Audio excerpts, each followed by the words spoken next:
Alright, so spawning in the bottom left-hand position as our white Terran, we have Nyoken. And in the top right-hand position as our brown Terran, we have Bebogrape. And of course, Nyoken, for most of you, shouldn't need too much of an introduction. Long time Brood War player since also quite a long time ago, I think back in as late as TSL era and such things. And of course, he played on EG and what was it before? Media? But he played with Artosis and Idra and Machine and In Control and all those guys, unless I'm just completely spacing on who Nyoken has played with. And Bebogrape, I don't know anything about. I don't know if he's an AK for somebody else, or the name sounds vaguely familiar, but I don't feel like I know him. And oh, look at this, look at this, look at this. What have we here? What have we here? An SCV just chilling in the center of the map. Now we have enough minerals. And a barracks indeed starting here forward from Bebogrape. And Nyoken is going to start with a barracks in his main. Now, it was not a barracks before depot, so it was a normal time barracks, and this does not mean we're going to see any super crazy aggression. And in fact, given that we aren't even seeing another SCV out on the map, I think it's pretty safe to say we're not going to see anything crazy, and indeed gas is taken here for Bebogrape. Now the interesting question will be, will he continue to proxy buildings, or is the center barracks enough? We'll just have to wait and see. And of course, Nyoken also has his gas up and running just fine. Barracks timing for both players rather similar. Marine starts here for Bebogrape, and Nyoken, of course, is scouting normally, so he is not going to see this. And Bebogrape's scout timing should be reasonably well thought out. You can see he's arriving basically the same time as Nyoken. Nothing that's going to arouse suspicions in Nyoken in terms of seeing Bebogrape's SCV over here. I guess they miss each other, or at least Bebogrape misses Nyoken and decides to make sure there is no base up there. And now we see the factory starts. And in the case here, we should have a factory soon from Bebogrape. There's a lot of units on the map here. We've got 2 SCVs actually being brought in here. So we're definitely going to have some pressure. Bebogrape accumulating quite a bit of gas and still no factory. I guess he's waiting for those 200 minerals. And yeah, there we go. All right, so the factory goes down here from Bebogrape. And now coming into the ramp, Nyoken appears to be at least a little bit ready for this. And he's got an SCV on top of this. He sees 2 from Bebogrape. And now up the ramp goes Bebogrape. Going to try to get the SCV building the factory. Will delay that factory of Nyoken a little bit. But Nyoken getting first hits on these Marines. And that is going to immediately force Bebogrape back. And this really isn't going to be able to do a whole lot of damage. Although, actually, that is very interesting. So he is going to try to bunker this. But it looks like Nyoken has enough to just outright stop this and quickly wins this fight. So not the start that I think Bebogrape would have liked here. Bunker is immediately canceled.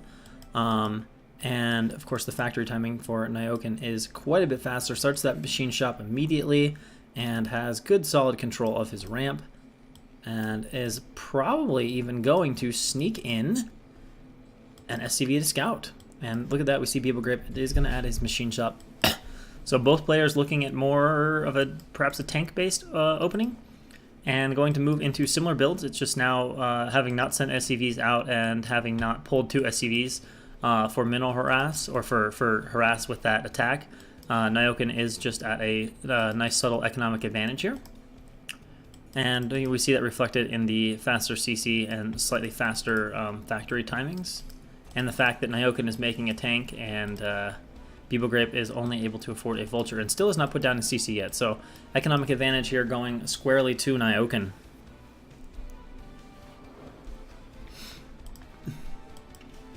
Yeah, ChoboLeague is not exactly super Chobo at this point in time. Okay. And we also see that Bebogrape is going to go ahead and proxy that starport.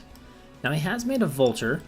I'm expecting to see a Wraith here, but I guess there's always the off chance you could see some sort of dropship, but Nyoken also with a Wraith. So if Beeble goes Wraith, there won't be really any sort of surprise or dangerous advantage for either player.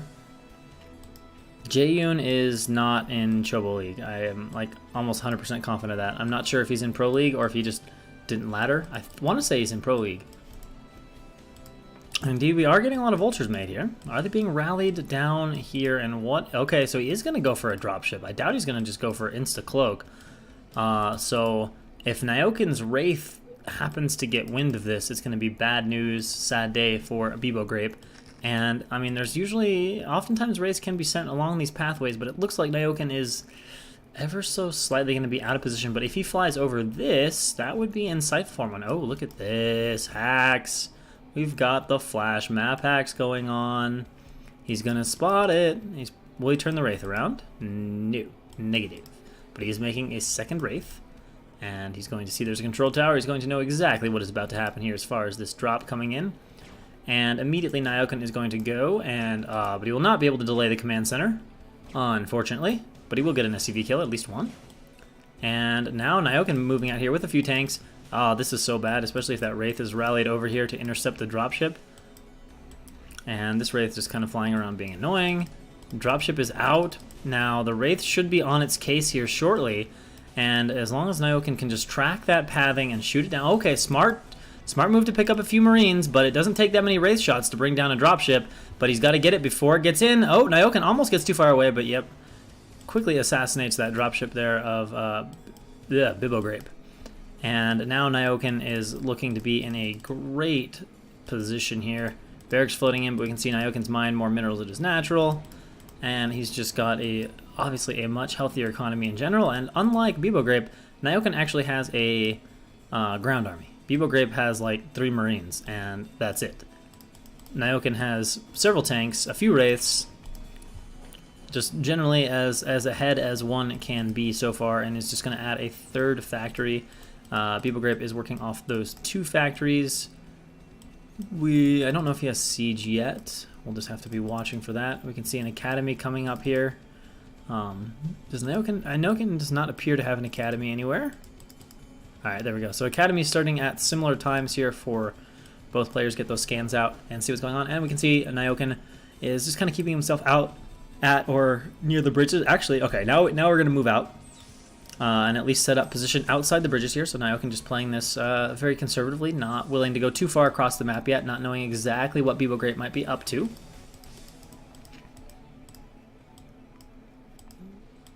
And okay, so siege is not done yet for BSL, and the race now for Nyoken going to fly across the map and take another look at what is going on. And of course, that starport has been demolished. So BSL is without starport tech, unlike Nyoken, who's just gladly rocking that starport. And in come the Wraiths here, just going to harass a few of the builder SCVs, focusing that fire, and down goes an SCV. And honestly, BSL's economy is pretty bad, so this economic harass is painful for him without a doubt, and a Goliath being recalled, but depending on how he micros those Wraiths, he could still get a few more SCV kills, especially if there's not another Goliath on the way, and there's not anytime soon. But Wraiths, oh, he's going to get one. No, actually, okay, does not get one. Just a little too far outside range, obviously, is not an upgrade that BSL has been able to get yet. Oh, wow, Nyoken is just all over this map. BSL going for the hidden 3rd, but yeah, he's going to have to cancel that. So there goes a few more wasted minerals, and Nyoken is basically without a fight at a double supply advantage here, because he has basically just scouted and countered everything BSL has done. I mean, look at this economy. This is less than an SCV per mineral patch, and less than a control group here at the natural, whereas we can see there's obviously more than a control group and a hell of a lot more than a control group. So economically, Nyoken is on a steamroll train, and of course he's on 5 facts. Just now adding 2 more facts, only going to 4 is BSL. I mean, the difference here for Nyoken is absolutely massive, almost to the point that I'm surprised Nyoken doesn't want to just go deliver the killing blow. But then again, I don't play TVP, and I know tanks can be defensive, so there might be something I'm missing. But either way, Nyoken is at an incredible advantage here. Now it's TVT. Perhaps of all the matchups, it's the one you could best play your way back into. But yeah, okay.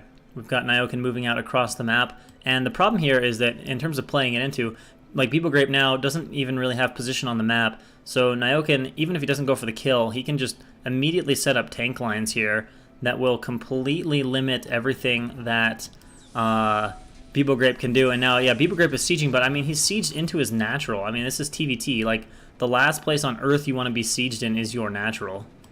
A few of Nyoken's Wraiths and Marines picking off the spotter barracks. Okay, so Beeble Grape gets a siege advantage here. Nyoken does siege up, but there's just too many units for Nyoken. They'll easily overrun that tank. And, of course, with it, the rest of the units. And just running by here, trying to get some mines on top of these tanks. Will there be enough vultures? No, it looks like maybe a subtle overextension here by Nyoken. Although, if even one of these mines goes off, it will pay for itself. And, oh, so close. But unable to finish off the tanks now. So Beeble Grape is going to hold on, but remember, none of Nyoken's tanks have been touched, and so Nyoken is basically just taken over about 80% of the map with this basic siege here. And there's no starport, there's no drop tech, there's no real options. And I mean, trying to break tanks across a double bridge is a pretty big ask. Although there's just 2 here, so he might actually, if he goes for it, might be able to break these. Is he going to try to sneak completely around? All right, so shots going off for Nyoken. I think there's just enough tanks here that Beeble Grape might actually get out of the map, but that is a large group of reinforcing vultures. It's going to depend a lot on the mines, although this tank is actually not in range right now. The mines just not quite going off for Nyoken, but look at this. 5 or 6 more tanks come up and cement this tank line. Now, Beeble Grape is obviously somewhat thrilled that he's out, but he's not really out. He can only just kind of inch across the bridges, and a huge overextension here from Beeble Grape, who is going to lose several tanks as a result, and that more or less finishes off that army, and GG is called. Nyoken just steamrolling from that early advantage here.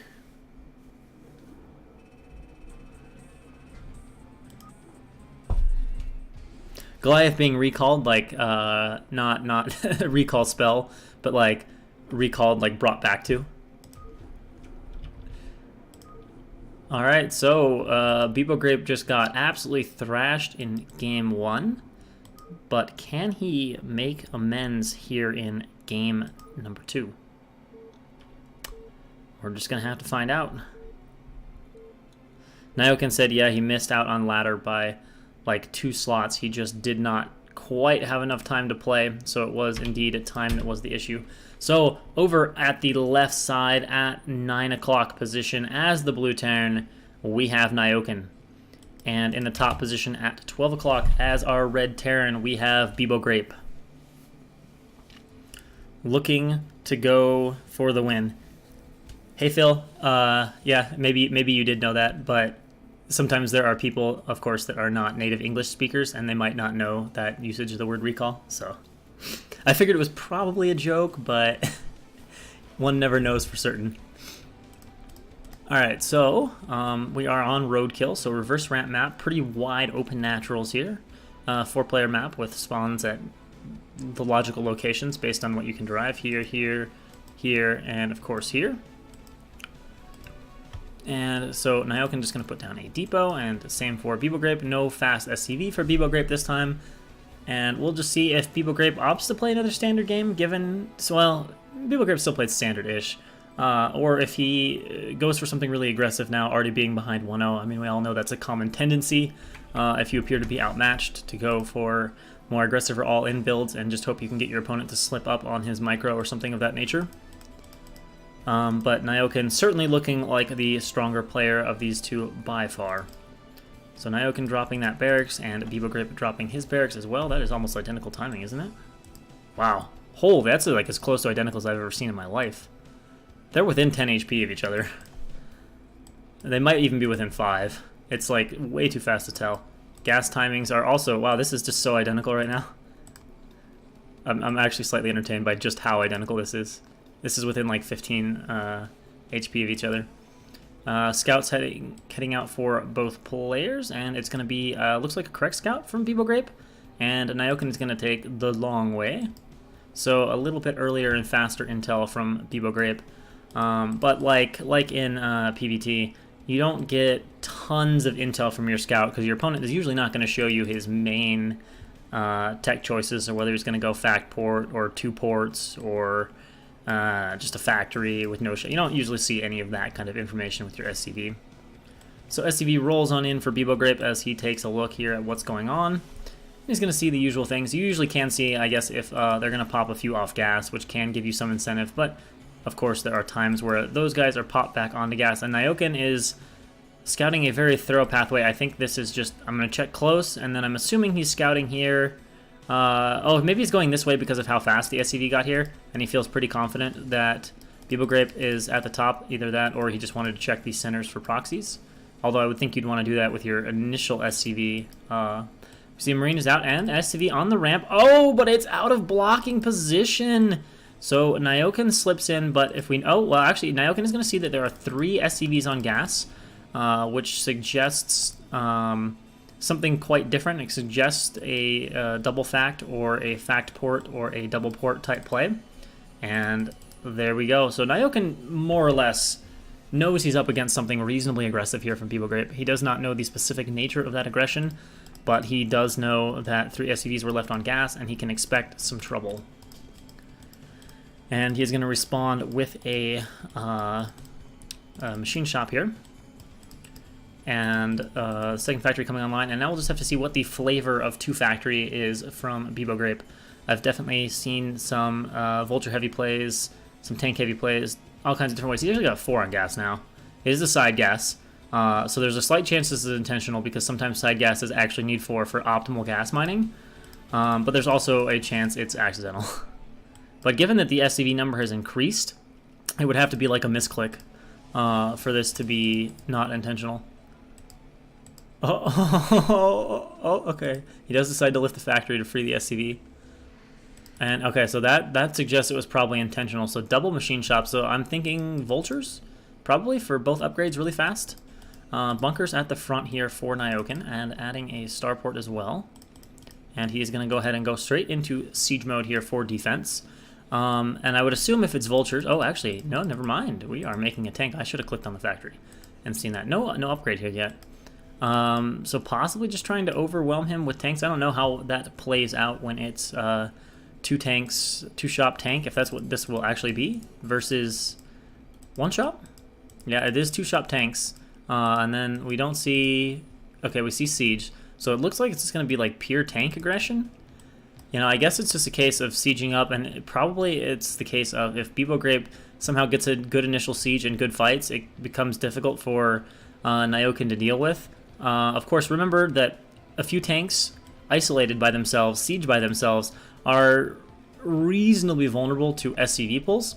And of course, the Nyoken's economy has to be considered here, but at the same time, he's got 2 command centers. So even if he loses a lot of SCVs, he will definitely have more capability to regenerate them, replenish them. Whereas, of course, BeboGrape is going to be working off 1 command center. Now, BeboGrape has ecoed up a decent bit here, and has not stopped SCV production, so I'm curious to see if he will expand behind this. But Nyoken has equal tank counts to BeboGrape right now, who is going to run in here. He is sieging up. That's a pretty nice siege, right in range of the bunkers. Surprisingly sends the Marines forward. I guess he wants to tank a few initial shots, and whoa, alright, so the SCV pull is immediate. And here we go. Nyoken is going to go at these tanks with the SCVs, and he's got a few tanks on top, and this is what I mean by very vulnerable to SCV pulls. And he will soften those tank numbers up right away, but reinforcing tanks will be continuing to pour across the map, along with some reinforcing Marines, which is definitely smart because we can see what Nyoken is making there in that starport, and he does get some SCVs over here to repair, so that is also strong. Bunker is down, but 2 tanks holding from Nyoken, and he actually has an SCV there, so that's nice. Nyoken can see outright that expansion is not happening. Is he going to actually... Oh, wow. Knows exactly where to siege. Beautiful by Nyoken. Oh, perfectly into range with that spotting Wraith, and that is a very nice assassination. But now Nyoken has to pull back. He snipes the Wraith. Yet another SCV pull. He's coming in here with the tanks, and beautiful pull, but it's not quite enough. Trying to get that surface area there to repair and keep this tank alive, and it is enough. So BeboGrape is held here, and this is looking reasonably held here for Nyoken. 2 tanks sieged, plus a Wraith, only 2 tanks from BeboGrape. Wraith, 2 Wraiths actually now headed across to harass, and 0 anti-air in sight. He can make Marines, but the command center is going to be denied, And yeah, let's just say this looks really good for Nyoken. He can make Marines. That's the extent of his anti-air. So he's going to bleed a few more SCVs with his already weak economy. Nyoken is... Wait, oh, I thought that was actually Nyoken building a command center. I was like, holy Manor CC Batman, or Manor CC Batman, but no, it is actually Nyoken's SCV attacking the command center of Bibo Grape. And Wraiths are just going into the mineral line, thinning that out. Marines basically dying as they pop out because one Marine at a time cannot take on Wraiths. We might see one more Desperation bust, or we won't. We'll just see GG. And Nyoken with a swift 2-0 sends Bibo Grape into the loser's bracket.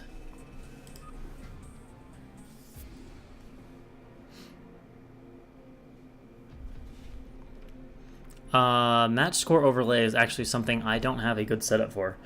One of these days I need to talk to Kix or somebody that has a nice overlay. I don't actually know how to like update that efficiently. I can put it on with like text, but it looks really ugly and I have to like tab out to update it all the time.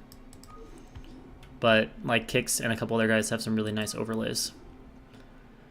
Alright, so now we have our other two players. We have, of course, LML and Mazur. Now, LML has a Protoss icon on his TL profile, and Mazur is a Protoss, so I'm pretty sure this is PvP. Which means we will be seeing a PvT winners match. And here we go, into game number 1. LML versus Mazur. Starting map is Sylphid. So, spawning in the top position as our white Protoss, we have Daniel, who is obviously Mazur, unless they're really name screwing with me. And on the left side at 9 o'clock, as our purple Protoss, we have LML, who I believe is a German Protoss. And of course, Mazur is from Poland. And I'm not exactly sure about both of these players' strengths. I want to say they're probably both about 2K players. I believe LML was like a B- B guy. He was never in that top tier of like super solid A- foreign Protosses, but he was a solid Protoss. And I believe Mazur is in that same category. Never quite got into that top echelon of Protosses, but just generally solid. And both players opting for a reasonably normal-looking opening as far as first pylon goes. No 4 scouts, 5 scouts, 6 scouts for immediate center pylon action. And I don't know too much about these two players stylistically. I was watching Mazur stream a couple times over the past few days, and I did see a lot of standard play. And I haven't heard anything about LML's playstyle, which makes me think he's probably also more towards the standard end of the spectrum, but we'll just have to wait and see how these games play out. One gas is being taken, and I assume we'll see Mazur. Oh, actually no. Okay, so Mazur is going to opt for 2 gates. Now, of course, this is a flat map, and we don't know the turn rate in which these games were played, but certainly a low turn rate can be influential towards playing 2 gate, especially on a non-ramped map. That zealot power increased a little bit, and turn rate increases the power of zealots at least a little bit because it decreases your ability to micro them. And the Cybercore now here from LML. And now we'll see, well, LML is not going to be scouting for a while, so he is not going to be able to place the fastest double gate if he wants to double gate for unit count quickly. So he's going to rely on some micro here to defend this. And meanwhile, Mazur coming in. Let's see if he wants to do the annoying Manor Pylon variety or not. Okay, so nice little pylon here that prevents the eternal running behind of the minerals, which is pretty annoying at times. First Zealot here. You obviously can't block this with just one Zealot. And now we have a probe out here for LML. Is he going to scout correctly? It looks like he is. Okay, so that is good news for LML. He will see the Zealots coming, and Mazur is going to tech behind this, which is one thing that I have to admit is very different from what I remember before, where most Protosses would actually just do 5-slot expand. But definitely in all the games I've watched from solid players now, if it's 2-gate, it's always tech behind it. Alright, so we have 3 Zealots, and we are going straight into that core, so it's kind of the baby 2-gate. Not like committing heavily into Zealots, and basically just moving into fast tech. And of course, LML has seen this and is not making any dramatic responses. He actually is building a battery, which is interesting. I don't think he'll actually need the battery to survive. He has already started his range, so he's not going to be canceling anything for that range. And of course, he's not in any real danger. We can see there's an obvious hold here as he just waits to, as Mazur just waits to get up his tech. Just double checking on the location of that probe, and in come these 3 slots. Now, the shield battery obviously has a little bit of a mineral cost, but if it keeps probes or units alive, it's absolutely worth it. Now, his Dragoon almost gets boxed in, but there we go. MML reacts a little bit better with his micro, and now Mazur trying to split up those zealots, but of course with that shield battery to help Reagan the Dragoon, it's really nice. Now, Mazur doesn't have any zealots in the mineral line right now, and this shield battery is doing some work. This looks like a beautiful hold by LML. That's textbook. I mean, doesn't even lose the zealot. All else equal, he probably would have preferred not to invest in the shield battery, but I think that's what, like a 50 or 75 mineral cost for effortlessly defending 3 zealots. Like, certainly the shield battery paid off the way he utilized it. Really good defense by LML, and perhaps not the best area for Mazur to micro in. But there are 2 Dragoons out here for Mazur, and 2 Dragoons for LML, so no real danger here for Mazur. You can see LML is holding production for the moment. Mazur is not, so Mazur will be 100% fine. These goons are not to break. They're just to be like, hey, what's up, Protoss? What's going on? Oh, well, initial hits go down good for LML. So that will force... whoa, this is committing. So he's going to lose 2 Dragoons here by walking into this base. He should lose 2. Let's see how the trade shakes out. Does he go for probes? Interesting decision here from LML. Now, Mazur is getting off a bunch of shots, keeping the Dragoon that is injured in the back quite well. Actually, no, there is 1 reinforcing goon arriving, but most of the other goons will be cleaned out. It might be a 2-for-2 trade, though. Although it looks like forced to pull back. This goon is soft, and wow. Mazur doing some pretty good micro to keep this Dragoon alive, and trades 2 for 1, so not a bad trade. Neither player ever in any real danger of killing each other. Now, we saw there was a... Well, no, he just had enough gas, so it wasn't like he forgotten his build, but he is going to go ahead and go a very slow, a very delayed DT build, and Mazur is going to go ahead and get his robotics facility here. And is he going to come out and expand? It looks like it. Quite a few minerals banked, so both players are going to have similar expansion timings, but we are going to see Robo-Obs versus DT Fast Templar Tech.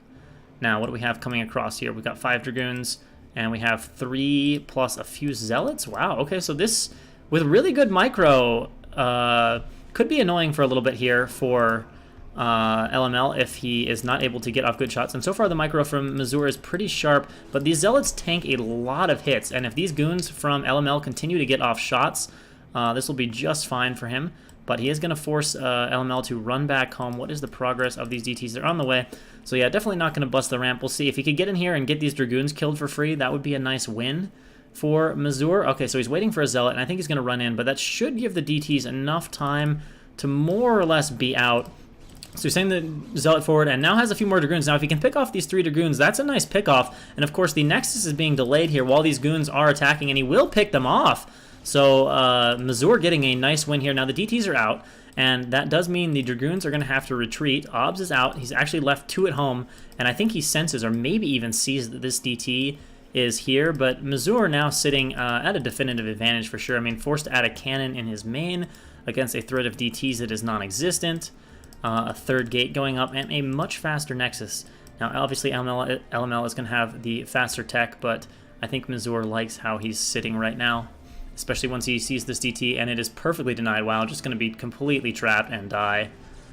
So flawless handling there by Mazur, who initially didn't get the best of it, but now, due to the choice of openings and his quality micro here, has played himself right back into it, provided he doesn't let a DT like this one slip right back into the main. And still no expansion here from LML, and more concerningly, there's no High Templar. I mean, he's probably just going to die right now.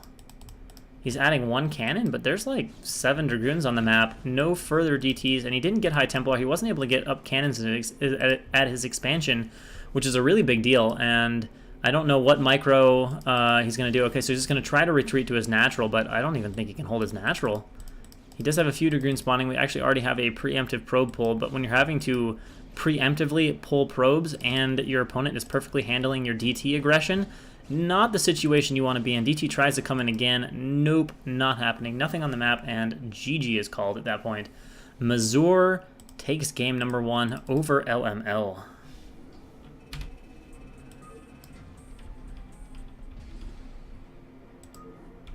Well, it started promising for LML, but then Mazur proved to be just a bit too strong.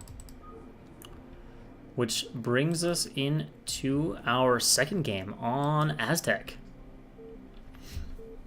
Mazur looking to close it out, and Punches taking it to the winner's match in ChoboLeague round of 16 here. So spawning in the top position as our purple Protoss, we have Mazur.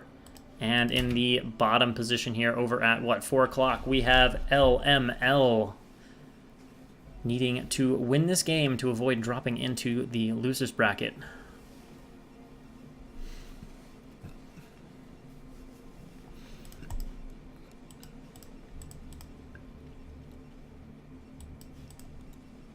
And of course, we have another sort of aggression-favored map with the reverse ramp.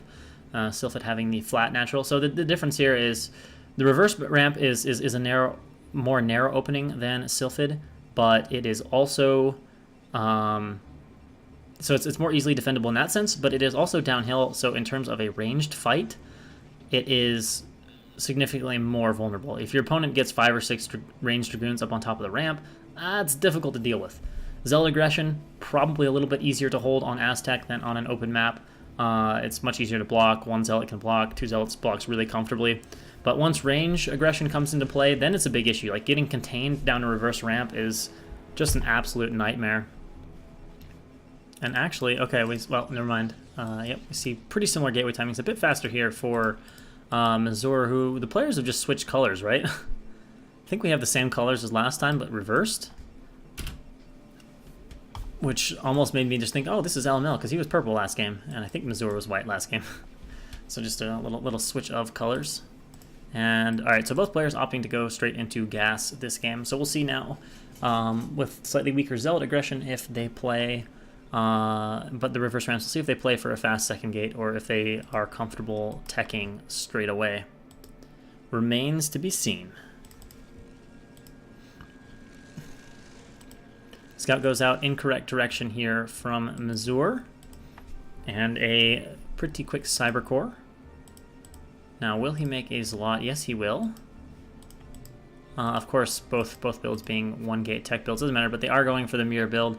We have not seen too many Protosses feeling greedy enough to skip Zlot outright, especially on these kind of aggressive maps. In fact, I'm trying to think in any BSL games if I've seen a Protoss go straight to Dragoon without that first Zealot. And of course the idea there behind that is if you make the Zealot first, you have a few more units for defense, but you do have to make a probe cut because you make the Zealot on 16, you hold probes, make the pylon on 16, and you do this little probe cut, you basically get your Dragoon comes out as basically the same time as an opponent who goes straight for Dragoon, but you take a small probe cut. So it's like you get an extra Zealot at the cost of a small hit in economy. And in over here coming Mazur, but the Zealot is in. Nope. Okay, never mind. That I thought it was right, but it was not. So Mazur walks right in. Let's see if Mazur can do it. This Zealot is off position though. Unless I'm really confused. It looks way too far left. Oh, but it moves out. So both players get probes in. Both players see what's going on. At least they see spinning cores. Oh, nice little ninja there of the probe, and we can see Mazur pops out. But let's go back and take a look here.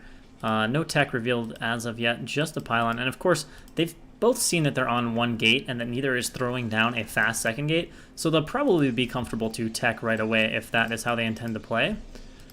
Although, Mazur does opt for that second gateway. And the robotics facility here from LML. And just moving over to the natural, always a smart thing to do if you start placing your units to the natural, as long as you're not about to be overrun. If your opponent sends up another scout, then he can't see the nexus, and he doesn't know what you're doing.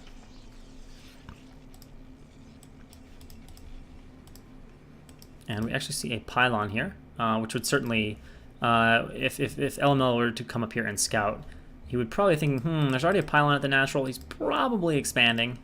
We can see a pretty prompt second gate here from LML. So realistically, oh, he's actually adding 3 gates. Okay, so yeah, realistically, there shouldn't be any particularly great windows for Mazur to do damage with his Dragoons, especially considering these gateways will be online pretty soon, and just given travel time, the Dragoon count ought to be high enough by the time, he should be able to get out a round of 3 gateways, a round of Dragoon from 3 gates before Mazur could move out if he were to opt to do so. And we can see the probe here from Mazur does fall, and LML showing him only 2 Dragoons right now, keeping him in the dark. But LML just playing the standard 3-gate robo-obs, or playing the... calling it standard is not quite fair, but playing 3-gate robo-obs. Good, safe, solid build. I've talked about it a couple times, but from what Movie told us from his guide, basically it's arguably like one of the safest ways to play PvP. It's not particularly great against anything, but it's reasonable against everything. Like, there are some builds that will be disadvantaged against, but it doesn't lose outright to anything. But it also doesn't particularly beat anything. It was his go-to build for when he felt confident in his PvP and that he could just beat the player in a later game. He would just open with that and then use the fast intel from the obs and the safeness of the build to do whatever he wanted. So we see Nexus timing is going to be faster here for Mazur, and that's pretty typical. And he's going to add both robotic support and observatory. Where did he build his robo? Oh, yeah, we saw this earlier. Building it at the high ground, and OBS is headed out here for LML. OBS will be... okay, so I think this observer should get in from LML, especially if he comes in from an angle. Yeah, and that's smart. He knows that if he just flies the OBS here, there's a decent chance that Mazur could already have an OBS. So just happy to work off of his 3 gates for now. No sign of Reavers yet. And let's see here. Is this OBS been spotted? It's pretty unlikely. You can see them, but they're tricky to see. Be cool if he moved a few goons back into place and was able to stop the snipe, but nope. LML is going to walk in here and get nice intel. See exactly that it's 2 gates, that Reavers are coming, and be like, all right, I can dig this. I can dig this. And in the meantime, Mazur is just defending here at this high ground pod, which looks like a super imbalanced high ground pod. You see this? I feel like the miss chance should be like, or the hit chance should be like 10%. You just attack uphill and you just lose. It's like twice as high as a normal ramp. And has a nice Zealot blocking this ramp. So really good understanding of the map here from Mazur blocking all this stuff off. And in the meantime, LML is not going to add a robo support bay.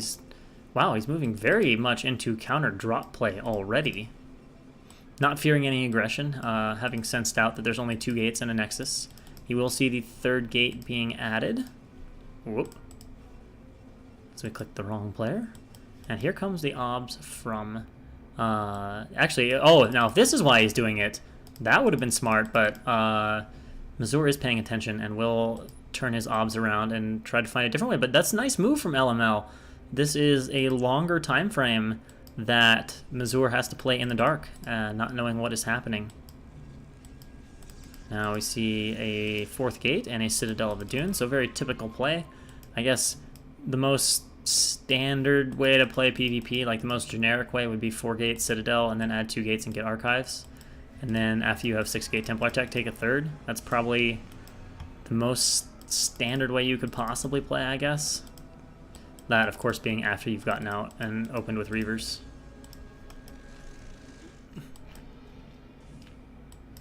Wow, I mean, LML is very much posturing for anti-observer, anti-drop defense. Now, the observer can definitely come in through this path and work its way into the base this way. And that is exactly where it's headed. And of course, we do see that Mazur is holding a subtle supply advantage, as would make sense, since he has had a bit of a faster Nexus timing. Looking at those minerals, we see high 1200s. And yeah, so a good solid 1k more minerals or so here towards Daniel, and that towards Mazur, which makes sense for the supply advantage. The observer is finally shot down here in the main base, catches wind of where that guy is. And now Mazur has finally slipped in the OBS here into the side, And we can see now there are 6 gates, and indeed 6 gates, and there's a Templar Archives. So again, that very just kind of standard style here from LML, getting his tech out. Missour adding quite the row of gateways, up to 5 now, with no other tech in sight though. No Citadel yet. So pure Goon Reaver defense. And thank you for following, Snail. Appreciate it. And a Forge and probably a Citadel as well, yes. Now, have we seen a Forge? I don't think we have. No, no sign of a Forge yet from LML. So upgrade advantage will eventually favor Missour if the game goes to those lengths. And again, I really like this positioning, and it's going to be that's a pretty fast third here from Missour. Now that's interesting, because when I say fast, he doesn't have that high of a gateway count. He's only got 5 gates, and he's only just now starting his tech, so he's definitely well behind in tech, and LML is off an extra gate. Now, Daniel Missour feeling confident enough here to move out on the map, and so that will force LML to get his stuff organized here, because with Reavers, he cannot afford to fight this in the choke. He'd want to be out on the map, but he should easily be able to block off his high grounds and prevent any sort of attack. I mean, into Storm uphill against an opponent with better tech than you and more gates, this should not be a good fight for Missour to pick. Now, if he wants to come in here, pressure, poke, I don't think there's anything wrong with that. It's a nice, safe way of getting your third up, but he needs to be very careful here, because realistically, the better army here should go in favor of LML. I would like to check on the status. We see, right as I click, Storm is finished, so this army does have Storms in it. Now, with 1 or 2 more Templar, it'd be a very scary army, but we can see that Missour has just gotten sense of this army and immediately turns around and just moves back. He's like, yeah, I don't think I want to fight that. That could go badly for me. Now, we should see some speed lots starting to be mixed into the army here of Missour, and indeed we do. And now he's got his archives up. He's making a DT in here. I think I saw, yeah. So he's going to make 1 DT and finally getting that 6 gate. But of course, a much, much faster third here for Missour, who's kind of getting away with all this kind of stuff. And if he zones the high ground effectively, ought to be able to hold off this army here from LML. And interestingly, LML is opting for this third base over here, which, once it kicks in, it's worth noting, will give LML a distinct advantage here over Missour. Missour's third is faster. So for a pure gateway army composition, this is quite nice for Missour, but if this kicks in, this will give him access to a third gas. That makes it very easy to add in a few Archons if your opponent adds in a bunch of Zealots and really tune your composition, whereas as a 2-base, 2-gas Protoss, you're mostly making Zealots. You either have to kind of go Zealots with a couple Archons or commit mostly to Dragoons. It's really hard to mix both of those up.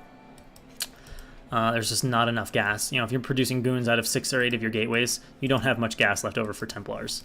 And conversely, if you make a bunch of Templars, you don't really have enough gas for any Dragoons.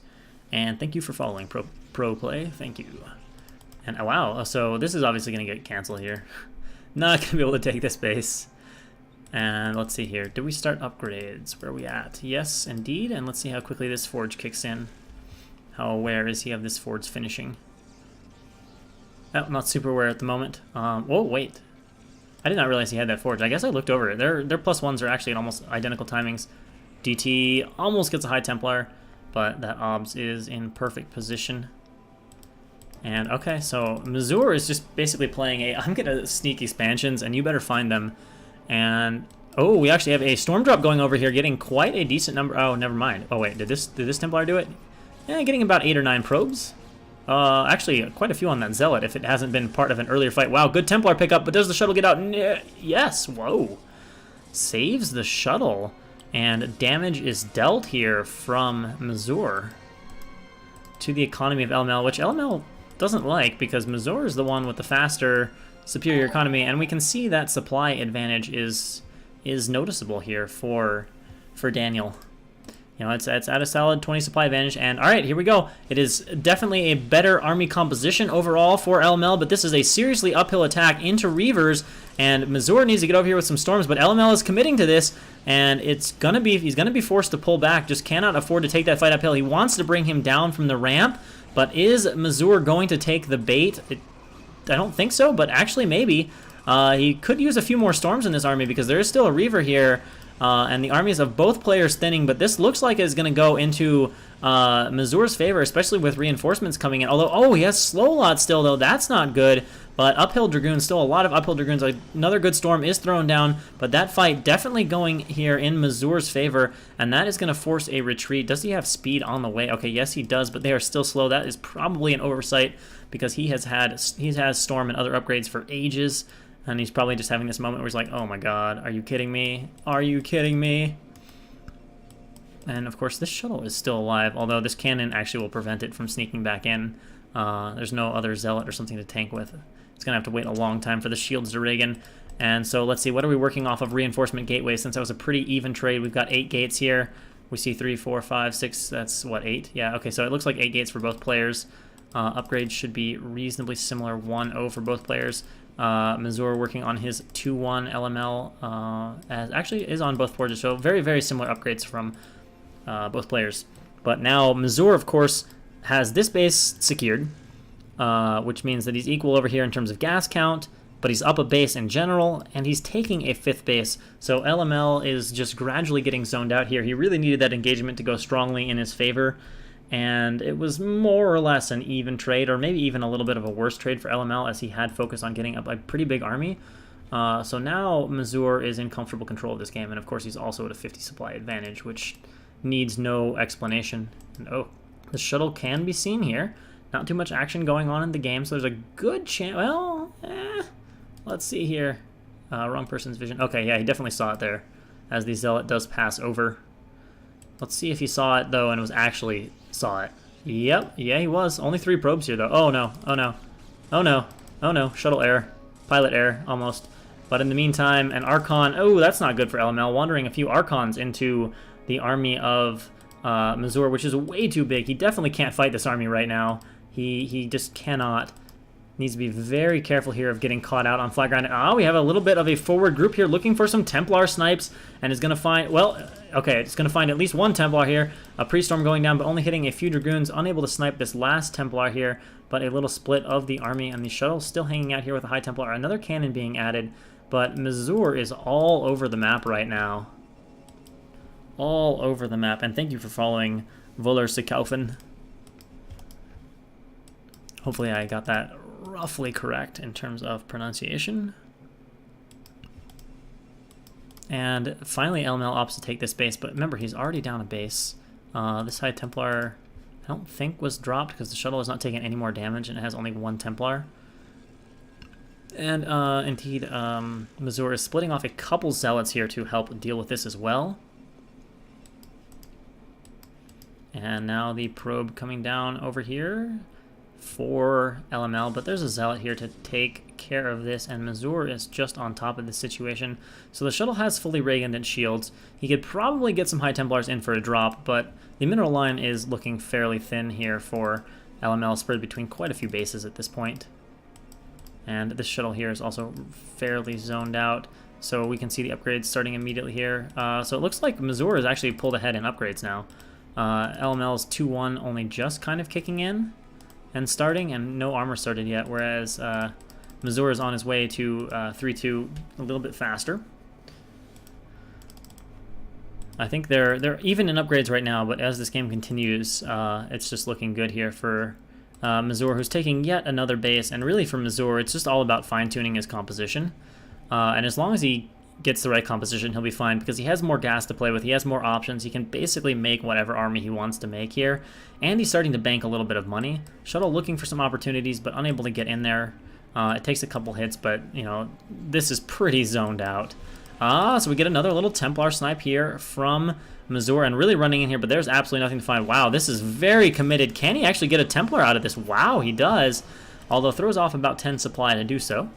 And we can see, of course, a lot of Archons has been added to this composition, and it's reasonably balanced right now for LML. Pretty even Dragoon and Zealot count, it looks like to me, but a lot of Archons in this composition. Maybe Mazur could use just a few more Dragoons in his army. But are we going to have an engagement? Yeah, it looks like we are. And Missour appears to have a little bit better arc, although a lot of the Zealots are kind of down here just dying to the Dragoons, not fighting very efficiently.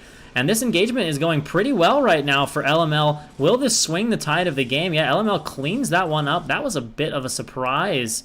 I guess that group of Zealots not fighting just threw it off. PvP is the one engagements that I find tricky to follow. I mean, the armies from both players seemed reasonably holy shit, he's added a lot of gateways over here.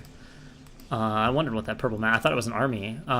So he's going to have a boatload of reinforcements. This is like PvT macro here. So he just needs to hold his ramp, and then he's still going to be in a fine position. But if somehow LML can break this and gain control of this location, it will be wonderful for him. Lots of storms going down, significant army advantage in this location at least for LML, who is trying to bust up on here. But the reinforcements from Missour are going to be absolutely crazy right now. And unfortunately, we see that LML is not reinforcing whatsoever at the moment. So I think this army is going to get cleaned up. He has broken this base for the time being, which is nice, and he is going to unpower a few of these gateways. But as reinforcements come out for Missour, he should be able to clean this up. Although, actually, no, we do have some reinforcements arriving. Is this going to be enough to let LML run over this position here and shut down quite a bit of the production? Yeah, all these gateways now unpowered. So Missour is definitely going to be losing these gateways, and with it, a significant production advantage. Now, still obviously working on a much greater bank, but he needs to go back right now, collect up, and just kind of defend. Okay, that's just an obs. I was worried that we're maybe going to have a storm drop. But it is all about the fight right here, right now, and we can see that, yeah, Missour has wisely decided just to pull back, but honestly, he looks thin on units. It just doesn't seem to have enough, and there is a decent possibility right now LML is just going to run over him. Supplies are still staying pretty even, but in terms of army supply and the size of the army fighting here, it certainly looks to be favorable here for LML, who is reinforcing. Actually, some of those are probes. I was going to say, that's a pretty crazy train of reinforcements. And now LML wants to go straight on top of the gateways and zoning out everything that Missour has downhill. And it looks like LML, it looks like that fight here is going to prove to be decisive. The Robo is falling. The Natural's falling. Of course, not many minerals left in the Natural, so that maybe not the biggest deal. And wow, okay, so LML does want to move all the way onto the low ground. Now, he's not fighting with all of his units completely collected, and Missour is actually just adding a few photon cannons. He knows he's at a good economic position here, and then he just needs to find a way to stave off this army, but he is now falling behind in supply as the high ground army from LML is just being so damn efficient. And I don't know if he's going to be able to break this position, especially as LML continues to reinforce here, and that leaves Missour trapped on the low ground, which, as we all know, low ground down a ramp is not a good place to be trapped. Now, there should be a subtle upgrade advantage right now for Missour. There is 3-2 versus... Oh, actually, LML's 3-2 has finished as well. He must have gotten that armor upgrade started in a reasonable fashion. So we see that Missour is very good at upgrades. I mean, he is having moments where he's at a slight upgrade advantage, but not a dramatic one ever. But now, in the meantime here, bases being established. Actually, we're going to have a little bit of cute micro wars over here as each player tries to kill off their zealots, but it looks like LML gets the better of this fight, but does not get a probe over here. So, yeah. Wow, that is a very defended base. So that was smart from Missour to defend his base that way. I mean, he's still got his eco going. But the problem is, how do you get out of your base? And I think that is a problem for which Missour might not have an answer. If he had an Arbiter, that would be a game changer if there was like Stargate Tech buried in here, but there is not Stargate Tech buried in here. So the only thing LML has to do right now, more or less, is zone this army out. And then he can leave just enough here, and he can go kill other bases and do whatever he wants. He can expand 3 times. Coming in here, wow. And he actually gets the drop-off. Holy moly, that was pretty impressive. I don't know how that happened, but it did. And now we're about to have a hit on this base. We can see, yeah, Missour is adding cannons like crazy. LML probably wishing he had Reavers right now to lay siege to this. I don't actually know. It's going to be close. This is a lot of cannons, but Zealots are pretty beefy, but the cannons are going to get a lot of initial hits. It looks like there might be just enough to tear through. It's going to be close, but yeah, it is going to be just enough. That's one of those things where even though LML takes this convincingly, a couple less Zealots, and this actually goes horribly for LML, but he does take out this expansion and reduces now Missour to just 2 mining bases. And all right, so we've got Mazur trying to throw down storms, trying to soften this up and break out. This is actually, in a weird way, being played like a PVT right now from LML, who basically has a contain at one base and is splitting off tanks, aka army, and taking out other bases in the process. But he's also double expanding himself, and LML has really shifted the flow of this game into his own favor. All right, so here's a shuttle. This shuttle's actually been completely forgotten about. It's been here the entire time. This is a bit of a mistake. Obviously, he's not going to break uphill into this ramp.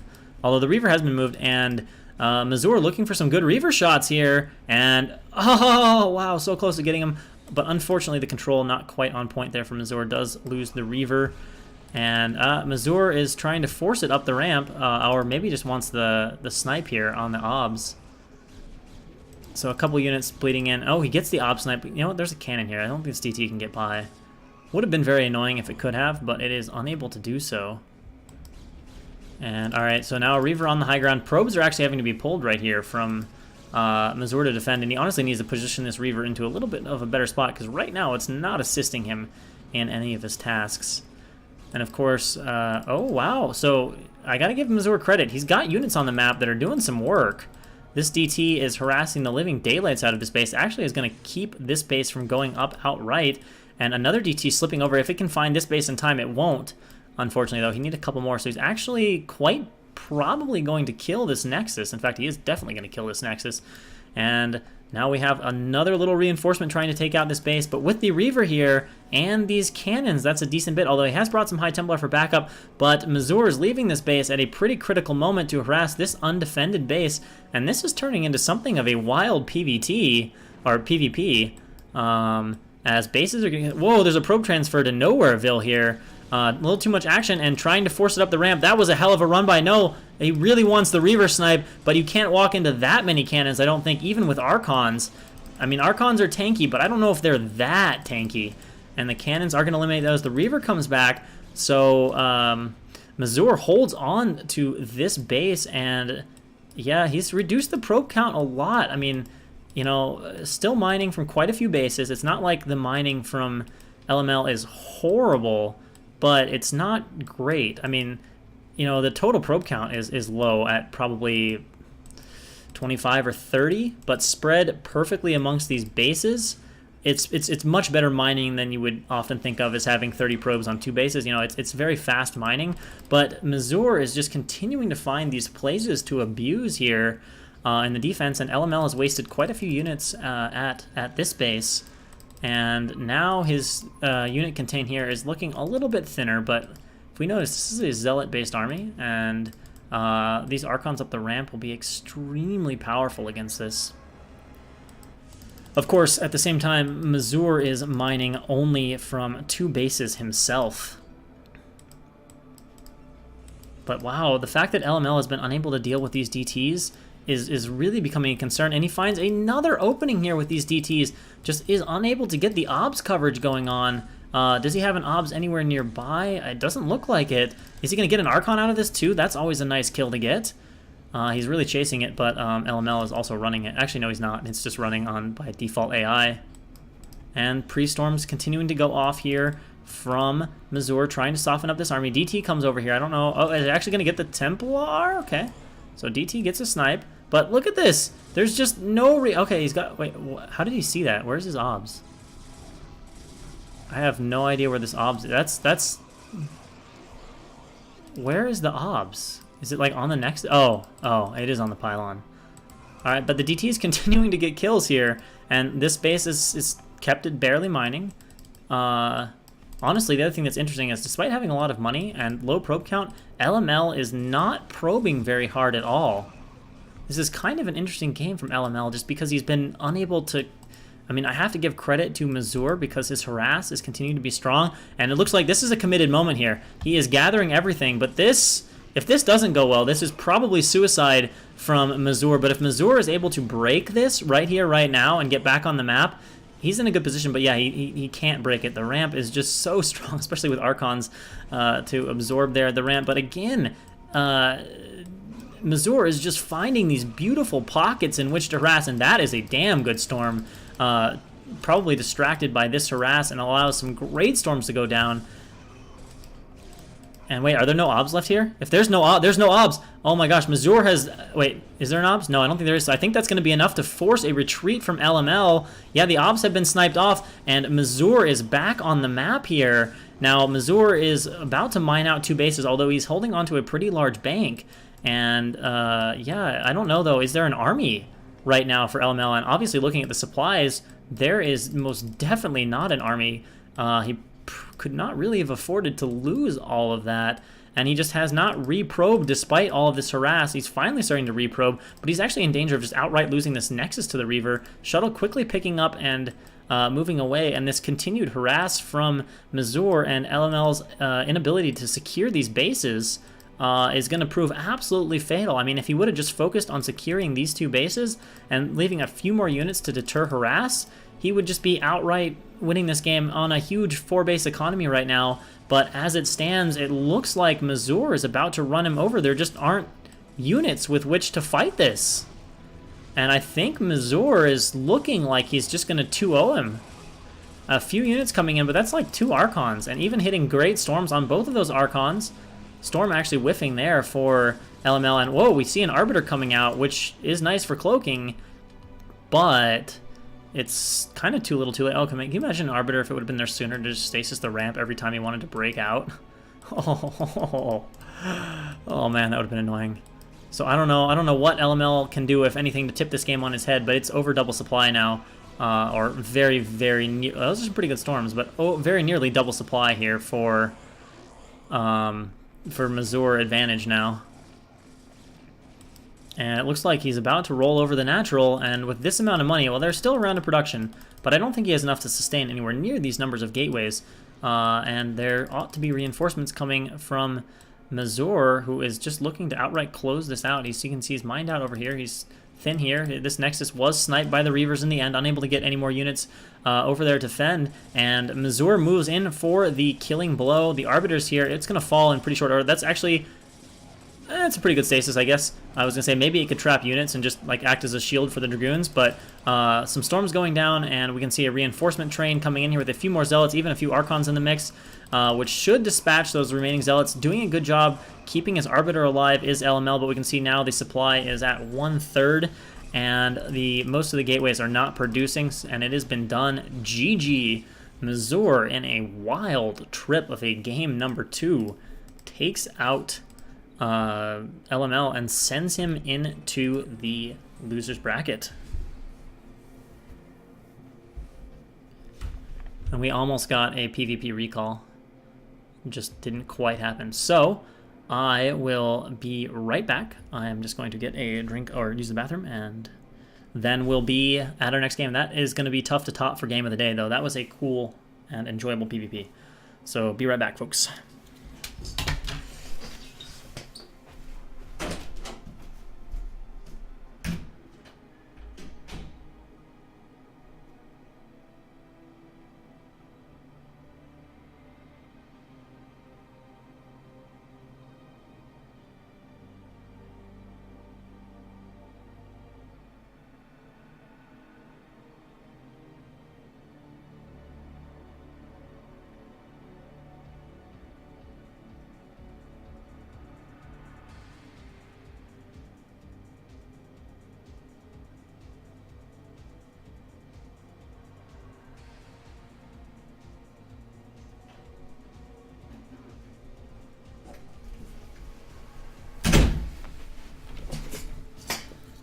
All right, folks, we are back and ready to go into the winners match here between Mazur and Nyoken.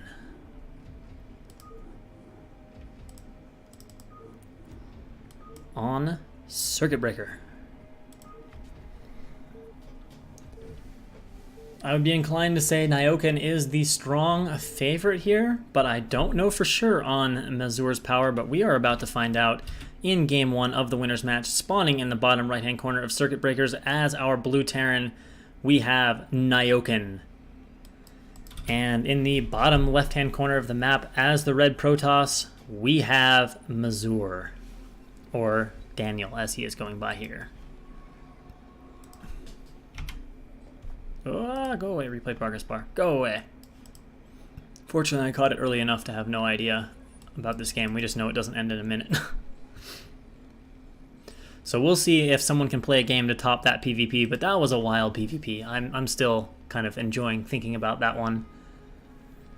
I mean, it looked like Mazur was in a commanding position. It almost looked like a throw the way his army just got obliterated by LML.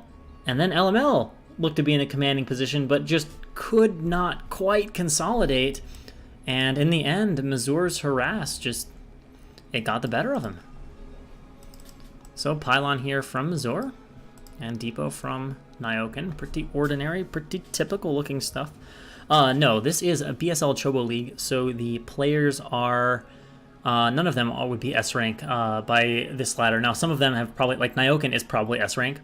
I don't know if Mazur is, but the ladder cutoff was somewhere around low S, if I recall, or very, very high A for BSL Pro League and BSL ChoboLeague. So most of these players should be very strong A's, but there could definitely be some S-level players among them. I mean, Yeti is in this group, and he's like 18-2 in STPL.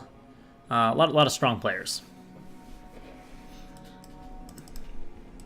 It is not really a Chobo League unless perhaps we're comparing to Elite Korean skill, in which case, okay, maybe. Alright, so Refinery and possibly a wall here from Nyoken, which is interesting to see. And, of course, a core here from Daniel, and, oh, Harass Zealot, maybe? Yes, Harass Zealot. But, of course, Nyoken looks like he might be walling. That's a very forward barracks otherwise. Not to say you can't.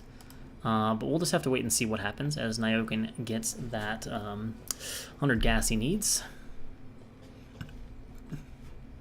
Alright, so it looks like it is going to be a wall here from Nyoken. And that factory, I believe that is just above the barracks.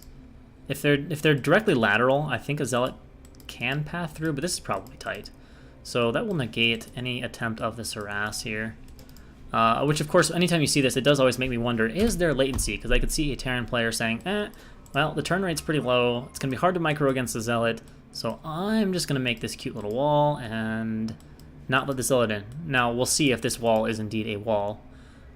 Sometimes that can be hard to tell. And unfortunately, I don't know the rules of barracks factory walling. I feel pretty confident with my supply depots, but I don't know how barracks factory configurations wall. And he's going to build a command center here on the high ground. Which these Zealots? Let's see if the Zealot sees this. Yeah, it definitely sees it. Okay. So it walks up the ramp. Looks like it can't get up just by how it pathed. The fact that it kind of wanted to turn around is indicative of the pathing being like, I don't know what to do right now. And a machine shop added here. Barracks is lifted. That is an interesting choice. Oh, wow. How well done was that by Nyoken? That was some beautiful piece of timing. Landed just in time to let the SCV through, but to shut the Zealot out. Sometimes it's simple things that impress you. That was just like, that was such a delicate, small window of timing. So the Zealot's going to come forward and harass the factory. There's actually a Dragoon here to bang away. Going to force the Marine to chill back. Might get a pot shot or two off on the tank. But nothing. Actually, if he would have been attacking the factory, that would have been a little bit more annoying. Still not enough to force anything to happen.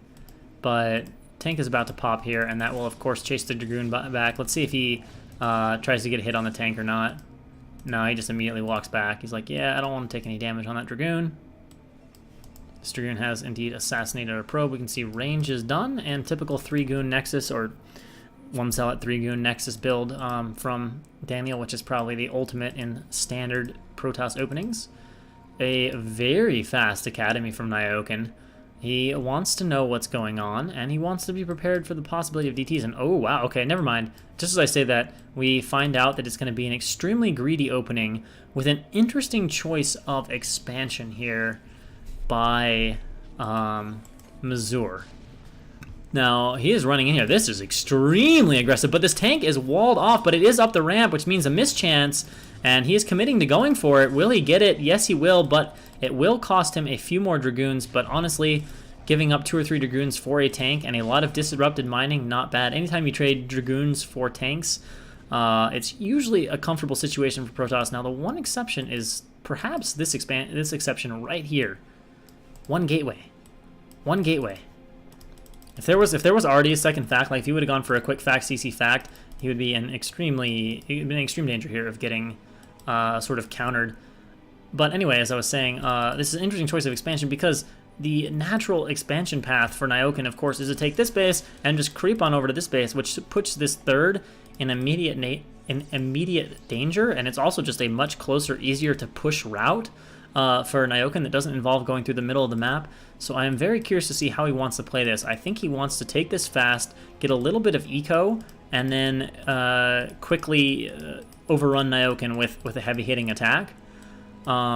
And the downside for Nyoken is Nyoken definitely does not have a way to punish this, I think, at this point, because he expanded relatively conservatively with this low ground CC, and he got a very fast academy and a reasonably fast eBay, and he's also getting an armory, so a timing attack against this is not an option. So more or less, unless of course Mazur continues to play very greedily, like takes a super fast fourth or something, but realistically there should be not much of a timing window here for Nyoken. I mean, he's got, look at this, 2 tanks, a couple of vultures, only 2 facts. We've got, what, 3 or 4 Dragoons already out. We're on 3 gateways, and eco should really start to kick in here for Mazur, and of course Nyoken is responding with a reasonably fast third factory of his own, or third CC of his own. And as long as he sets up a good defensive position, it should be fine. And he should be able to more or less keep the economies close.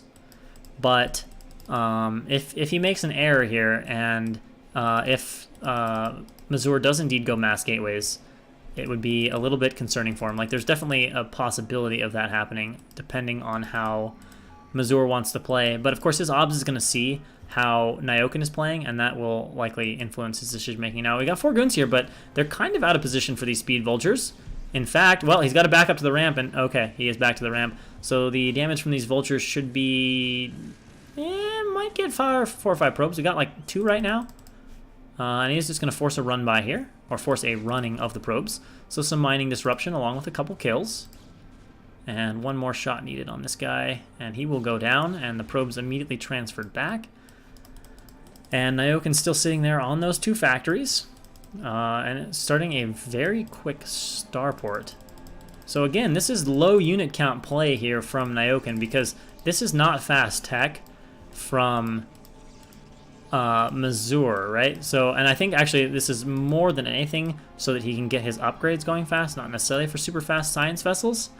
But again, Nyoken is going to be playing this with an extremely low unit count, and there's indeed a shuttle for bulldogging and quite a lot of reinforcements. Now, it's going to be Dragoon-only reinforcements, so not quite the speed and danger here of fast vultures, or of fast reinforcing zealots.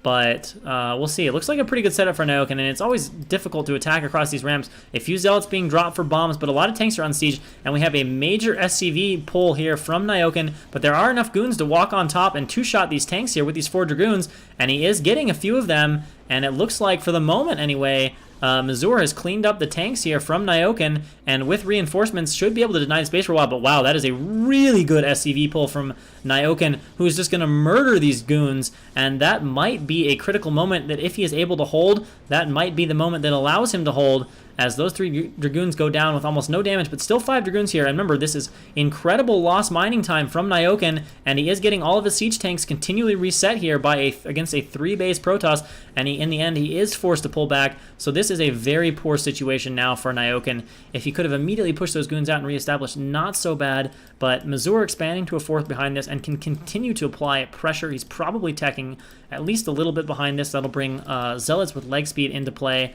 And all Nyoken can do is just sit here and defend. He is getting his science facility up and adding a 2nd armory, so he will continue on with his upgrading, but his tank count literally sits at 1. Literally sits at 1 siege tank. Now, he has found a vulture, has managed to find his way over here with a vulture, but Nyoken will just be able to, or Mazur will be able to just sweep in and clean those out, no problem. Still has these few Dragoons sitting over here.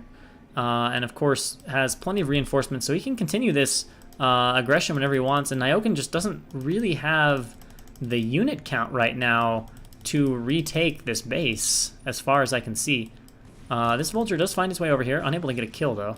So Nyoken is slipping in vultures, but he's not finding the right spots that are really efficient for him. All right, so for the moment, Mazur is forced to pull back with these Dragoons. But we can see now some Zealots starting to be added into the composition. Leg speed starts, indeed looks like he's going to bomb with another shuttle. And if he's able to deny this base a second time, Mazur will most assuredly find himself up 1-0 against Nyoken. Mines being laid here. A little bit of mine clearing for Nyoken while he waits for this base to be established. It's getting that set up. And of course, Nyoken is looking to play very defensively here. I do like this walling. This is pretty smart. It blocks off very efficiently an attack from the high ground, and it does reasonably well against low ground aggression, although goons could still be parked over here and back in here, which would be annoying. He'd have to inch his way forward. And I think it looks like Mazur is getting ready to come in here and pressure this a little bit. Certainly going to clear out the front of mines, maybe walk on top of this high ground.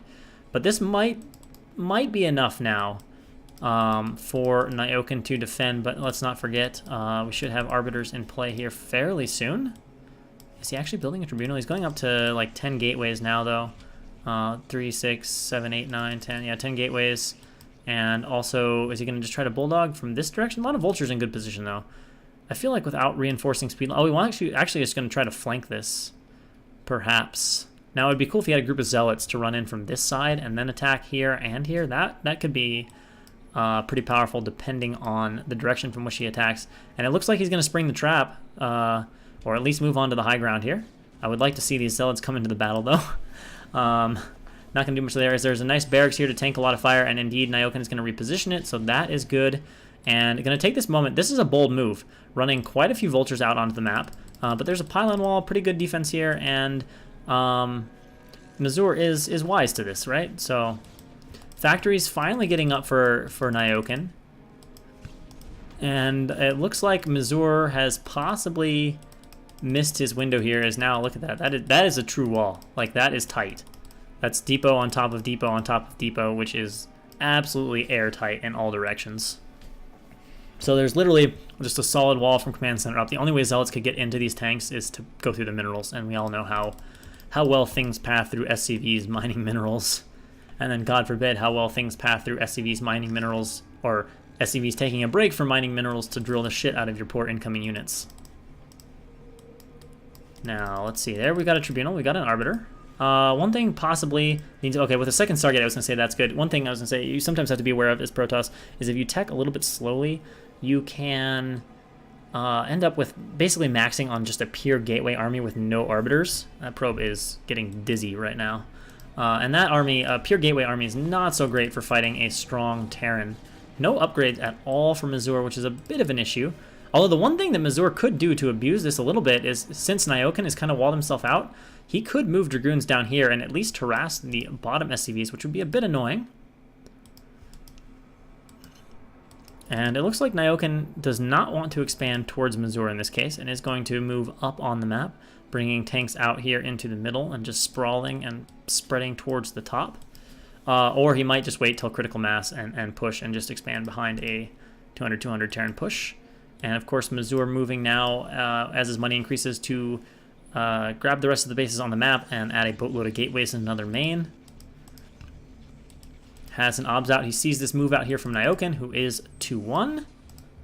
Long ways away from 3-2. And of course, that is the cue for Mazur to bring out the rest of his units. And whoa, that is a very low tank count.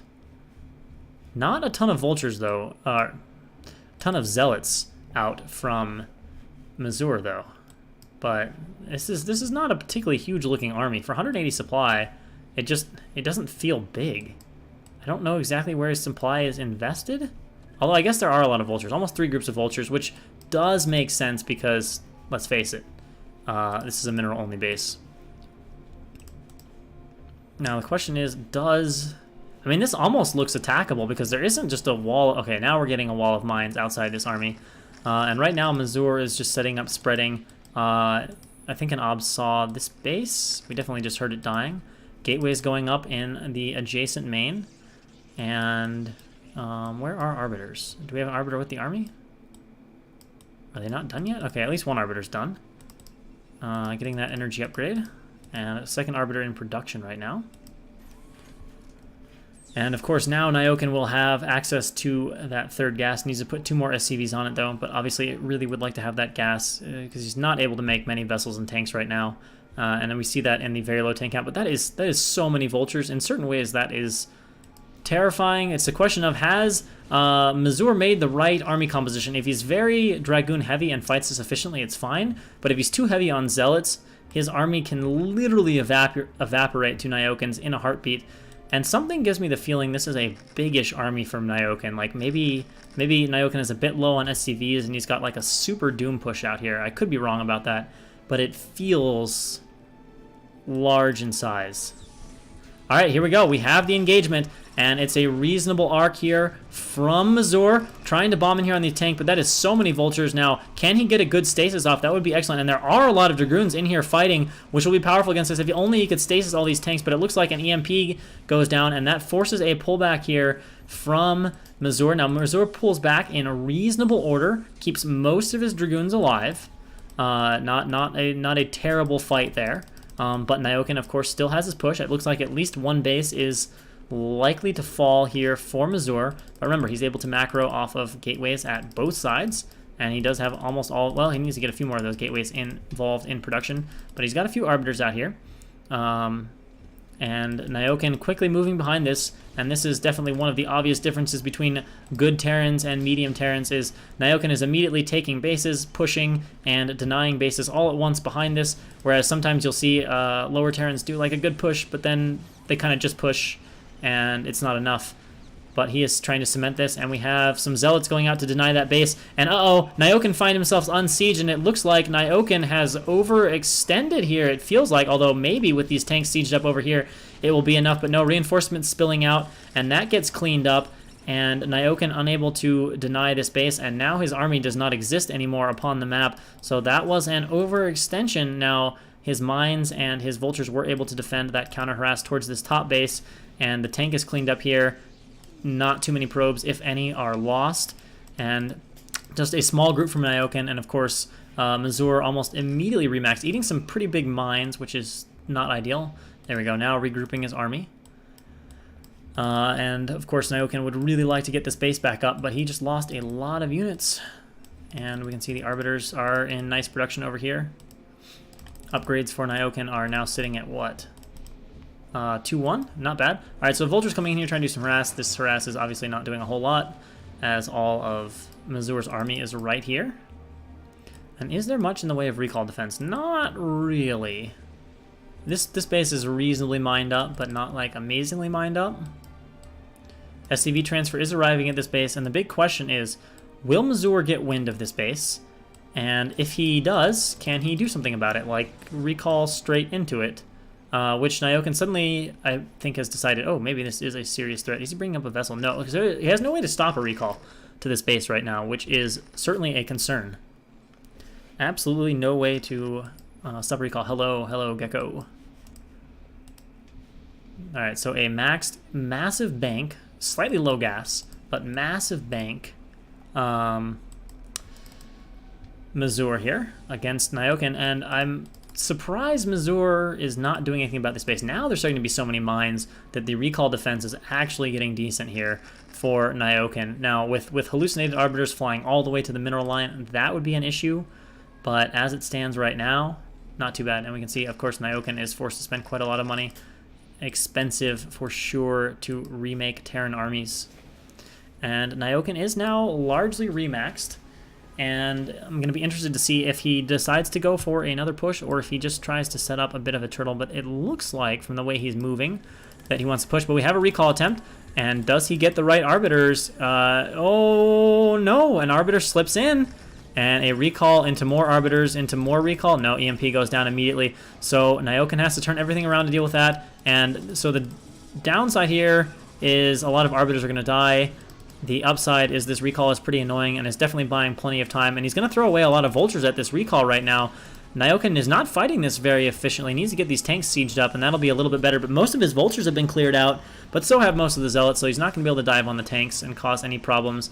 And does throw away a control group or so of vultures, but cleans that up. But of course, now the army is all in the main base, and we have zealots coming in here, hit this still mining third base, and only one tank here to shoot at this. And of course, again, this lower part of the base is very abusable.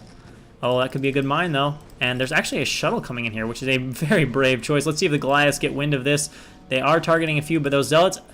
Oh, where are they able to slip by on that? Oh, there's already a depot that's dead. So forcing Nyoken to run away down here. A nice D-Matrix on that tank, but the CC might get sniped if decides to focus on it. And oh, these are just the Arbiters in here. I was like, why is there still units alive? I know I saw everything die, but it is the Arbiters that are still alive. SCVs are pulled to repair this command center. Yeah, they'll be able to get over and repair. So unable to get the snipe, but he will get a starport and the science facility here. So that is a nice kill. I was wondering if that was going to be an Arbiter moving across, but Nyoken cleans this up. Still dealing with obnoxious Arbiters in the main. He's actually just building turrets to try to get rid of them for the moment. I mean, that's not where you'd normally build a turret. That's like a please go away. I'm tired of hearing this Arbiter hitting my shit in the main. Alright, so... Wow, is he really... He does not know this base is here. Holy moly. He can't possibly just think like, oh, I'm going to take this base. So that explains why... Mazur never attacked this top base. He did not know that was there. And so he's probably going, oh, fuck. And we have another recall into the main, which is an interesting choice, given that Nyoken's army is all concentrated in this area. But a nice little splitting of zealots here, and he's actually pushing back the vessel. Although there are several other vessels here as well. And just clearing out supply depots, blocking Nyoken. Supply depots need to go up from Nyoken in the main base. But then these zealots just kind of run forward here. And vultures plus reinforcements should finish them off, and it looks like some units from Mazur going into the center here. This is not going to work out particularly well. No obs with them. And actually, wait, there's only he hasn't built factories over here, and he never got an army over here to defend. So this might be enough to break, depending on how quickly reinforcing can happen. And this Arbiter actually has enough energy to a recall on top of a recall, but Nyoken might be moving to EMP that. No, he doesn't throw it on EMP, but Mazur retreats. And is he going to recall again? His Arbiter is taking a risky flight path, and yes, another small recall. And additionally, this group of Dragoons is fighting, but it's on a move, so it's actually not going to clear the tank at this moment. A small reinforcement, and we are getting into some scrappy fighting here. This time he's back for the CC snipe, and this time there is no Nyoken here. But actually, no, Nyoken's gotten a large army over here, which explains why there's no army at the bottom base. So Nyoken holds his top, but loses this mineral base for the time being. Top is the better base to hold on to, but he can ill afford to just leak bases. And he has snuck a tank over here. Has not gotten any kills on the probes, so just moves them over to the other side. And will be reinforcing with Dragoon Zealot. And actually, this is a pretty significant reinforcement coming out of both gateways now.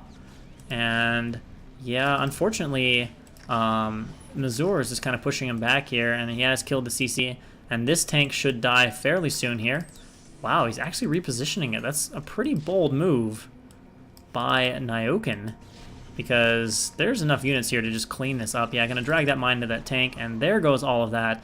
And now Nyoken is in scramble mode if he's gonna hold this base. Major scramble mode. Although if he intercepts these units, that will be really nice for him.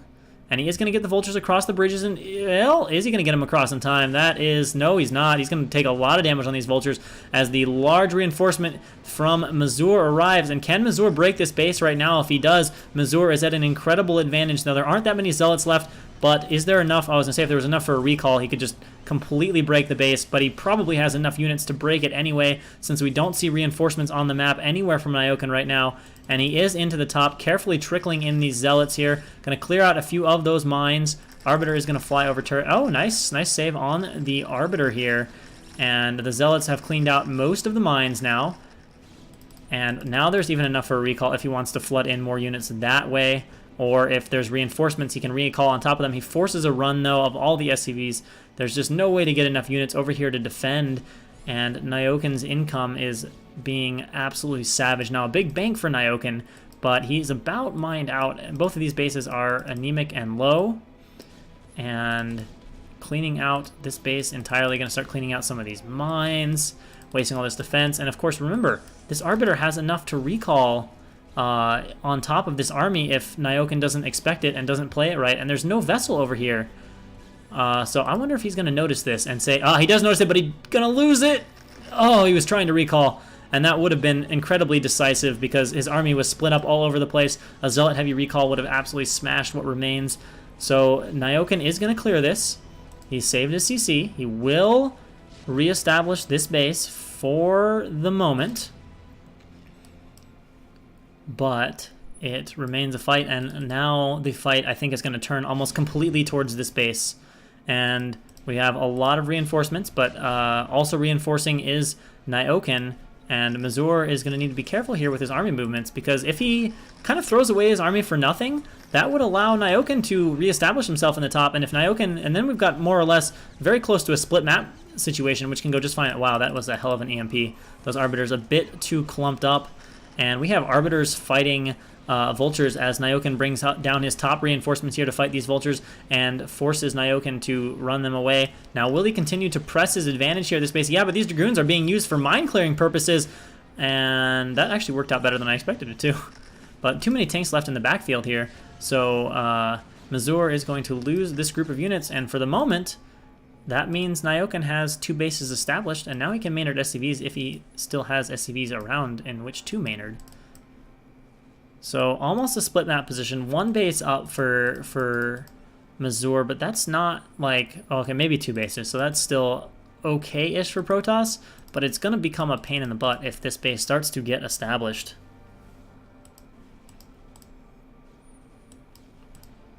All these Arbiters just killing tanks. This repair, we have the 4 Arbiter attack, and repair is 2 Imba. The repair, this is such an even, okay, now he's just turning to a different tank. He's like, well, until you get a few Goliaths up here, I'm just going to attack these tanks, and indeed there are 2 Goliaths coming. So he's going to kill one of these tanks with the 4 Arbiter fight now. Will he save all of it? A lot of these Arbiters are pretty injured. Oh, let's go for the Science Vessel. Chase it down. Chase it down. All right, so Mazur has recollected his army at the top. He's more or less maxed out his upgrades. Needs a little more shields, but, you know, 3-3 for both. And oh, no! A horrible unsiege timing for Nyoken! And this will most likely lead to a great engagement here from Mazur, which might be game tipping, although the tank line is nice and deep. Is there a stasis? Yeah, that's a pretty good stasis here. And so this army is cleaned up now. Does he push the advantage and deny this base, or does he swing around for the top? It looks like the decision right now is to back up from here and perhaps swing around to the top, which again is left almost completely undefended.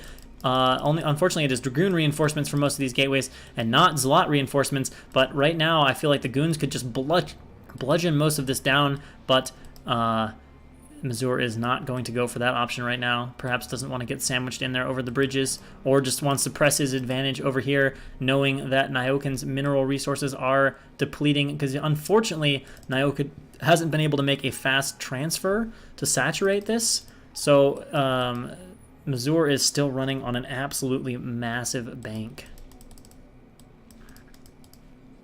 I mean, that is a lot of money for Protoss. A couple armies can be made out of that.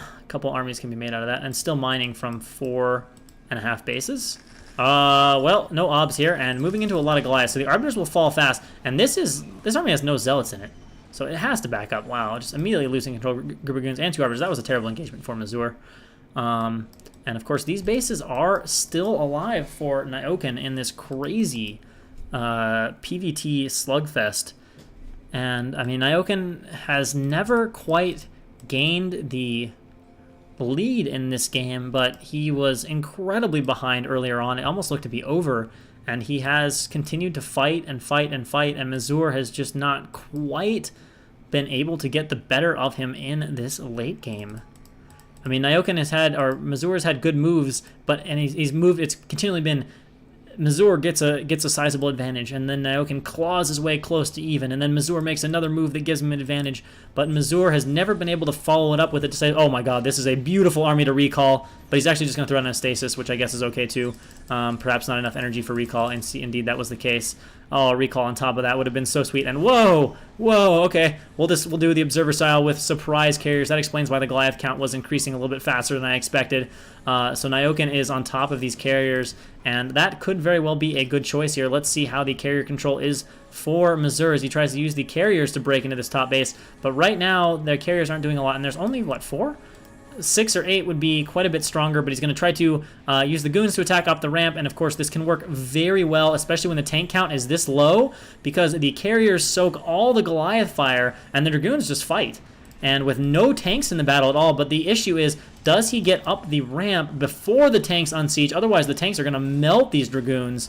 But the Goliath count has been thinned significantly now. We can see this is quite a reinforcement stream from Nyoken coming up, and I think Nyoken is going to hold this position and with it take out this base from Mazur, especially if a couple more tanks can get up here. And these Dragoons are continuing to fight admirably against the Goliaths, but now a few more reinforcements here and just 3 carriers, so Mazur is going to have to move back from this position, and Nyoken is in danger of getting to this base and taking it out, continuing to chase forward on the carriers, working his way down the ramp, sieging a tank up in position right now. And given the switch to carriers, we're probably not going to see as many arbiters or recalls, so we don't need to be worried about recalls most likely on the map here from Mazur to other locations.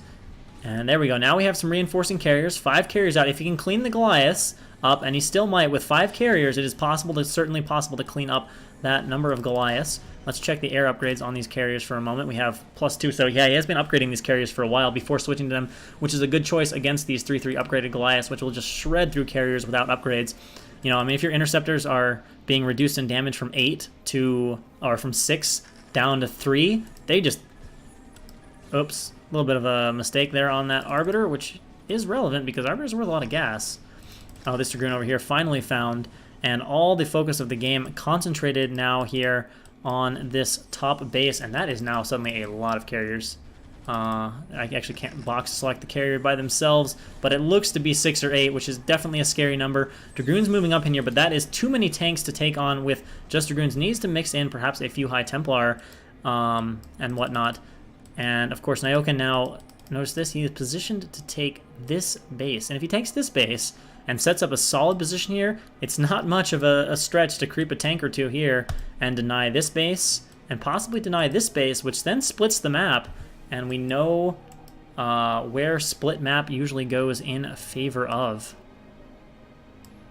Now the other interesting question is, does Mazur continue to commit to these carriers, or does he pause the carriers and go back into a ground switch when Nyoken is very Goliath heavy and try to steamroll the army that way? At the moment he's max supply, so we're not going to get an answer to that, but we have an army moving into the middle, doing some clearing here and finding some isolated tanks. And let's see, alright, so the siege goes up, goons are chasing in, but that's enough tanks to run these over pretty quickly, except for the fact that, hey, some carriers just arrived, but they are out in the open map, and Goliath can try to walk on top of them, and Mazur is not running the carriers right now. So Goliath should clean up at least 1, if not 2 of these, but these tanks need to get out of here, and actually that fight somehow goes better for Mazur than I expected. And Nyoken is indeed CCing over here, but he is very thin. Oh, but we have a Wraith transition, and is there an obs? And the answer is no. This is going to be 3, 4, maybe all of the carriers lost. He is booking into the cannons, but the Wraith transition, that explains the starports we saw over there earlier, is going to be absolutely lethal. And Nyoken willing to invest everything into these Wraiths to finish off this carrier. Will he get the last one? It looks like he will. Oh, there's actually one other over here. He will get this one. I don't think he'll get that one. And forced to flee. And Wraith production appears to be stopped for the moment. And now the question we ask ourselves, it is a switchback triple Arbiter switch from Mazur, who's just going to go back to powering out of his gateways, working off this massive 8k bank. I mean, and the funny thing is, most of the time when you see a Protoss with 8k banked, the game is over, O-V-E-R. This game is very much alive. You know, I said it was going to take a lot to top the last game, but I think we're getting it. This is quite the circuit breaker macro game here. Nyoken showing just how dangerous Terran can be in the late game. And, you know, I mean, I would say I would consider Nyoken probably to be the better of these 2 players. And what you're seeing here is the classic slightly weaker player does something good to gain an advantage but then in the late game, the ability of the superior player shines. Now, there's no guarantee. Oh, this is a mistake, though. I think this Protoss army is pretty beefy, but no, actually decides to pull back. I was thinking with all those Goliaths he was going to get run over, but Mazur didn't feel he had enough to take that engagement, and so backs up, and Nyoken back out on the map, and now he's stuck. Again, this is what I was talking about. He's stuck with more Goliaths than he would like to have. Well, he's getting a lot of tanks in this, and he is almost maxed, but again, working off a very thin economy. And swinging around here, going to clear these mines back out, maybe? No? Maybe not? Should have a few more Arbiters popping. Yeah, we got a few more Arbiters back in the army. And I don't know. This is a big army here from Mazur. Is he going to run into this? There's not a lot of Vultures, so this army is not as strong as it looks. Vultures don't shred Goliaths, and Vultures don't really shred Dragoons either. So the only backbone of this army is this control group of tanks, and I honestly... My sense, especially with Storms, is I feel like Mazur can take this fight in the middle, especially because there just aren't that many mines down, but Mazur is not ready to pull the trigger now. Vessel is chasing. Beautiful switch of the Dragoons by the Mazur to get the snipe and avoid any High Templar losses. 2 tanks from Nyoken. Yeah, this is very annoying, but some Zealots and a random carrier left over. And now let's see. Are we going to pull the trigger? Here we go. No mines, but we have more Vultures and a beautiful initial snipe on the Templar. A lot of the Zealots stuck behind the Dragoons, though. That could allow this fight to go in Nyoken's favor, and indeed it does. Mazur is forced to retreat, although he's having a bit of a sluggish retreat here, trying to reposition his army, blocking Vultures from sniping falling units. Throws a few goons forward here to save the Arbiter. So good army control from Mazur, who is annoying this base, but a few cloaked wraiths should clean up that last carry and allow Nyoken to hold that base as the action swings over here towards the middle of the map. I'm not quite sure where Nyoken has in mind with this push of doom. And my god, this is a bank. Are we going to see a mined out Protoss just try to use his 10k bank to shut down Terran? Because, I mean, literally, this is going to be the only base that mines for Mazur. Like, this is, like, by the time Nyoken's able, if he's ever able to, come over and creep this out, he's going to shut, like, 1,000 minerals max down. It's just going to be this base and 10k to kill off what remains of Nyoken. So we have some Arbiters coming over here, and we have all of Nyoken's army, so indeed this base is going to fall. That's only 1,000 minerals, but, you know, if we got into a late game situation and those 1,000 minerals are still around, that would be interesting. Oh, this is probably not the fight Mazur should be taking. This is pretty ballsy. He's not coming... Oh, he's trying to sweep in with Arbiters from the backside, and let's see here. Can he get a stasis off? Something like that. He does get a stasis off, but this is just a very strong ramped position. Wraiths are pew-pewing away and being obnoxious. He's trying to break this right now, and if he breaks this, it's actually a big deal. It could be a game winner. And remember, the macro flood will not stop from Mazur, so if he breaks this here and now and starts reinforcing, it will go bad for Nyoken. So again, every move here has the potential to be game winning, and Mazur is on top of this eco from Nyoken, who has a bit of a bank. He's working tanks up and getting into position.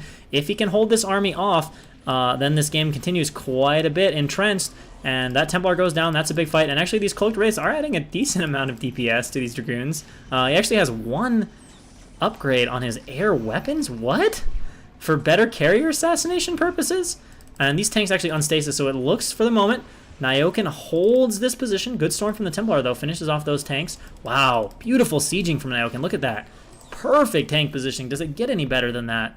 Very, very smart. So Nyoken will end up getting this base, and the fight and the struggle continues.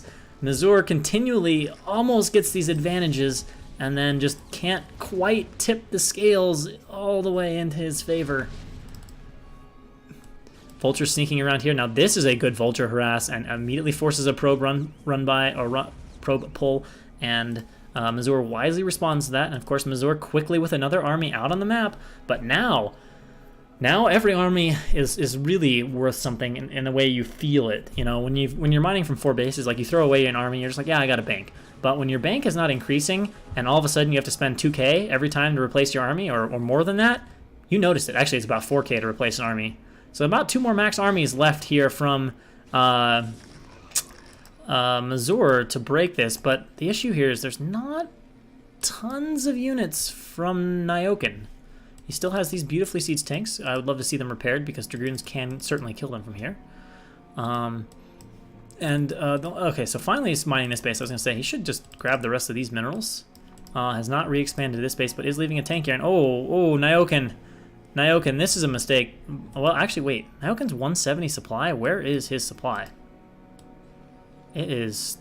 I don't know where.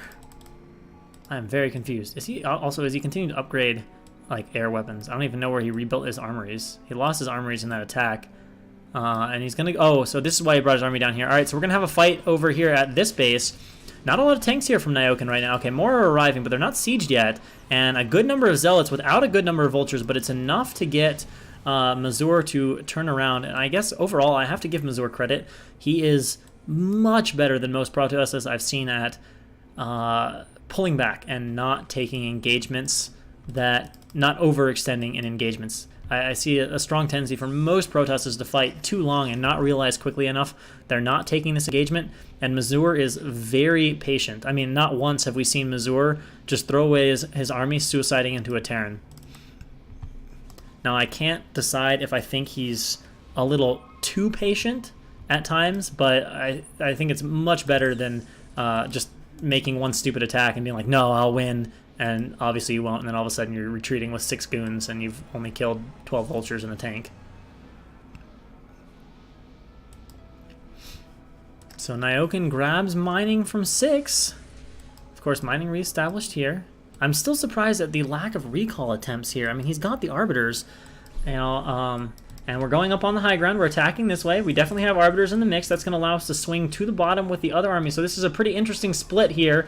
But the high ground looks to be pretty safe. These dragoons should probably pull back. But let's see if the distraction of the army is sufficient to allow Mazur to break this position. He definitely needs something to happen here for him right now. Obviously, this army is getting eaten, but it is definitely distracting Nyoken. And yes, Mazur plays this reasonably well. Gets on top of the base, shuts down additional mining from Nyoken, and needs to clean up the CC and also needs to macro. We can see his supply is plummeting perilously low right now, despite having this 5k bank. But this is very worth noting here.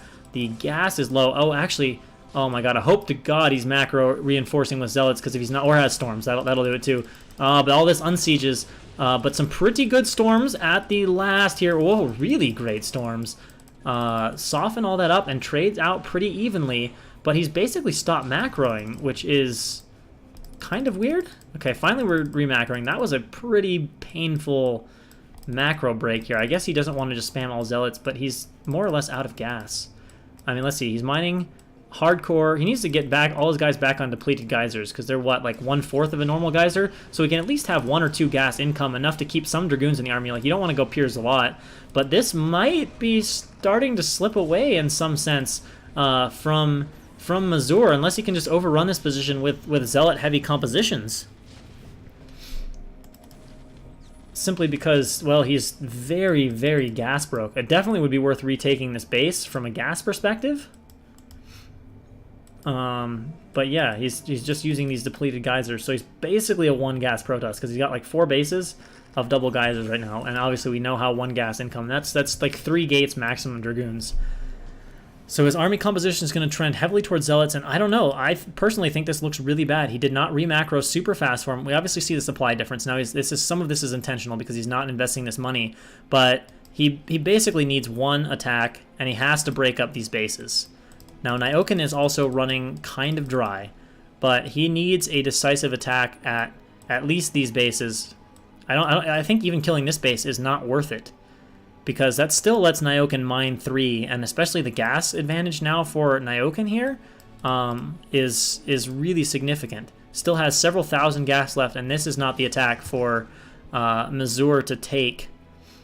Now, will he swing around to the top and go for it? And will he retake this Nexus simply for the gas? Although now his mineral bank is also starting to run dry. And it looks like he is going to go for it. And notice there are like no tanks here. There's just these 2. Wow, that's actually okay, no, that's not enough. All right, so now Nyoken must... Whoa, that's actually a pretty heavy army from Nyoken. I don't know. Maybe Mazur can work some magic, but it does not look good. I mean, he's definitely going to get on top of this base. Probably going to kill it. Definitely going to force the SCVs to run. However, he's got to move quickly. Although then again, maybe he just wants to try to fight here, but he won't win that fight, and he's not reinforcing sufficiently. I kind of feel a little bit like his macro is failing him, because he's still at 140 supply, and he's basically giving up a lot of army to kill 4 tanks. Does not shut down the mining And I think this game is going to go to Nyoken in the end. I'm not seeing any way now. I mean, Nyoken's got the potential to mine in 2 different locations. He is mining out over here, but he still has this base. He still has quite a bit of money, and he's definitely going to have the ability to make better army compositions because Mazur just doesn't have that much gas. And the other thing, of course, that makes me think it might swing that way is Nyoken is, well, this is another moment where a good attack from Mazur could do some damage, but Mazur misses the moment, and Nyoken gets sieged up, and will, again, force retreat here from Mazur, who then swings around, and he's going to go for it. I'm kind of surprised Nyoken wants to fight here out in the open, but these zealots are very clumped, and they have to pull back. And so this, again, goes fairly well in Nyoken's favor. And every one of these small little engagements, I mean, now Daniel can basically only go to once more to 200 supply. I mean, you know, barring Nyoken having a massive army failure at this point, I think it looks pretty good for Mazur, and here we go. This is the last battle. If Mazur doesn't win a decisive victory here, he does not have enough to remake, and there are quite a few tanks. Now, a lot of them are not sieged up, but it is about to be only Dragoons, and actually, is Nyoken just going to no-siege him? He is, and GG is called. Mazur unable to close a epic, drawn-out 45-minute PVT, and Nyoken takes game 1, coming back from a very significant deficit. Look at the efficiency difference, over 20k in resources there from Mazur, but Nyoken in the late game just too powerful for Nyoken, or yeah, Nyoken just too powerful for Mazur in the end.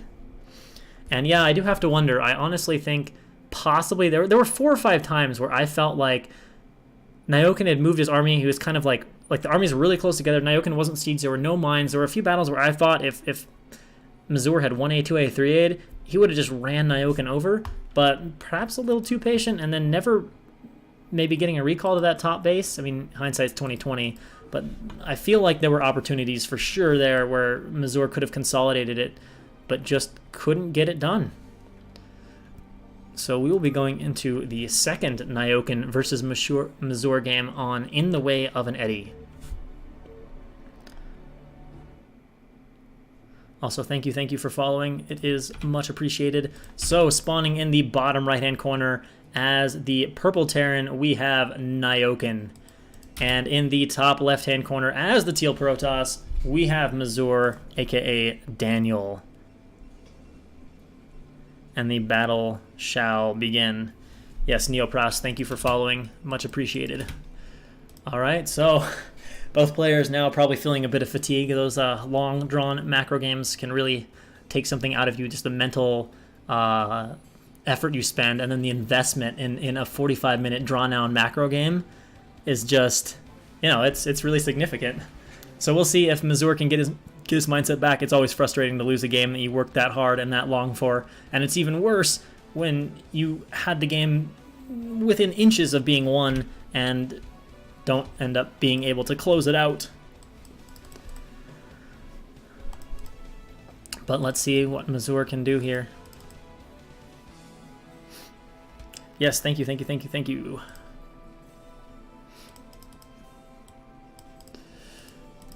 Always a pleasure to be able to cast for you guys. I mean, I pretty much do this because people enjoy it, and I have a little bit of fun doing it. So yeah, always a pleasure. Always a pleasure. My privilege. So yeah, gateway goes up over here at our natural, and a barracks on the high ground. Pretty typical for a reverse ramp map. And the question we'll have to see here is whether or not this is Rax Expand. Given the positioning here of this barracks, this looks Wally to me. I feel like this is probably going to be a Rax Expand, or there's a possibility this is just a slightly forward barracks, which would seem a little weird. I'm curious. I don't actually know what the official walling would be on this map, so I'm curious to see. But I could see this being some sort of a SimCity kind of anti-zealot wall. You know, you put the depot right there, and then that's zealot tight, and then of course a command center will form zealot tight, and you can micro against an initial aggro slot pretty easily. Yes, Nyoken is up 1-0 here over Mazur after a 46-minute drawn-out macro game of intensity, of super high intensity. All right, so Marine begins. Let's see. This is probably okay. So it is going to be 15 CC, pretty common for ramp maps, honestly. And this is probably a depot here. So we have our wall, and then we'll get a bunker over here at some point. And Zealot is being sent out. Oh, this is a Zlot scout. So this Zlot is unlikely to go to the right base because it would be very weird to just randomly send your Zealot cross map. And we start some Dragoon range. And a Dragoon on the way.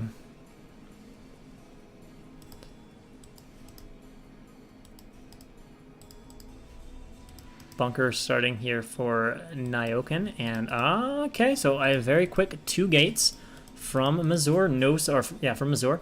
No surprises here. Aggression obviously powerful on reverse ramp maps because you know that Terran is going to have to bunker. So come pressure the bunker. Force repel. I mean, there's a good chance they'll 15 CC, and if they do that, then you can get 4 or 5 Dragoons, 6 Dragoons hitting the bunker, force a ton of repairing, and kind of decrease a little bit of that economic advantage from the CC. And of course, you also have the potential if Terran messes up his repair with those number of goons, literally just a couple seconds of overlooking repair can cost you the bunker. And you don't always die if the bunker goes down, but you almost always take significant disruption and reasonable mining damage. So of course, this wall is beautifully Zlot tight. Zlot's only pathways through the SCVs can easily clog that bad boy up. But the Zlot is going to come in here, it's going to find the bunker, and he's going to just immediately turn around. Now, having this Zlot here will be interesting. Could be disruptive later on. Oh, wow, he wants to come up and try to get some hits on this Zealot. I like it. I like it. Nyoken being a bit cheeky. And this is smart from Nyoken, making a few more Marines. I always think it's a very risky maneuver when I see Terrans try to get away with 1 or 2 Marines in this bunker with 4 or 5 Dragoons attacking it. Because if Protoss notices that, like when they walk a Dragoon accidentally in range or whatever, if they notice that, oh, my Dragoon is not taking much damage, then 1 Marine in a bunker, just ignore it. Walk past, kill all the SCVs, fuck shit up. Works out pretty good. All right, so of course he's going to notice that. Whoa, I took good damage there. Like that's good quick damage. So he's going to know, a 4 Marine bunker. You don't just casually walk past that. That does some damage. Fast scans here. He'll know it's not DT, but it'll still be nice to scan and figure out what the follow up is from Mazur. I guess I should say. Not that it's not DT, but it's not fast DT. All right, Dragoon. Oh, that was perfectly positioned. All right, so we already have 4 Dragoons attacking the bunker. We should have a tank on the way, siege on the way. And he's going to cut at 4 Dragoons to get his expansion up. Looks like maybe a slight pylon. Yeah, just waiting on that pylon to finish. This is not super heavy pressure, but notice it's forcing about 6 SCVs. I mean, Nyoken is taking no chances. He's got the next 2 SCVs here just ready to go. Oh, and we're going for a snipe here on some SCVs, but remember, that's a lot of Marine damage, and now he's got to back up, forces another pull, takes no real damage on his Dragoons. That's almost all shields, it'll just regenerate, and now back to hammering away at the bunker. And, this is basically nullifying most of the advantage of the faster expansion here. Tank sieges up. Is this perfectly placed by Nyoken? Oh, yes, it is. Sweet, beautiful placement right there. Now, that tank is kind of snipeable, but it would be a very risky maneuver to run in and go for the tank snipe. The SCVs weren't in the greatest position for like a defensive pull, but if they move right and you just run in there for nothing, that hurts. Ah, boy, some Reavers and walling against the Vultures. All right, so we have the support bay here.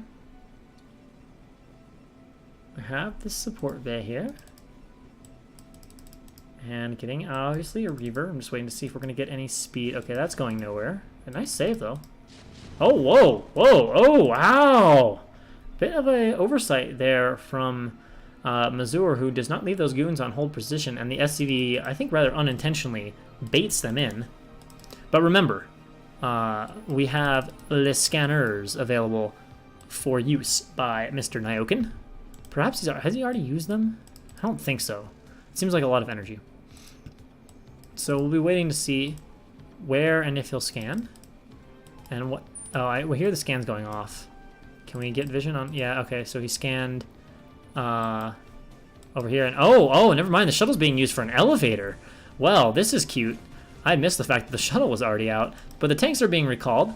Now, if he opts to drop the Dragoons on the tanks, that could be a little scary. If he can get a couple more in here, oh, but he doesn't have any more. I was going to say, if he had more Dragoons to bring in here, that would have been really scary. Also, if he can thin the Dragoon count or the tank count out, that's great for the Reaver, but the SCV pulling was okay, but then it stopped being as okay. But now the Marines are pulled back, but if he gets another tank out of this, repair is going down on that tank, and then backed into a corner, siege is up. 2 Dragoons will not be able to snipe this tank. Well, just as I say that, they come closer than I expected.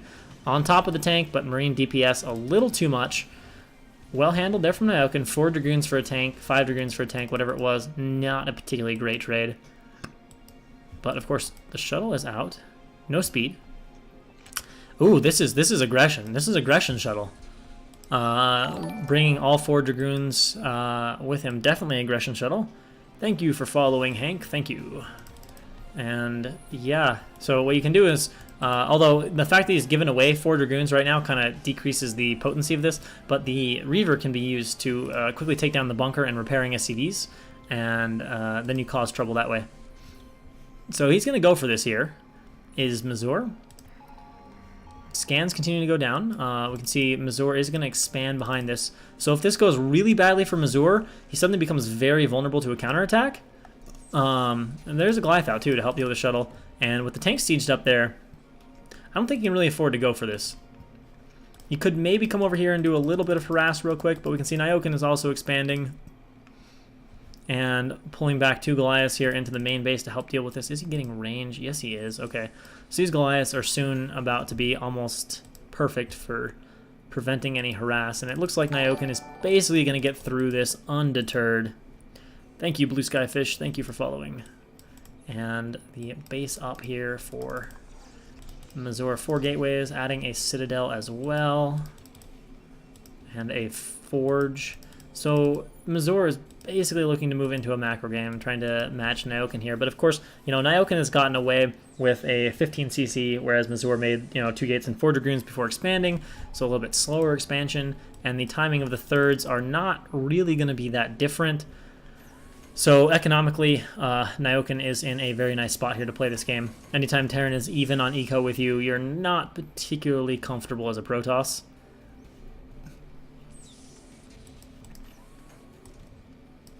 Unless perhaps you're going for some sort of, you know, super, like Hanbang mass gateway kind of timing, in which case then, alright, Terran expands fast and you just try to roll over him. But in this case, Nyoken already has 4 factories. It's only 4 gates from Mazur, so that's very equal there in terms of production.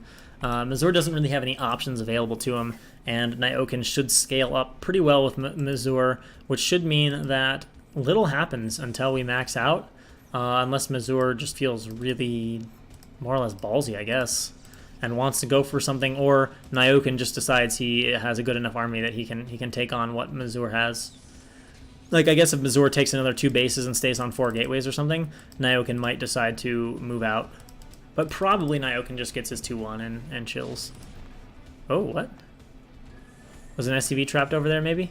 Ah, finds an OBS, goes for the scan, snipes the OBS. Nice little wall here, so Nyoken nice and safe at his ramp. And our double shuttle Reaver just hanging out here. Ooh, how many of these vultures can he intercept? It looks like maybe 2? Should get that one, yep. So it just keeps 1 slow volt out on the map. And oh, trying to go for a 4th. He'll get it down in time. So 4th goes down, and actually the vulture goes the wrong direction. That's a bit of a sneaky base. I mean, it's sort of a logical expansion, but it's not the one you expect Protoss to take. Alright, so +1 starts. Armor does not start. Okay, I was just waiting on the minerals. So now armor starts for Nyoken. And Mazur's getting his +1 attack. He's going to his arbiters. He's on 4 gates. Well, now this becomes a thing. Nyoken might actually just go. If he's going to have 8 fact while Mazur is on 4 gates, those reinforcements are going to be scary.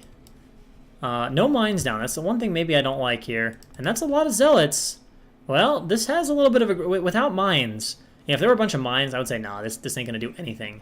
But with no mines, a double Reaver shuttle, this definitely has potential to do damage. And he's going for it, so let's see how it goes. Interesting that he chose this angle. Reavers are dropped. Let's see if he gets off any good Reaver shots. 1 goes down already. Tanks are going to have to target fire those Reavers. but it looks like the spread is pretty good here. The Zealots run in and evaporate, and definitely Mazur has to pull back. And again, like I said, he is a good Protoss in terms of realizing when he needs to move back. That was like perfectly done. The second he realized the Zealots weren't going to do anything, just immediately reacted and pulled back. But unfortunately, he just threw away a group of Zealots, was forced to retreat, and Nyoken is now an 8-factory Terran. He scanned this, and I think we might see him move out. He's even got a vessel now. I mean, his production is just so far ahead of anything Mazur has that, you know, it's a rough situation for Mazur. You know, you have to be scared of a Terran that has more facts than you have gateways. But actually, nope. Nyoken is just gonna slow roll this, I guess. Gonna harass with the vultures though.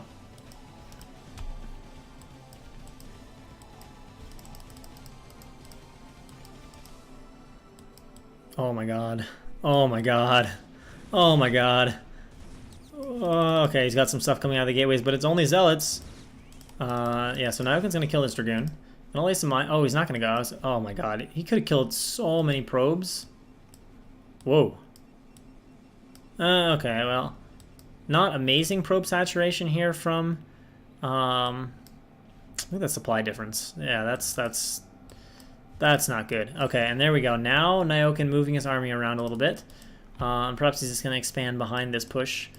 He's been scanning around. He's seeing that, oh wow, your gateway count is low. Like, you're just going to be smaller than me. Pushing directly over to the 4th base. And he's on the high ground here. So I don't think Mazur has I think the only option for Mazur here is to counterattack. He cannot... wait, does he even have an... He's got an ops over here. But he cannot attack this base. I think the only thing he can do is counterattack. Let's see if Nyoken reads this right. Trying to attack this army would be not smart.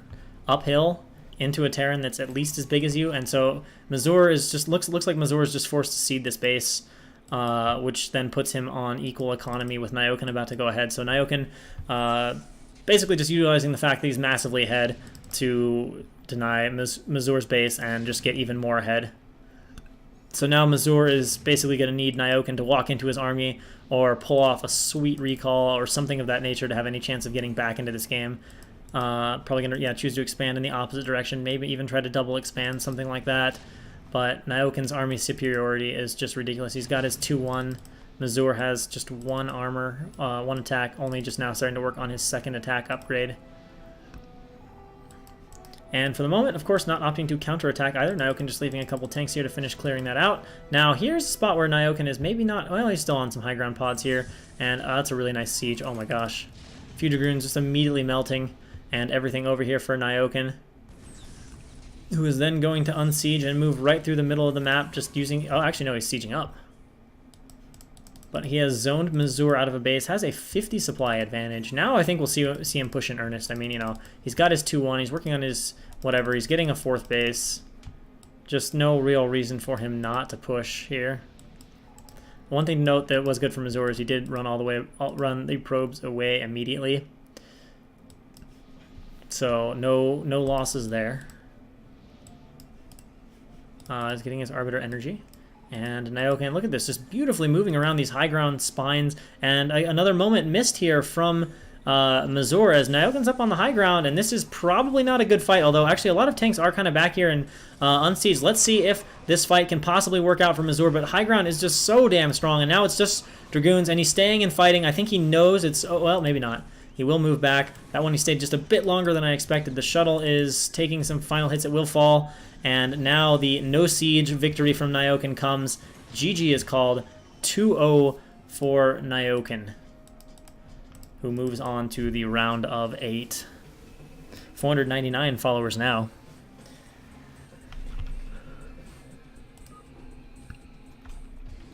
Nyoken does what he... Or, Mazur does what he can, but in the end... Nyoken proves to be a little too powerful and shows the fact that realistically Nyoken deserves, coulda, woulda, shoulda, if he had time to play, been in our top bracket in BSL Pro League. But it looks like a couple more wins for Nyoken and he will have his seed into the next BSL Pro League outright. So now we go into LML versus... Bibio something. Sorry, Bibio guy. Bibio Grape. on Sylphid. So spawning in the left-hand side of the map, as our orange Terran, we have Bebo Grape. And on the right side of the map, as the blue Protoss, we have LML. Now, we saw Mazur give one good game and then a pretty brutal loss to Nyoken. But Bebo Grape took two just straight up, Nyoken just rolled over him in the first two games. So based on that, Bebo Grape looked a bit weaker than Mazur. But of course, LML looked just a little bit weaker than Mazur as well. So it'll be interesting to see how these players are matched. I'm inclined to think LML is the favorite, based on what I saw. And the fact that it's PvT, but who knows? I don't know anything about either player's specialties or their strengths. Oh, did it not switch back? My bad if it didn't. But yeah, watching my face for an entire cast would be pretty bad. Pretty not good. It would be a radio cast, which I think is not what you guys came here for. I could be wrong, but I'm pretty sure you guys didn't come for a radio cast. Alright, so a gateway, no surprises there.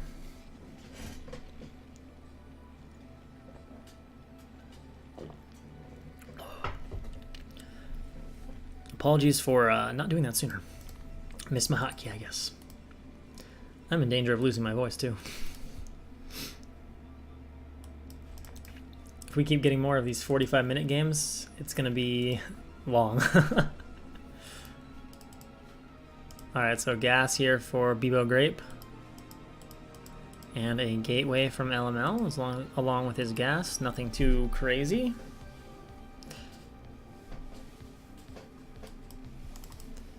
And the Terran Refinery.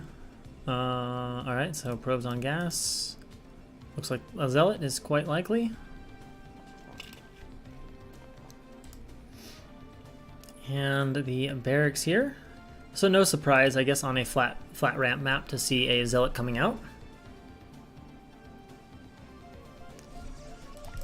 And let's see, SCV just scouting here. Obviously nobody's there.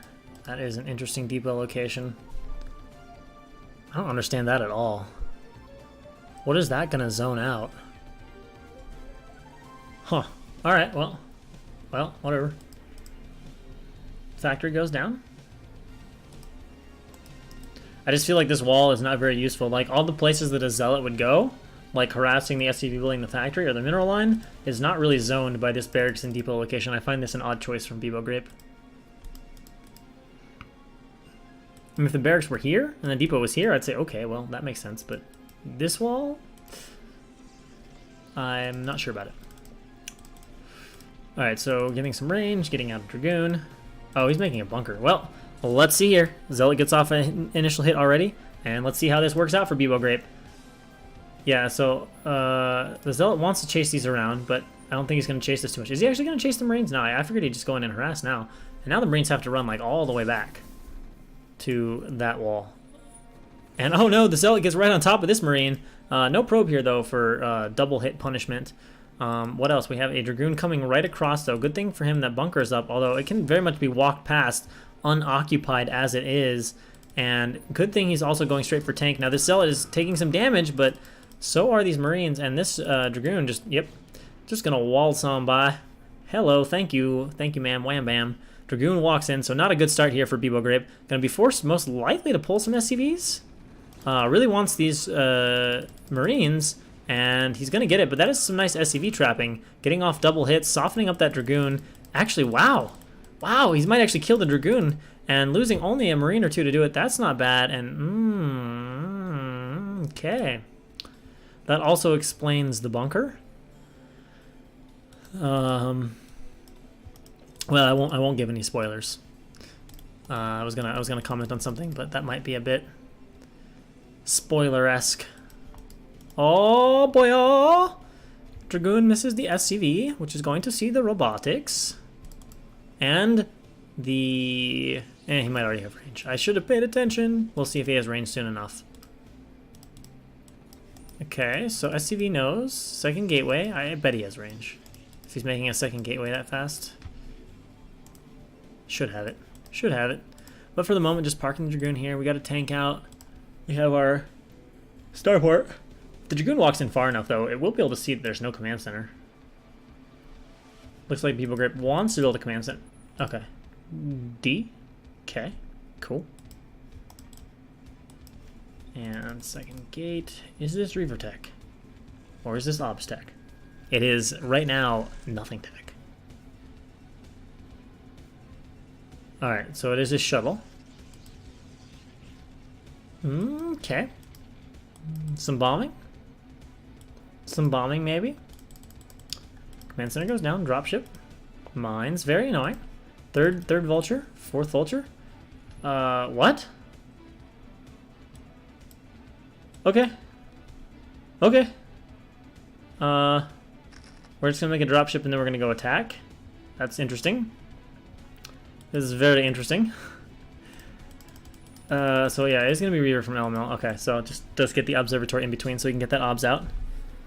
I think Beeble Grape is Beeble Grape, but maybe he's an AKA of somebody else. But he's probably just 1800. Well, this is gonna be spotted now. This is so weird. Unless he just really wants mines at the front. But it's just one mine, and obs are soon to be on the way. So yeah, alright, so we're gonna link up with the dropship, unless this is just a mind game thing from Beeble Grape to be like, oh, I'm attacking you, I don't have a drop. Oh, psych, I have a dropship. And now we have a shuttle out. That is this is a scouting shuttle? Oh my god, LML, please. Please don't do this to me. Oh my god. It's actually gonna scare him though, but it's an empty shuttle. It's an empty shuttle. It distracts him from loading up his dropship though, which is buying more time. And that is a boatload of dragoons. He's actually pulling 2 back into the main. We either got some Star Sense action going on here, or he knows what's up. One vulture dropped in here. Dropship flies into the main. That vulture goes down easily. And more dragoons on this. LML wants the dropship, gets the dropship. Now, let's see. Does that cost him? Or will these vultures be able to zone him out? Shuttle is returned with nothing in it. And vultures do sneak their way behind the minerals, getting off a few kills here. We've got, what, 3 on this one? And that's a decent number of kills here. Whoa, oh no! LML is, like, falling apart here. I don't know where the micro is going, but oh my god. All of a sudden, these vultures go to town. That's like 10 probe kills. 11, 12, 12 or so probe kills, plus maybe 1 here. That is a lot of damage. So now we're going to have the Dragoon Reaver counter, but of course, this is dropship play, so what does this do? Probably nothing if the Wraith is in any sort of position and Beeble Grape is paying attention. I guess the fact that there's a Dragoon in there is nice. He would like to have 2 Wraiths probably to shoot this down super fast, but he's going to opt for 1 Wraith. If he catches it here, he's close to it. Okay. Oh, he's going to get in. He's going to get in. He can drop the Dragoon at the very least. Wow. Okay, so Beeble Grape better run. Time to run, boyo. Yeah, just run. Just run. Not the best Wraith chasing I've ever seen in my life. Is he going to lose the Wraith before it can get the shuttle? Oh, no, he's going to get the shuttle. Shuttle goes down. So there's a Reaver down here. It might get a few SCV kills, but now the Wraith can just kill it. Let's see. Oh, no, actually, no, the Wraith does get sniped down here. So Beeble Grape is getting a little bit sloppy against this, unable to get the last tank hit he wants to kill us off. Trying to kill it with SCVs. Whoa! The Dragoon stops the Assassin SCV. Oh, how often do you see that? SCV with a legit Reaver kill. Alright, so there's 1 Dragoon walking around being pretty annoying. This is actually being fairly disruptive. This did a lot more damage than I expected. It was more disruption damage, but I mean, we're up to like 5 or 6 dead SCVs now, 7. And a couple to that Dragoon. So nullifying a bit of the damage from those vultures. Let's take a look here at our mining. We've got about 1.3 on most of these patches. So LML is a little ahead in mining there. And we're looking at a variety of mineral patches, but mostly in the 6s and 7s over here. Yeah, so LML definitely ahead in terms of amount of minerals mined and is grabbing his 3rd base. Beeble Grape mining up his own 3rd base. And expanding over here. Alright, so we have 5 factories and grabbing a missile turret and another missile turret and another missile turret, which is an interesting choice because we've already had 1 harass shuttle. A turret ring seems perhaps marginally excessive.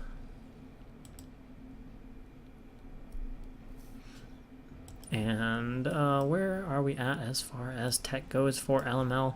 Alright, so the Citadel here. And alright, well, we know what Beeble Grape's doing. which also makes, oh yeah, so he makes all this turret. Well, that's actually not that many turrets. It's only like 3 turrets, but LML very close to seeing what BBoGrape is doing, but has not actually looked at that yet. So we'll see if he moves that obs. He is going to add some more gateways, which he's going to need. Oh man, I'm not a big fan of super fast forges in general, and I'm especially not a big fan of super fast forges against like a timing attempt like this, but I'm sure the reason he's getting it is because there's already been a dropship, and he's worried about future dropship play, which does make a level of sense, but BBoGrape is about to have a significant army with pretty darn good reinforcement potential. That's a weird choice to get with your I don't like, why are you going to 6-fac but with an armory? Your upgrades are not going to help you, and they're definitely going to detract from your army timing. So it's an odd decision to grab this and no expansion. And let's see, supplies are reasonably even, which is usually nice for Protoss. And the concerning thing here is LML working off only 5 gateways. Not exactly the largest gate count of all time. Doesn't quite seem to know what is coming yet from BBoGrape, because this obs is actually not gone any further inside the base. So this is unscouted, but LML is getting out on the map. Now he is, oh, that's going to be annoying. At least a couple DTs coming out here, and leg speed is close to being done, and now we've got gateways going down, but still, he has not moved the obs. But of course, now that he's got his 3rd base up, you know, it makes sense. And BBoGrape is now moving across the map with his tanks, but unfortunately, he's going to have to siege on low ground, although it is the mysterious low ground that I keep getting conflicting answers. There is definitely not a consensus about whether or not this low ground is low ground or not. Whether it's low ground in terms of vision or in terms of damage or whatever. These 2 tanks, they're just juicy. Okay, well, that's a terrible, terrible start from BBoGrape. Losing tanks for free when you're trying to do a timing attack. And now he's just like zoned out. Like, there's no use of his army being over here. This is just buying tremendous time for LML. I mean, this is basically done with. Like, BBoGrape more or less should just go expand now and just try to turtle on and get to 200 and get something done. But, you know, you force the army to run around all over the map like this in terror of 11 Dragoons? All right, well, he's regathering together. I mean, if he surrounded these Dragoons off or something like that, sure, it could be great for him. LML could do with a few changed rallies and the like. And, of course, we can force some scans. We've got almost 2. We have, oh, okay, well, he's going to have sort of almost 3 scans, but he's only got 1 scan right at this moment. So if these DTs come in and whittle and buy even more time, that would be rather annoying for BBoGrape. But, of course, BBoGrape is also in a position where he's going to get heavily sandwiched here. As he's nowhere near this base. So all this is just buying time, and even a little more time here for LML. And the command center does start for BBoGrape, and of course he is getting upgrades, which is still kind of weird with this timing attack. But now I guess it's gonna sort of work out for him. All right, so the tanks edge in close enough now to hit the Nexus. Oh, so they can see up that, I guess, because as far as I know, there's nothing with vision. So time is actually ticking. Well, maybe BBoGrape has made this work somehow in some weird way. But now LML is going to come in from the other side, but his army needs to work together, and he's sending in a few DTs. Oh, wow, they actually have access to these tanks. Has he used up any scans? No, he has been saving scan energy. So he will be able to scan for these DTs, but LML, it looks like he's going to find most of the critical tanks, which will keep his Nexus alive for the moment, and the flank of Dragoons here doing quite a bit of work, but LML is running out of units, and he may just barely bust this tank line. There's going to be a large reinforcement. Oh man, BBoGrape, that's more than a round of units, so BBoGrape is probably ruining the fact that he did not reinforce that quick enough, as now LML should be able to hold this position. He is off a few more gates. He's splitting his zealots quite well. Still has a few goons in this. No siege. Goons on top of tanks. We know how that goes for Protoss. That's definitely a good situation. And more or less just clearing out these vultures, and with no supporting cast, reinforcements spilling out of these gateways. Interestingly, mostly Dragoons, but quite a few gateways now. How many was that? That was like 8 or 9 gateways. Should be enough. And sieging up. Dragoons able to walk on top of the tanks, and there we go, right on top of those tanks. Oh, actually going for the mine drag, which kind of pays off.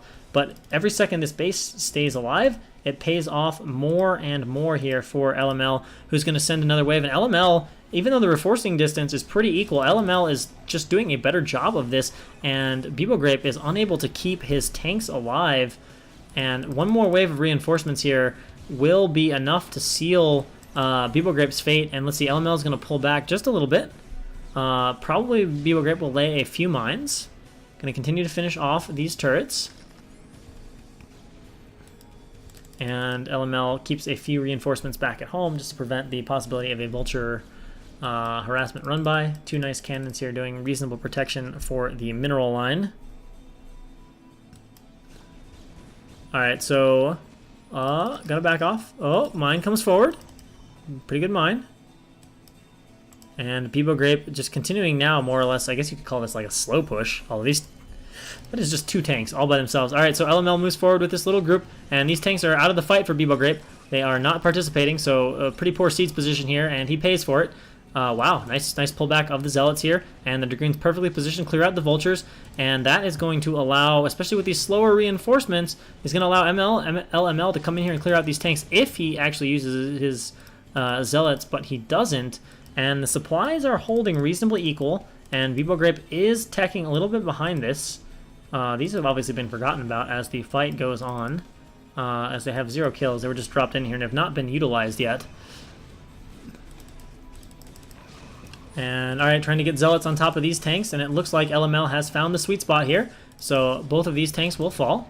And that again cleans up what Beeble Grape has. And now this becomes a concern for Beeble Grape because LML is basically at his front door. Now I don't know if LML actually knows that this base is here, but Beeble Grape needs to be very careful now. I mean, clearly his tank count is like none. Okay, well that saw that. So here we go. Now Beeble Grape has to defend, and he's going to counter with the Vultures. Oh, actually, yes, he decides to.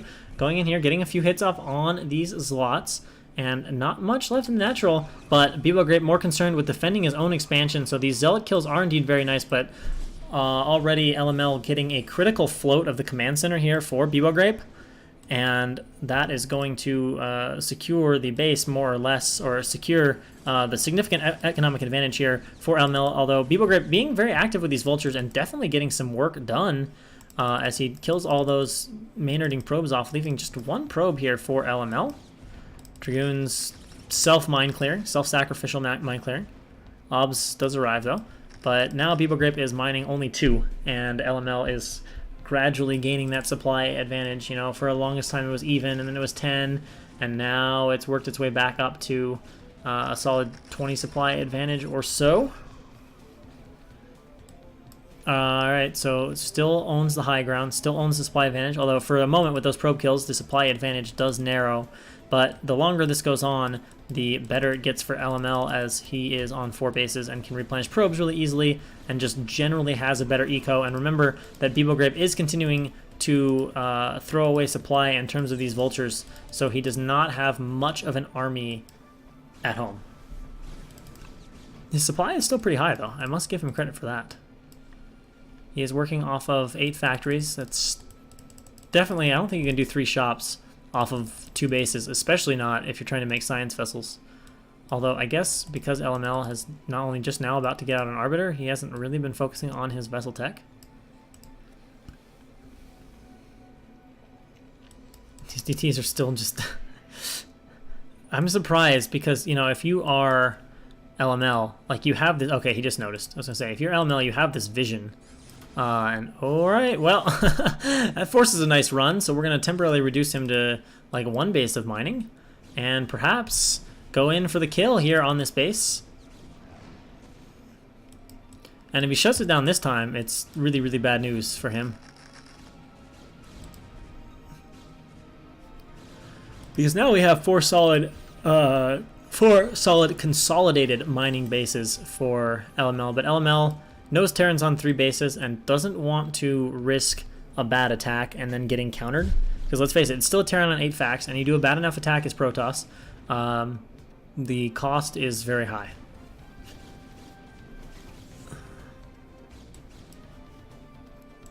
I don't know if he quite realizes how frail Beeble Grape's army is and that it was a bit out of position, but just playing it nice and safe. You know, it's pretty hard to get perfect vision of Terran's armies with obs and science vessels and all that good jazz out on the map. Nexus goes up.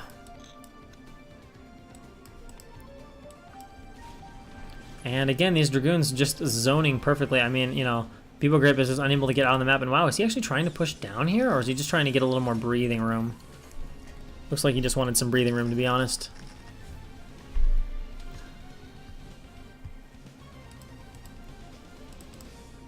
And one thing we can definitely tell from Beeble Grape's style is he yeah, that's one point that I should have mentioned earlier. This was an interesting decision by LML because he expanded closer to Terran, which makes for a pretty natural push just like this. But this is still not very many tanks here. And LML is now at a 40 supply advantage. Let's see where he goes with this. He's going to do some mine clearing here. And is he just going to straight up counter? Because that would be a bit scary here for Beeble Grape. I mean, Beeble Grape is killing this base here. He's putting up a turret. But LML looks positioned to just go for a counter. Alright, so LML, significant supply advantage. Also has... Oh, wow, that is a dangerous shuttle. I mean, that can do some magic if it all goes right. And here we go. In comes LML for the engagement. A stasis like right here would be beautiful. It's like a perfect pocket to stasis. But honestly, he's just overrunning it right now.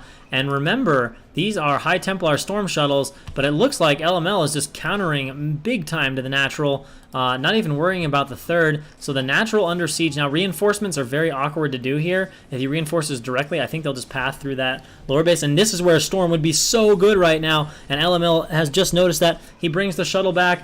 And, I don't know, bombing with High Templar is usually less effective, but he gets a few down, throws down some pretty good storms here, softens up everything of the retreating army. He's picking off the command center. He is over the factories, and I don't know if enough units can make it back in time to do anything meaningful here. The damage to Beeble Grape extremely significant, and every unit now that pops out is just dying. He's actually taking down turrets, perhaps to pave the way for a recall. If he reinforces with a recall, that would absolutely devastate this army. Now, this Arbiter obviously doesn't have enough energy to recall, but this Arbiter, well, neither does this Arbiter, actually. So no recall reinforcement, I guess, but that would have been scary. Wow, nice D-Matrix, but also nice Storm. Might just clear Protoss out here, but he's lost so many rounds of production, and LML, of course, is just gathering this big army up at home. And, I mean, Beeble Grape has an undefended base here. LML's still in pretty good shape here. He's moved an Arbiter into position somewhere. Oh, he actually walked this Arbiter into the base just to have the cloak. And still a few Dragoons are alive. Zealot's going to work on the armory. I don't think they know the SCV is repairing it, but one SCV is not going to beat 5 Zealot DPS. So kills the armories. Prevents that upgrade from finishing. And yeah, this is just incredibly delaying Beeble Grape. And all he needs now, basically all LML needs now is one recall. Walk into this base, do whatever. I mean, he's very clustered like he's going to recall. I'm looking for an Arbiter that is actually going to have the energy to recall, and I'm not seeing it. But, alright, well, LML moves out back on the map. Oh, wow, the Zealot walks past the SCV but doesn't see it. And that was, well, that was a lot of damage here for Beeble Grape because he's mining from one base. LML is mining from 3 bases. And taking... Meow. Taking eventually a 4th base. Got an Arbiter over here. Boy, 155 energy.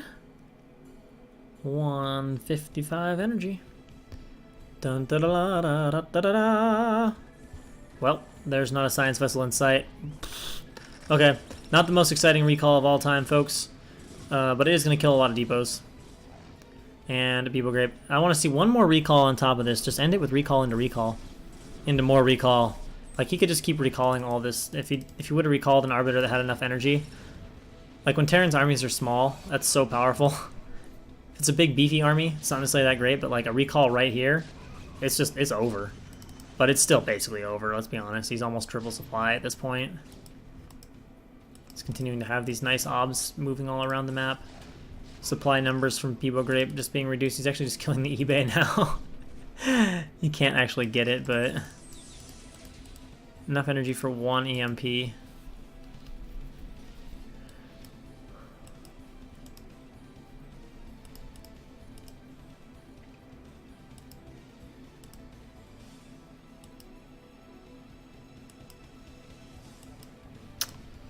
Look at this, he can barely make anything. I'm surprised Beeble Grape is still in this game. 70 supply, mining one base. What's the point, man? You dead. But hey, it's the Terran way. It's the Terran way.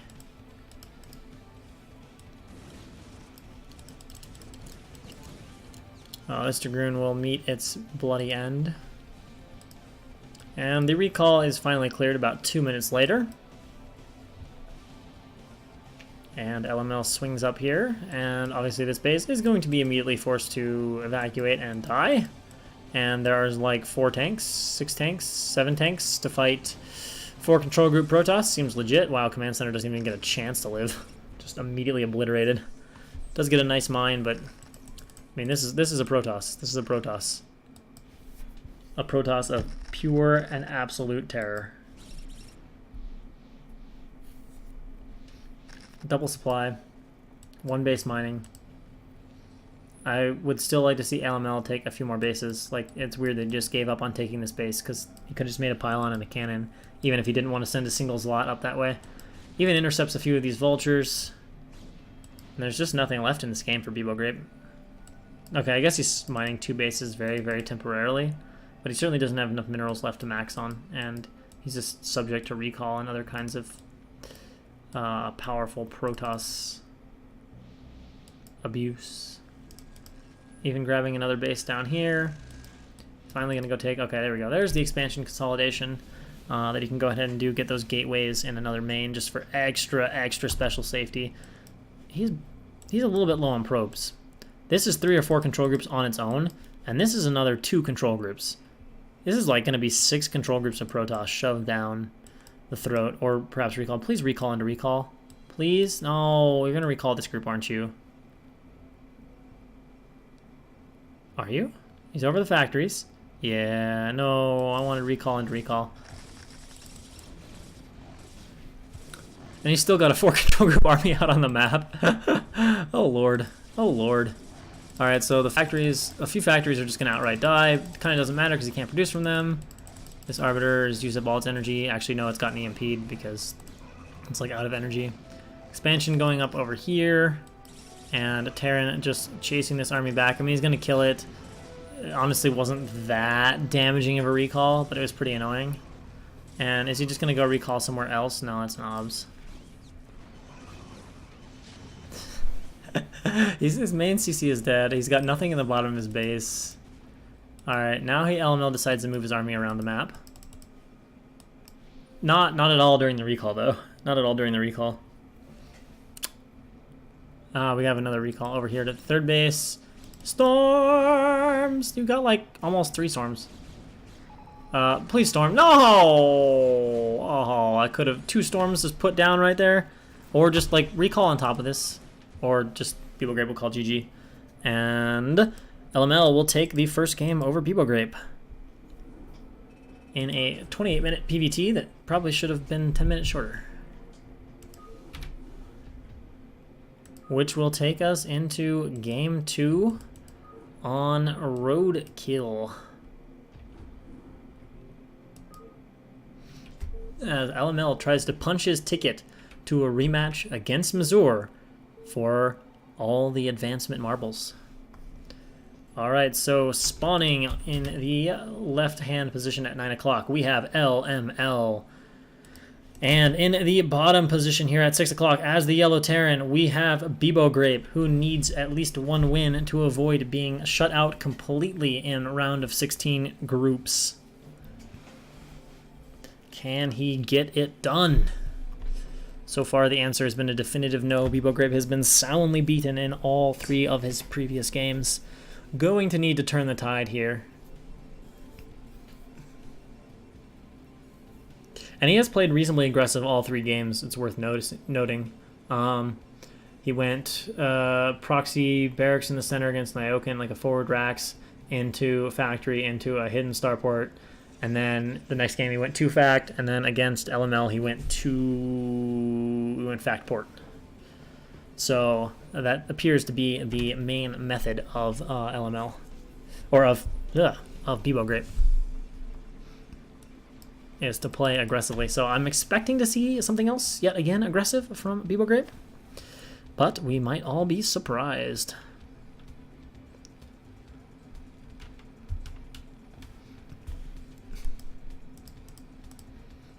And a scouting SCV out here from Peebo Grape. Wait. That's a forward Rax. Not a scouting SCV. I was like, there's nothing in the main base, but there is a supply depot.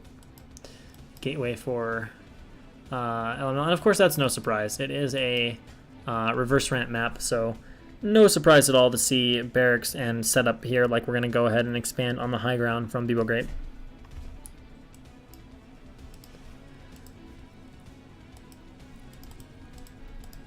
Normal looking play from LML.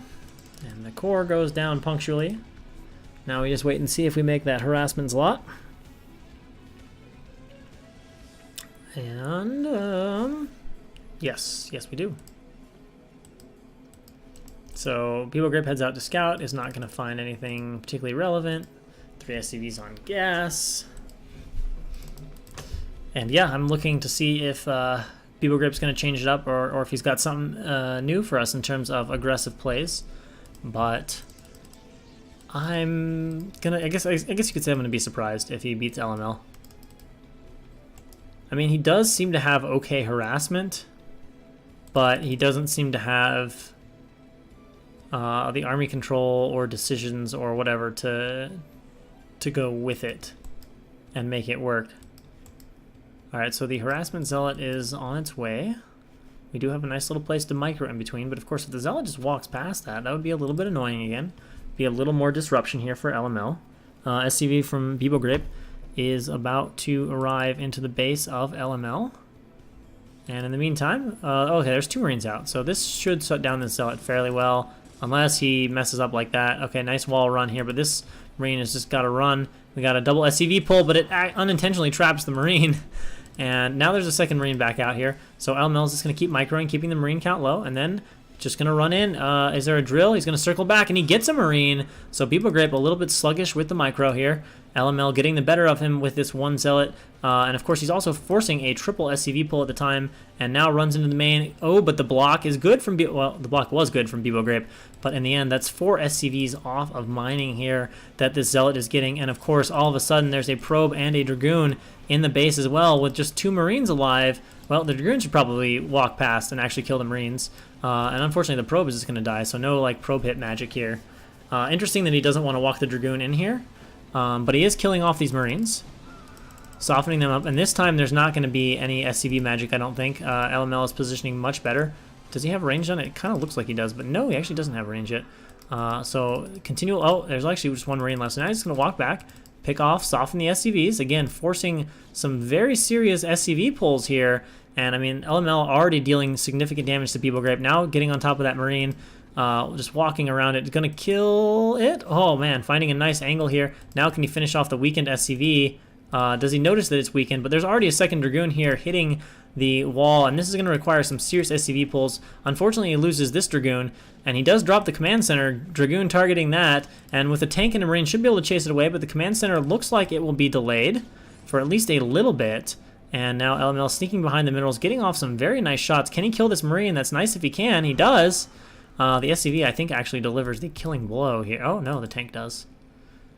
All right, so a bunker starts, and with no Dragoon reinforcement from LML, this attack is going to peter out. But that was damage. That was damage to Peebo Grape for sure. Chunku, thank you for following. Much appreciated. Much appreciated. All right, so triple gate and a robo from LML. Are we going to drop some slots on top? Maybe just follow this up with some aggression. Ah, boy, oh, the goon bug's out. Okay. Oh, ninja probe. One shot. Can he get it? Can he get it? No, he can't. It's so close, but no. All right, so he sees 3 gates. Well, he knows when he's preparing. Oh, Dragoons were not sent to attack the probe. Well, we're gonna have sitting two Dragoons out front. Honestly, this is pretty defended though. Can't walk on this. Oh, that changes the ball game a little bit. I mean, the shuttle doesn't die super fast. If we do get a shuttle for bombing, I kind of think we are, but I'm really curious. Right now, he's just holding minerals though. Now he's gonna expand first. Okay. Just gonna go straight for Ob. Oh no. Okay, there we go. I thought we were gonna get a shuttle. I just had a feeling 3 gates up really fast like that after you've dealt pretty good damage to Terran. It was a suspicion I had. And in this case, it was a suspicion confirmed.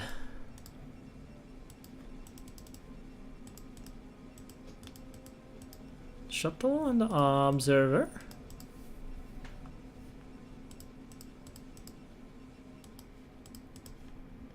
Okay, well, these Dragoons better run. Oh, man, come on. Oh, what? No, why did you unsiege?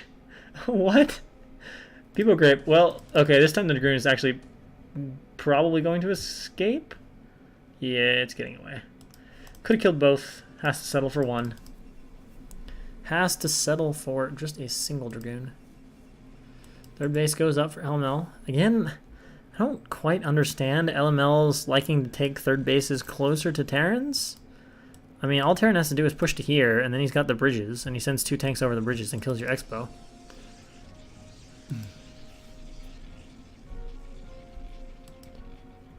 Or, God forbid, he just sneaks a few tanks across here, and you can't really get across those bridges very effectively. That's a long bridge. Like, you will take heavy losses if you try to run across this bridge solo.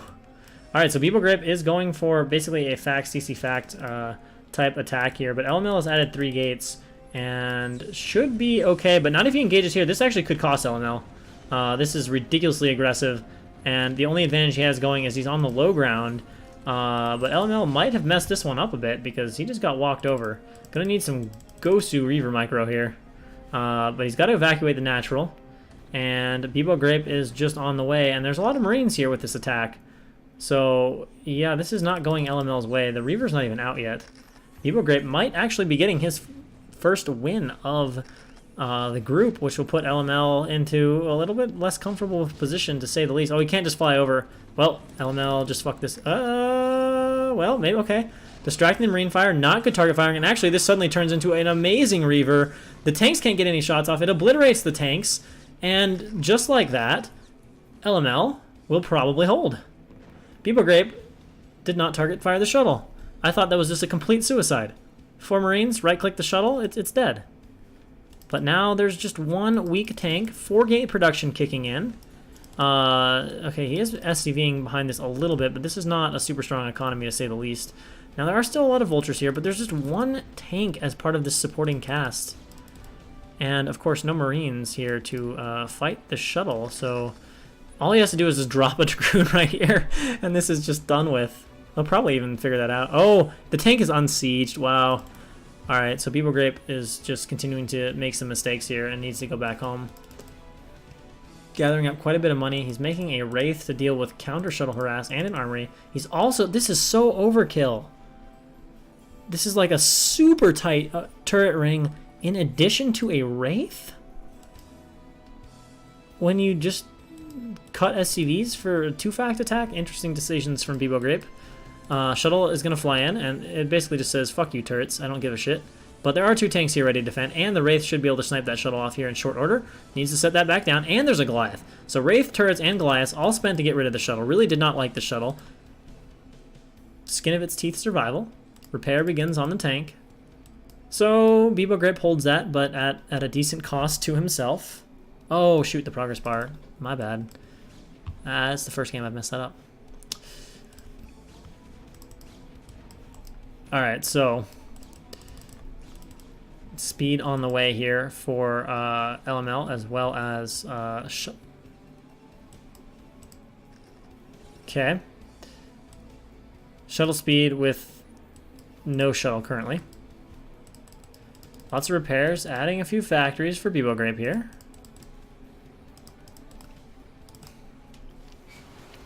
And an academy as well. Of course, the third base up and running here for LML. Bebo Grape surprisingly about even with LML in terms of supply. Perhaps LML's own economy is a little bit... Yeah, it is a little bit thin. Yeah, it is. It's very thin. 11 minutes and only 10 probes, so we've cut a lot of SCVs here. That's one of the reasons LML is not as far ahead as I guess I kind of thought he would be initially. I mean, Bebo Grape's economy isn't like crazy, but it's actually, well, no, LML's is healthier. He's got like 30 probes spread between 3 bases. Bebo Grape has like 30 probes spent amongst 2 bases, and LML can make probes faster with triple necks. But LML's probe production is admittedly not all that good. He's getting him going a little bit more now, but he's missing a decent number. So Bebo Grape going up to 5 factories. LML has his 5 gateways. Ideally, Protoss would probably like to be on 1 or 2 more gateways for supreme comfort. Okay, there's the shuttle that's been made. And remember, this is a speedy shuttle, which made me wonder if we were going to see perhaps double shuttle type harassment play, but no is the answer to that. And so Bebo Grape moving out here onto the high ground. Will he get a scan down? Does he see the obs tantalizing him? Oh, he doesn't even have scanners. First scanner being made.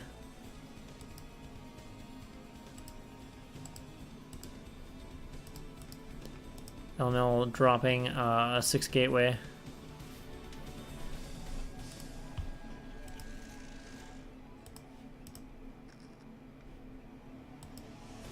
And Dragoons come up here in perfect position here to zone out these vultures, except for the fact that they need an obs with them. Because right now they cannot see those mines, and a 4th base goes up. And in the meantime, we have a drop here from Bebo Grape hunting probes. We got 3 kills on this vulture, 2 kills here, so doing a little bit of work, slowing LML down, actually giving Bebo Grape a supply lead in this case. And the vulture is also looking for some harass at the front, and LML is going to pull right back. And in the meantime, these vultures are getting cleaned up. And the vulture's unable, of course, to dive on top of those Dragoons, so just pulls them back. Honestly, this would have been the better base to drop, would have been devastating had it gotten dropped sooner, but I don't even know if Bebo Grape knows about this base. He probably does not, because he's not used to scan, and he just got the scanner. And he has not, as far as I know, sent anything down here to check for bases. And he's going to take this drop diversion time to move across the map on an out-of-position LML, which will allow him to siege the low ground here around this base, which is a very difficult spot for Protoss to attack. It definitely would have to come from this direction. If he tries to come from that direction, it's going to be dumb, but it's enough tanks to quickly force a cancel in short order, and this is risky here. Actually, wait, are the Goliaths in position? Yeah, okay, so now this shuttle is found, and he's got enough speed to run away, but he's not doing it, so he's going to suicide his shuttle to no effect.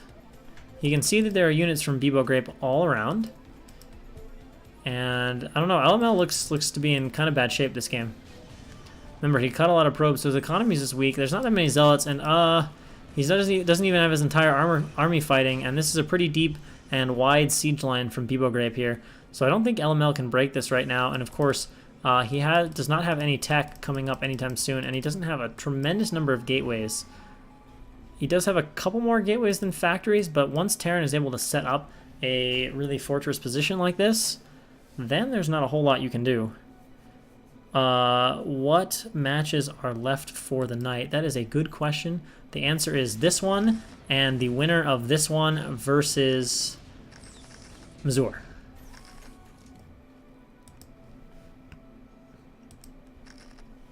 So LML is just busy zoning here as my chips loudly fall down.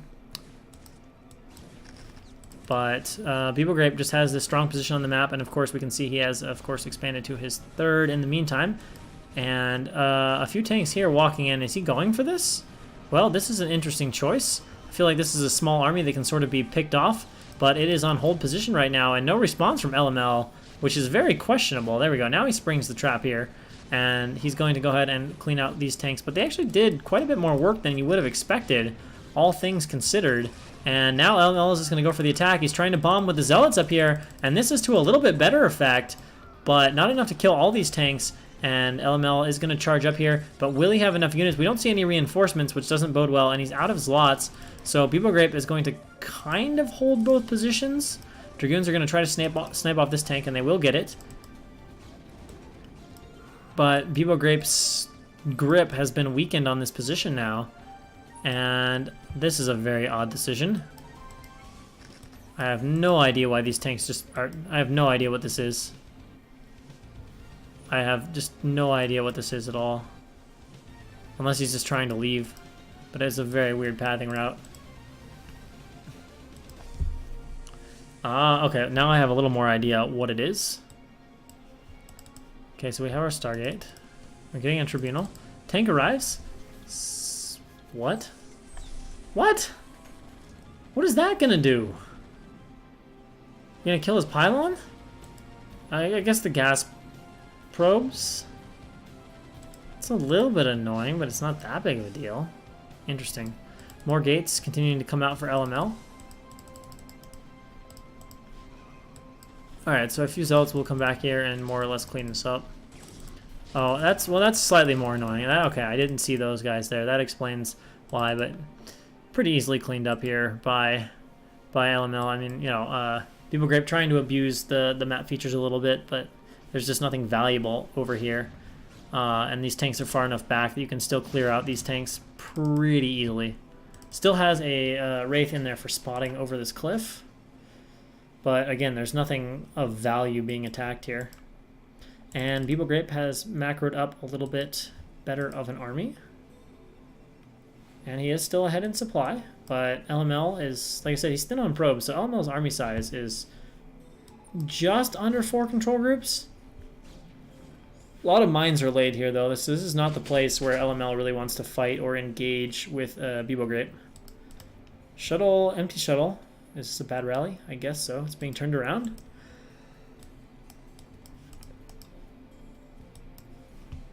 And Bibo Grape has 9 facts. So some pretty good production. So now we're getting a little bit better mine sweeping here from LML. And Bibo Grape just kind of zoning between his natural and his 4th base that he's just now started. And look at LML, the sneak Protoss, suddenly grabbing 2 top bases. That's going to be annoying. Push towards one, the other one still gets up. And you still have to deal with Protoss army, so making for some difficult decision making here for Bibo Grape, who now has a very legitimate army out on the map.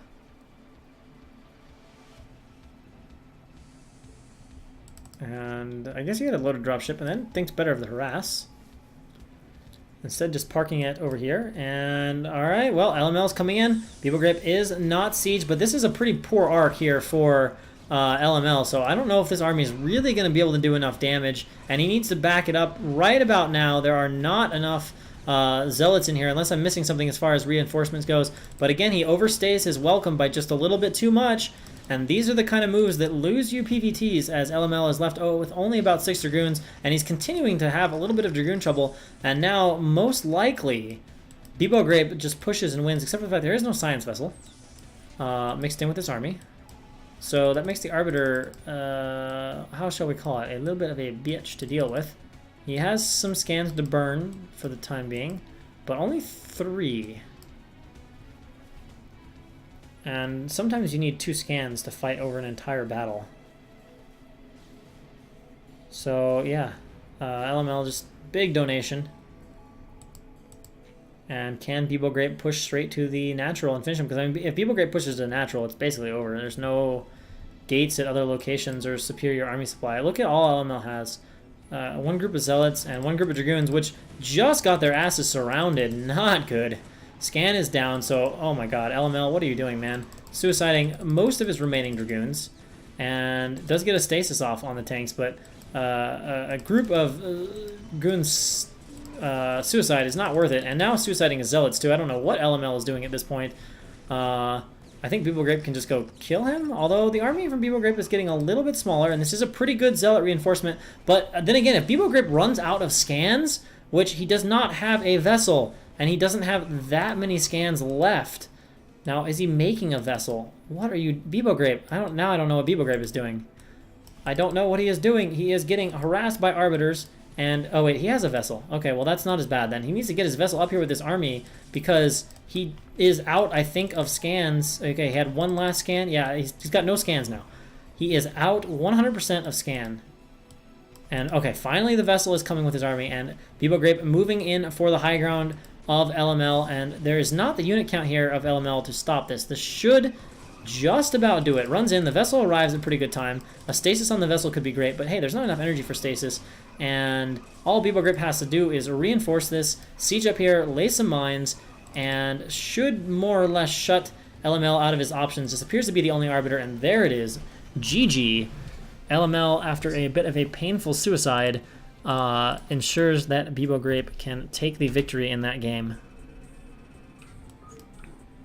So Bibo Grape will get a win, will not be shut out, and if he wins the next game, we'll get to face Mazur in the finals. Or not the, I guess you could call it the finals. The decider game. There's many things you could call it, that's for sure. Alright, so here we go. Here we go. Spawning in the top left-hand position as the green Terran, we have Bibo Grape. And in the bottom left-hand position as our white Protoss, LML Series Square 1-1. Winner of this is out of BSL ChoboLeague. And let's see here. I forget what this map is even called. These guys look cool. Oh, these are just Bangalores? Oh, they're Halu based. That's why they look cool, because they're Halus. Alright, shoot. It's like Caesarius or something like that. We're going to take a look at this map. We can see pretty normal looking setup here. Looks like a pretty standard natural. Oh, actually, I think I have looked at this map before. There's like your main base. There's... Is this a two-player map? No, I think it's probably 4 players. So you've got main base pod, main base pod, main base pod, and expansions, unique expansions are only here. So there's mineral only here, and then there's these island-esque fourth bases with obviously gas. Actually, wait, no, there's gas here. Okay, so these bases are gas bases too, but they're kind of like open, exposed gas bases. In the meantime, we can see barracks and, well, all right, so aggression, the name of the game for LML. Looking to put the pressure down on Mr. Bibo Grape. With the slightly faster forward slots. And we can see the pylon, second pylon is up quite early here for LML. And maybe a little bit of even probe cutting as well. Zealot, no? Just queuing probes, okay. So definitely is delaying his gas for this. And, oh, okay, there we go. Reverses the queue so he can take his gas. I guess he's thinking, hey, my Zealots have done good harass. Maybe the turn rate is nice to me as well. And I just want to continue this. And is this right? Is this Zealot tight? Oh, am I getting confused? Doesn't the depot... Okay, he has another depot on the right. That makes a little more sense. I was going to say, I think a Zealot walks through here just fine. However, on this side, a Zealot does not walk through. Alright, so Probe has, of course, found Bibo Grape, so the Zealot knows exactly where to go. And Bibo Grape is about to see this and be like, oh, snap. So is he going to make one more Zealot, or is he going to make the core? Looks like he'll actually have enough money to make both. Let's see if he goes straight to a third slot. Yeah, he does. Nice. So third slot coming out here for LML. And that is going to be plenty of committed harass coming across the map. On the downside, it will be slow dragoons, and it is a regular ramped map. So the SCV pull here for extra blocking is pretty powerful. And he's going to bring the probe up here, which will allow him to cut through this SCV a little bit faster. He gets that, gets up. Now the probe is in here to fight. The Zealot has taken quite a few hits. Nice wall to use. Going to focus immediately on the factory building SCV perhaps. But, oh, is he going to lose a Marine? That's good.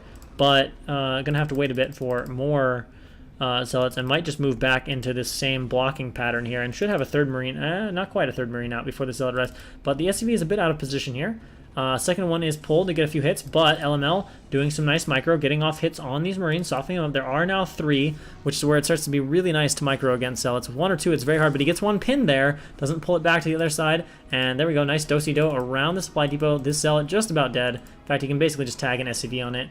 Assassin SCV gets the kill on that Zealot, and now the next unit out of here should be a Dragoon. Indeed it is. And we're getting Cybercore, no span robo here. SCV still alive. And this Zealot immediately getting a Marine kill, and he's keeping the numbers of Marines quite low, but a tank is on the way. Zealot swings around. LML is never going to get to that point where he has 2 Zealots at once. That becomes very annoying because then, of course, you really limit, the ability to dance between the depot because you can have a Zealot threatening on either side. Either side. Oh my gosh, LML, or Bibogrape, chill, bro. He's now attacked both his barracks and his refinery. That is not zealot damage, guys. That is self-loathing. Fear and... Oh, that would have been so bad if he would have trapped that tank. He's getting some nice hits off on the tank. Of course, unlike Marines, the tank can be repaired and is going to be repaired. But a Dragoon on the way. And does he get any? Oh, nope. All right, so that will obviously zone that Dragoon out, and LML moves right back. And, of course, very fast Reaver, but he's shown it to Bibogrape. And yeah, he has seen what is going to happen, and that is a bit of a lean push to just come across the map. Now, okay, so we're going to get 2 tanks, and we're going to strong FD this. I don't know, that's an interesting decision. Especially because I don't think he has mines. No, he's making just tanks. What? This is a weird decision. Well, if he can get here before Reaver and micro really well, then maybe. But if he doesn't, he gives away a lot. Now we'll see if he goes for a starport behind this. He is reinforcing with at least a couple Marines, which is good because 3 Marines is not very microable against... does not stop a shuttle very quickly. Now he's going to have some time here where there are no Reavers. And, alright, so these Dragoons walk forward, and uh-oh, does he already get 1 tank snipe? Nope, he's forced to pull back. Still severely softens 1 tank, but an SCV is along for the repairs, and starts to bang away on this gateway. But that will buy enough time for the first Reaver to finish. And, ooh, opting to siege. Now, that's an interesting decision. It's a little annoying, of course, to have tanks sieged outside your natural, but with the micro potential of the shuttle and Reaver, that will be very useful for helping to deal with these tanks. And you can just kind of drop like a Dragoon here and siege it. And again, Bibogrape does not target fire the shuttle, and that is a nice shot there. Gets rid of the Marines, which gives him basically as much dropping potential as he wants. And these tanks are getting softened up. Reaver takes a shot, but now the Reaver can just finish this off, gets its shot off. And he's just going to leave it here to finish off this Marine. So LML deals with that attack from Bibogrape just fine, but LML has a slower expansion. And the downside is that Bibogrape, I don't know if he did that much behind. He is going to go ahead and turret up, but his unit count is low-ish. He is going back into Marines, which is smart. LML has not chosen to go for dedicated shuttle harass, but there will be a solid wall of turrets to prevent the shuttle's entry to the base. I maybe can slip in here, but that would be so risky to go for. Definitely can't slip by here. I think it's pretty well zoned out. Now, if it was here to drop DTs, it'd be fine, but to bring in Reavers, nah. Not getting past there without speed. Or an air unit to tank, which doesn't happen. Well, he's going for it. He's going to lose the shuttle. Whoops. All right, so that's a bad start for LML, for sure. LML now definitively behind. He delayed his opening, went for a very slow Nexus here to get out his Reaver. He did clean up a push with it, but Bibogrape had expanded behind it. So this is a very uncomfortable position for LML to play, and he is going to, of course, make a shuttle again, which he basically has to do because he has no way to defend pushes. If he doesn't get out another Reaver. And he's on just 2 gateways or 3 gateways with very, very, very minimal army count, aka 1 Dragoon. Meanwhile, from Bibogrape, an academy and a 3rd factory. He also has an armory already going, so possibly we're going to see expansionary play in this game from Bibogrape. But no, then again, he's shown that he likes to get armories with his timing attacks, which is an interesting decision. So again, Bibogrape is going to have this fast, high factory count before LML, which is always an uncomfortable situation as a Protoss player.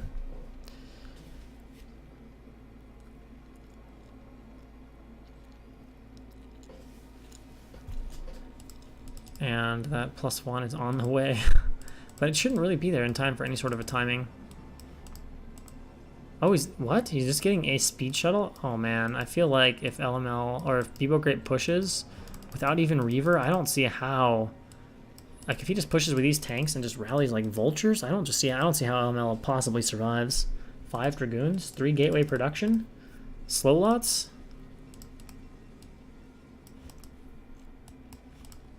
Of course, scanners are about to go down, so if People Grape scans this, it's like, wow, there's nothing here.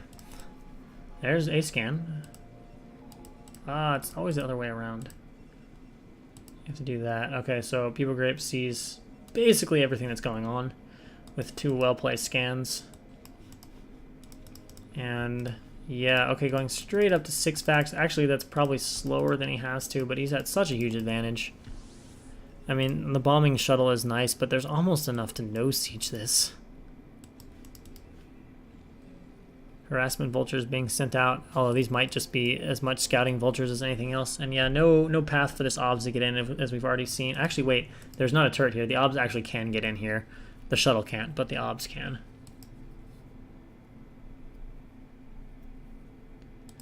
But he's not going to risk flying in again. But I think you can see some of the tanks. Yeah, you can definitely see that there's tanks being held there.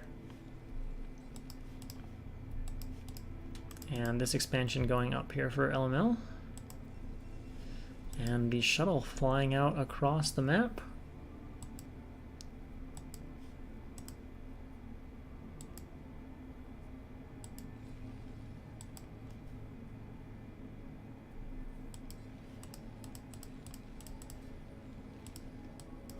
But, oh, it's got, okay, he's got a Reaver in it. Well, that's a little bit better. A Reaver and some DTs is a much better option as far as push breaking goes. Gonna need to bring SCVs to build turrets. That's 2 scans. 2 scans.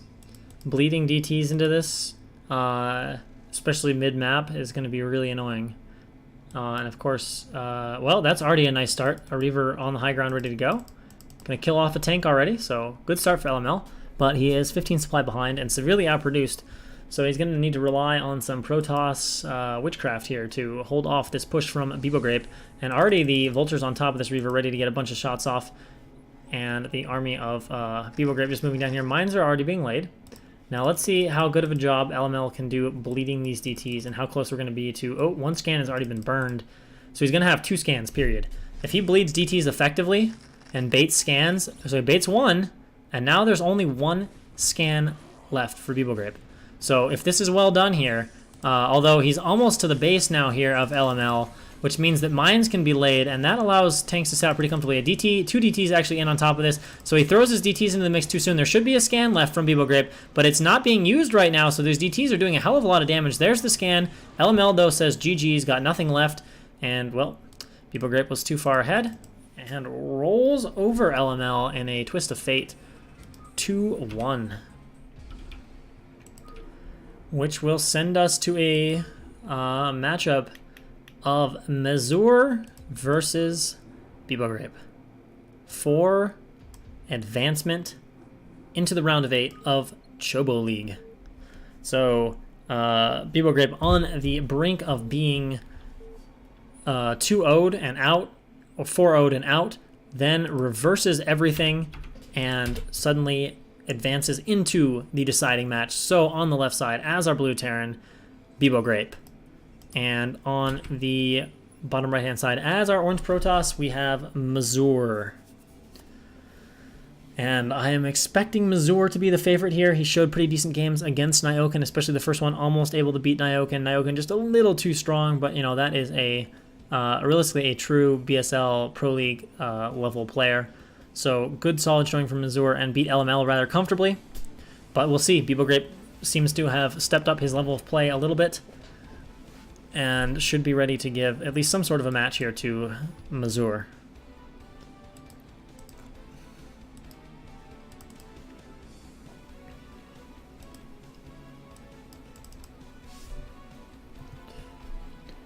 Alright, so Pylon is up here and no super early SCV, so this looks not crazy.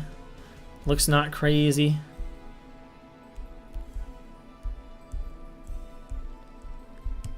In fact, nobody's done anything crazy today.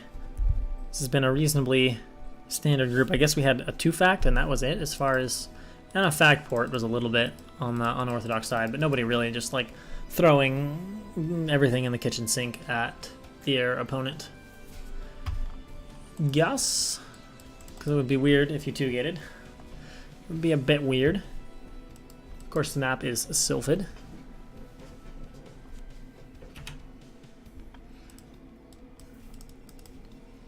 And the gateway here for Daniel, aka Mazur.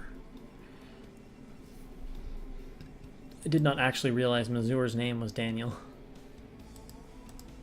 But now I know. So a core, also normal. Now, Sylphid, flat map, harassment zealot, quite likely. We'll wait and see. Yes, indeed.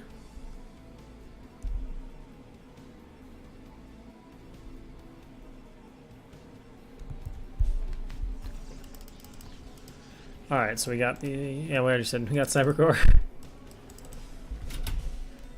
This turned into a pretty long cast, actually, and on low sleep. I had caffeine at the start, but it's starting to wear off just a little bit. So if I'm just slightly off, I apologize in advance. Hopefully these games will get super intense and not into turtle fests. We need another Nyoken Mazur quality game. Alright, so Bibo Grape really likes this setup. It did not work well for him in the first game. I don't personally like it, but hey, let's see. Zealot is going correctly for Mazur, so that's nice. We'll be able to harass with this. Grabs the second pylon, making that Dragoon. And coming straight across the map.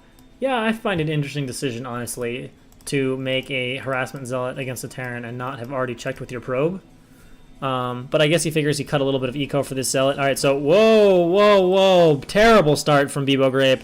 Terrible start from Bibo Grape. Oh my god. Alright, well, that starts off being scary. Of course, there is not a Dragoon rallied across the map. He's not going to race there, but he immediately has slayed the first two SCVs. He has scouted that he's being two-facted, and he's delaying factories. Oh my, oh, well, maybe not. Oh, actually not able to delay the factory, but he does get an SCV kill, and he's going to work on these SCVs. Wow, the micro is really nice from Mazur, and he just returns to killing SCVs, so two SCVs already dispatched of.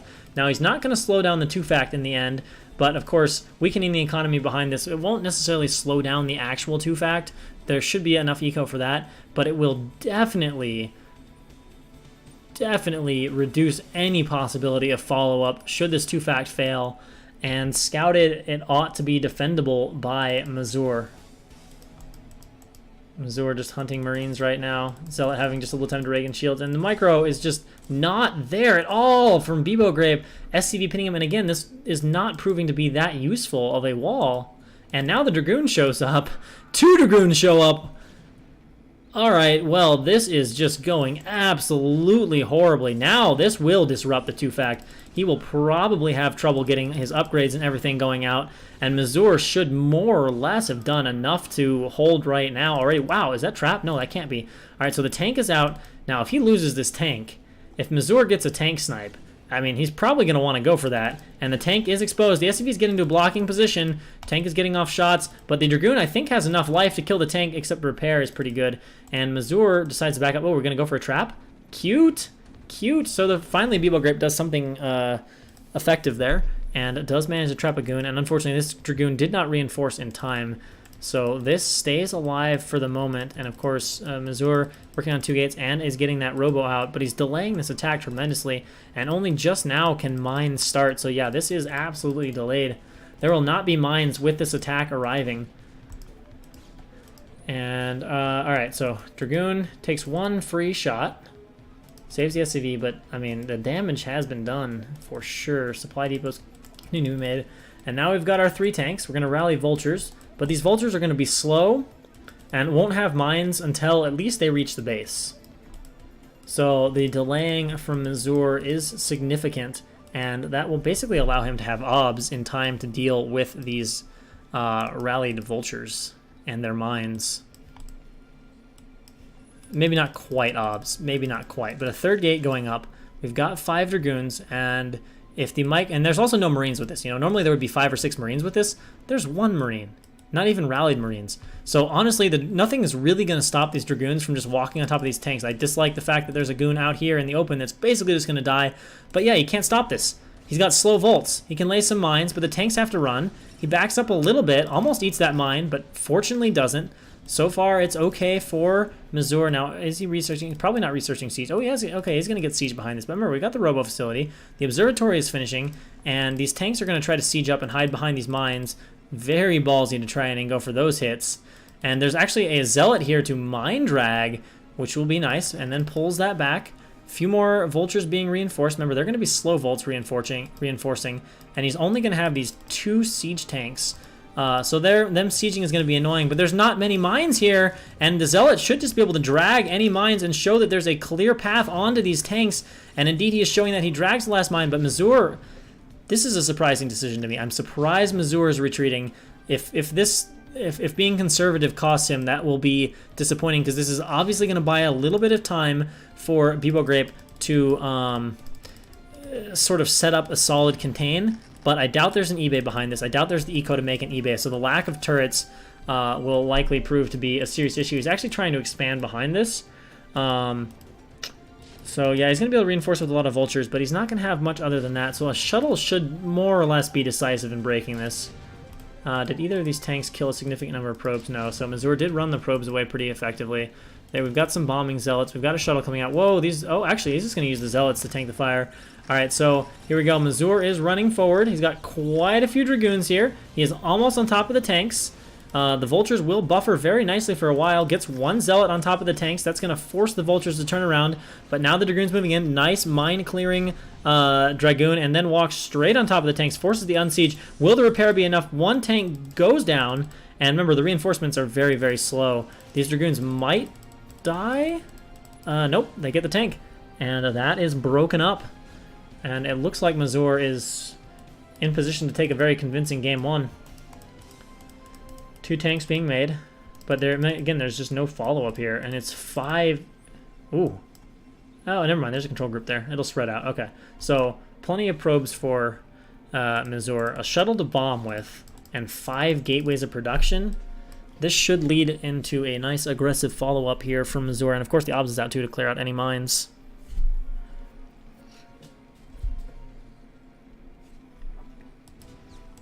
Come up here, clear out the vulture up here, the last remaining vulture on the map, and then he's going to scout and realize, oh wow, you don't have like anything. And of course, an eBay is not even started, so there's no way to even zone out a shuttle. He can block a little bit, but he's not even making anything. He like doesn't have enough money to afford anything. He just finally starts 2 more tanks. This is going to be so vulnerable to bombing.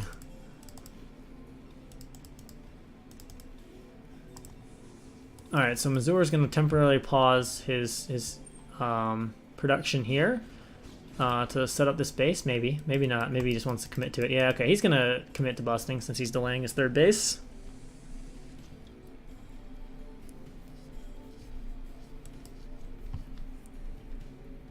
And just working his way... Where's the shuttle, though? The shuttle's got to come. If he wants to bust, he needs to bring the shuttle. Remember, no turrets. Only going to be 4 tanks. Might have 2 vultures out. Okay, an armory is a nice call, but the armory is not going to be done in time. So all he does is fly in here with the shuttle, drop a few zealots behind, and then run on top of everything, and probably delivers a lethal blow here. Interesting decision to keep 2 tanks behind. And of course the bunker has only 2 marines, so it's not even that scary of a bunker. Oh wow, nice! So using the first zealot here to try to siege splash that, forces the bunker to unload, and the dragoons immediately into the natural. And the 2 tanks will fall very quickly. Now he does siege the 2 tanks up in the backfield, but guess what's left in this shuttle? That's right, there's 2 zealots in this shuttle, and there's no marines in this bunker. And the tanks are down. So the dragoons have penetrated the natural. GG is called. The execution from Mazur is efficient, and is able to dispatch Bibo Grape in game 1 and is 1 game away from advancing into the round of 8 of BSL ChoboLeague. So here we go into game number 2.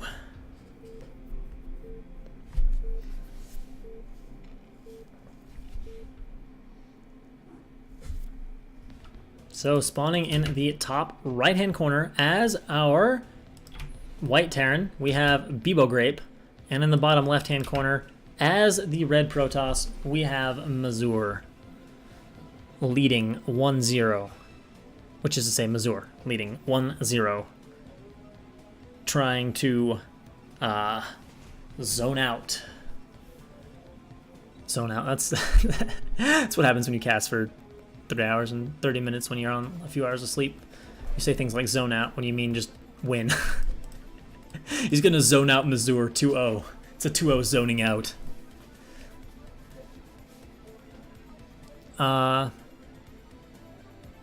Must be in the way of an eddy.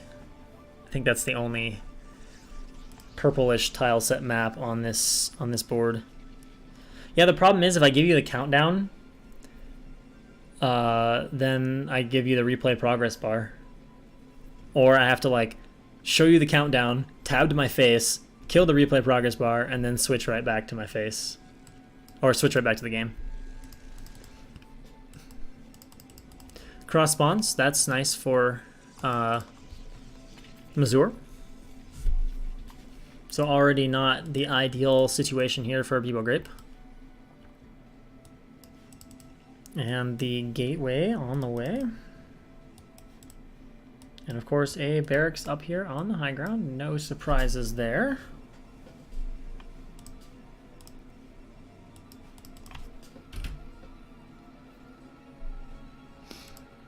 And immediately takes gas. So this is just going to be barracks on the high ground, but into normal looking play.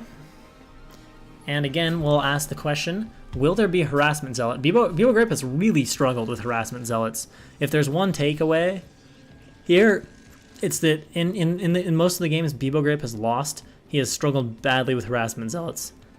I'm not going to bash his micro here because I don't know what turn rate these games were played at, and if it was turn rate 8 or turn rate 10, that's a little more of an excuse for that, but it's definitely something that has cost him. I mean, every game that I can think of that he's lost, and even some of the ones he's won, he's had to deal with like Dragoons getting in and at least forcing 3 or 4 SCVs off the line, and in worst case, just outright ruining them like Mazur did in the first game. But it looks like this game, we're not going to see a harassment zealot from Mazur, already at 16 supply, so he's going to go straight to Goon. He's actually going to get Goon range first. Heavy Dragoon pressure? Perhaps, since he's getting that range really quick. You don't usually see a Protest player get range before Goon.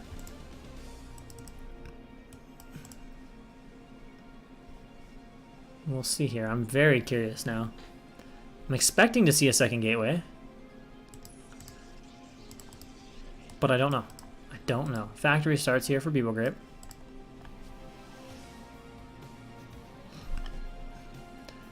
And we are going to get a second gate. Maybe not a fast second gate. Already at 23 supply here. So just an interesting decision to go range first, I guess. Well, maybe. No, that's just gas. Oh, he pulled guys off gas? So range first with that. And kind of a hidden pylon there. So when Bibo Grape scouts, if he is looking at pylons, he's going to maybe start to freak out and think, where's the tech? Where's the tech? It doesn't make any sense. Oh, proxy robo reaver crawl?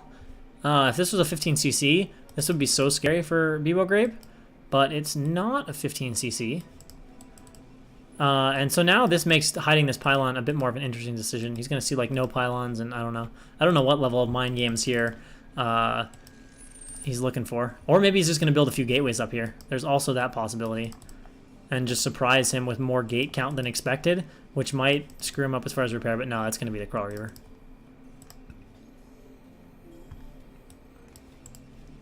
And of course, with a few Dragoons up here, he will be able to more or less zone the SCVs out and prevent this from being scouted. He will want to kill this SCV off very badly, and he does. So now he just needs to make sure that no other SCV gets out, and Bibo Grape doesn't find this. Alright, so repositioning that Dragoon. Hitting the bunker probably a bit sooner than Bibo Grape expects, but with just one Dragoon, we'll be fine. And the first tank is out. Now the issue here, of course, is that this is not a 15cc play. This is a tank first play, which means that a tank sieged up in the right place might not cause problems. Oh, but this is actually very, very nice for Bibo Grape if the tank moves out. Oh my god. Oh, wow. Okay.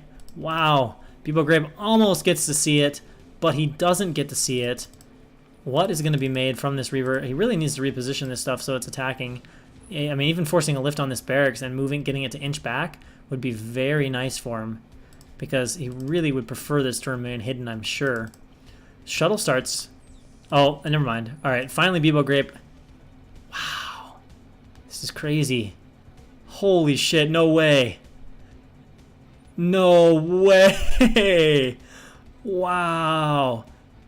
Oh my gosh. Wow, I kind of have to watch on this. All right, so he's going to come over and chase this eBay away, which should move it right back. He does not want this. If he knows that this eBay did not quite see it, this is amazing. This is the most scoutable, unscoutable thing I've ever seen in my life. He's adding an armory and an academy because he doesn't know what's going on. Okay, so he's going to immediately just drop dragoons in here, and that's going to force a quick reaction. Now, because this is off of just one gate, this is an interesting choice. If there's okay, there's a Reaver follow-up. Now that I suddenly like much better. So he's going to be able to kill turrets. He can kill the armor if he wants. A lot of SCVs are going to have to be pulled now. Does he go forward for tanks, or does he go for SCVs? He goes forward for tanks. One tank is sieged, and he thinks better of it and pulls back here. Just wants to continue to harass in the background. Armory does finish, so Goliaths can be made, and of course he knows there's a shuttle in play. That's a very fast upgrade too, as Bebo Grape has shown he likes to do. The Reaver is about to finish, and the Academy is being denied, but that's less of a big deal. In fact, the Academy is actually going to have to be canceled. See if he does cancel it. I think he's going to lose it. And now the shuttle comes forward with a Reaver, but there are really well-spaced tanks and all the Dragoons taken care of, and this time there's not a... Ooh, that's a weird time to unsiege. Couldn't get off a good shot here. Only gets one SCV, but the economy not that strong from Bebo Grape. And of course, we have an expansion behind this here. Reaver cannot afford to drop in this position. Marines are being made now from the barracks to help deal with the shuttle at least a little bit.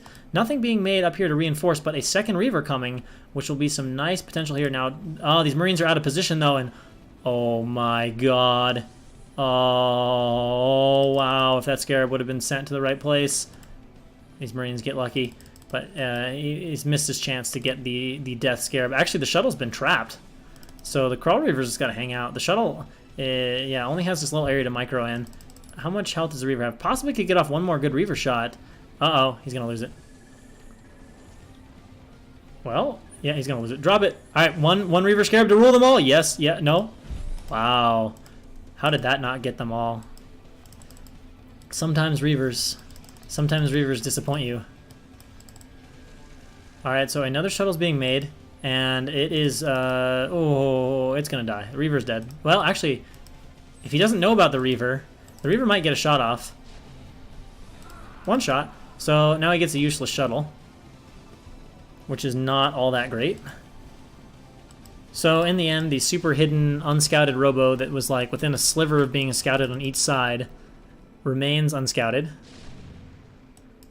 And if Bebo Grape went back and watched that replay from his own perspective, he was probably like, holy shit, are you kidding me? Are you kidding me? Alright, so Mazur's going to get a third base behind this. He's got his obs up. He's built a robo support bay back at home. Or, yeah, he built the support bay at home. He's getting his robotics facility back up. And where is Bebo Grape? Okay, going into 4 factories. So this is how Bebo Grape has played most of his games. And the third base up and running here for Mazur. And that's the difference between Mazur and LML. The difference is Mazur is basically just ahead of Bebo Grape's factory timing. But when LML did this, he was significantly behind the timing of Bebo Grape and behind supply, whereas Mazur here has a subtle supply lead, having been able to do just a bit more with his initial shuttle.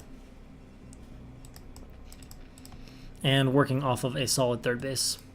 Now he'll probably make another Reaver here to help defend, but for the moment, Bebo Grape is also content to just defend and is working his way up to 6 factories, as he seems to like. This factory layout would personally drive me insane, because it'd be like tank, but then you'd have to make vultures from these 3. It'd just be confusing to me. Alright, so we have... Wow. It's really fast for OBS upgrade. It's an odd thing to prioritize. I guess he really wants to be able to move those OBS swiftly across the map and clear stuff out. And alright, here comes the little push here from Bebo Grape. Gonna be reinforcing off of 6 facts. Vulture speed kicks in now, so that is nice. And Mazur is gonna meet him on the battlefield. He will not have a Reaver for this. So this could be dangerous for Mazur. Although quite a few Dragoons here. What does he have in the... Oh, he's got 4 bombing zealots. Okay, well that's not so bad then. And of course, anytime he slows the push is good, except he's not adding gateways. So this is a very dangerous push here from Bibo Grape.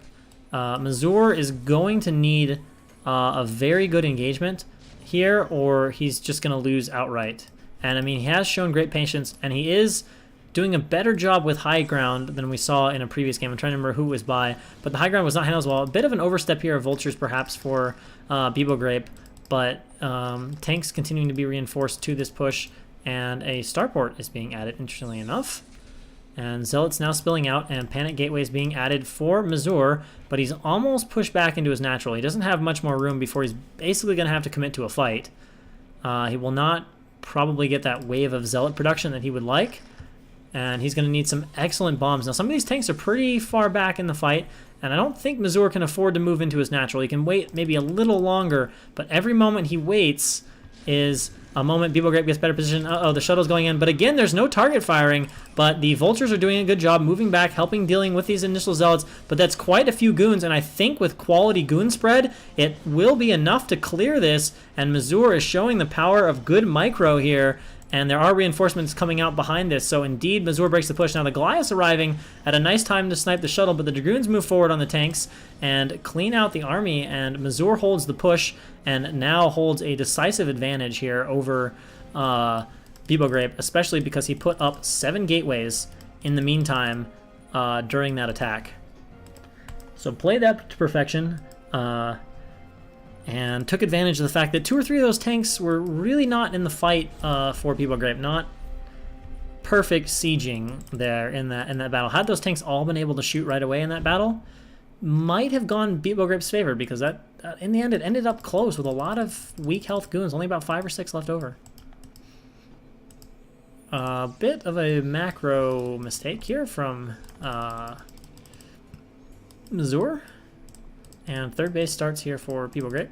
Observer will see it and possibly die to it. And now just running around the map with a few vultures, but it is a 40 supply lead here for Mazur. And taking his 4th base now. No tech yet because of that push. And then we're going to drop Forge, Archive, and probably Stargate.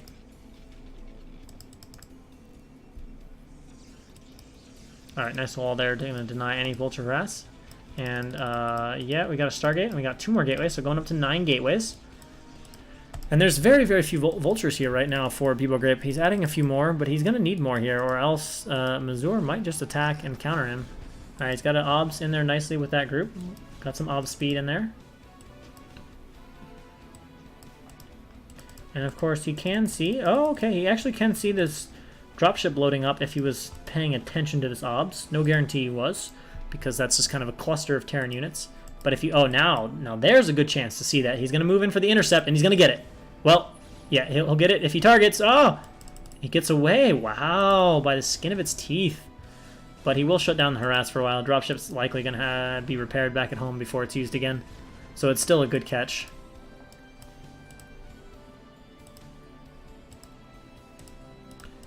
Some tech being added here, getting up to his science facility. He should already have his 1-0 for quite some time. He's actually got 1-1, but he's going to have to wait on that science facility to go to 2-2 tech.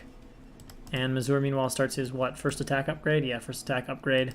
And we can see that there is an Arbiter Tribunal being added. And the third base up and running here for Bibo Grape. But down 50 supply and basically being held by, well, 4 tanks. And the lack of mines is a serious concern here. Wow, he's actually going to kill the observatory, and the vultures are going to get into this base if Bibo Grape notices. Oh, but he runs the wrong way. So actually, the observatory is going to have to be rebuilt here, and at the same time, vultures harassing this base, and 2 cannons is not enough to save these probes. They are going to run and hightail it, and then probably turn right back around as Mazur moves back into position to deal with this. And okay, the tanks are going to be used here to clean out the attempt at expanding here, and without a shuttle in play right now, he's just going to have to forget about this base for the time being. Trying to add cannons. I don't know what that's about because, well, 2 tanks will shut down a cannon pretty easily. Wait, what? Okay, there we go. Oh, actually, never mind. There is a shuttle in play, but is a Zealot and a Dragoon enough to deal with these tanks?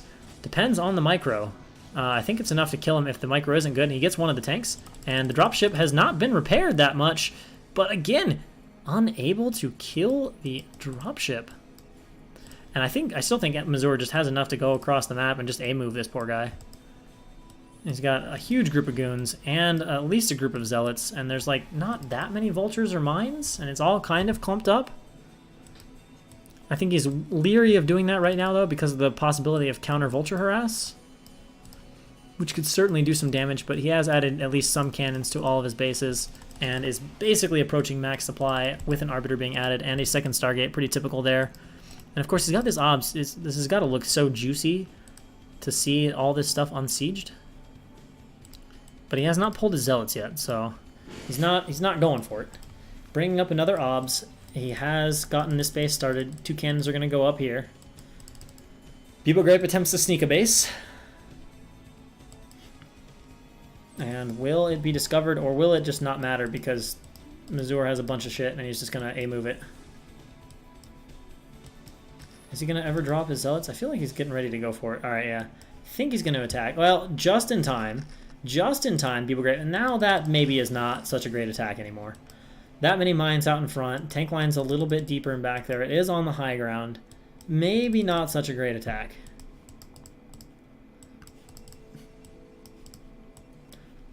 And these mines are all laid pretty good. You can clear out a few of these, but you definitely can't clear out all of them before you attack into this. He may still go for it because he's up 60 supply and has some pretty good production, but he might want to establish another main of gateways before he goes for such an attack. Hello, hello, Water Serpent. Welcome. Welcome to BSL ChoboLeague, or should we call it BSL Hasu League? Alright, well, we're getting a lot more gateways in the main. We have an Arbiter. We have recall started, and are we going for it? Are we going for it? We going for it, boys. We going for it. Alright, let's see if he can make it work. Oh, maybe not. Maybe not. Just a bit of poking. Just a bit of poking. I saw everything moving. Looked like he wanted to. He wanted to. He wants to go for it. Sneak base over here. Just hanging out. Probably needs to get some SCVs queuing over there. Okay, well, that's going to be found and dispatched of. Because Bibo Grape can't quite move out yet.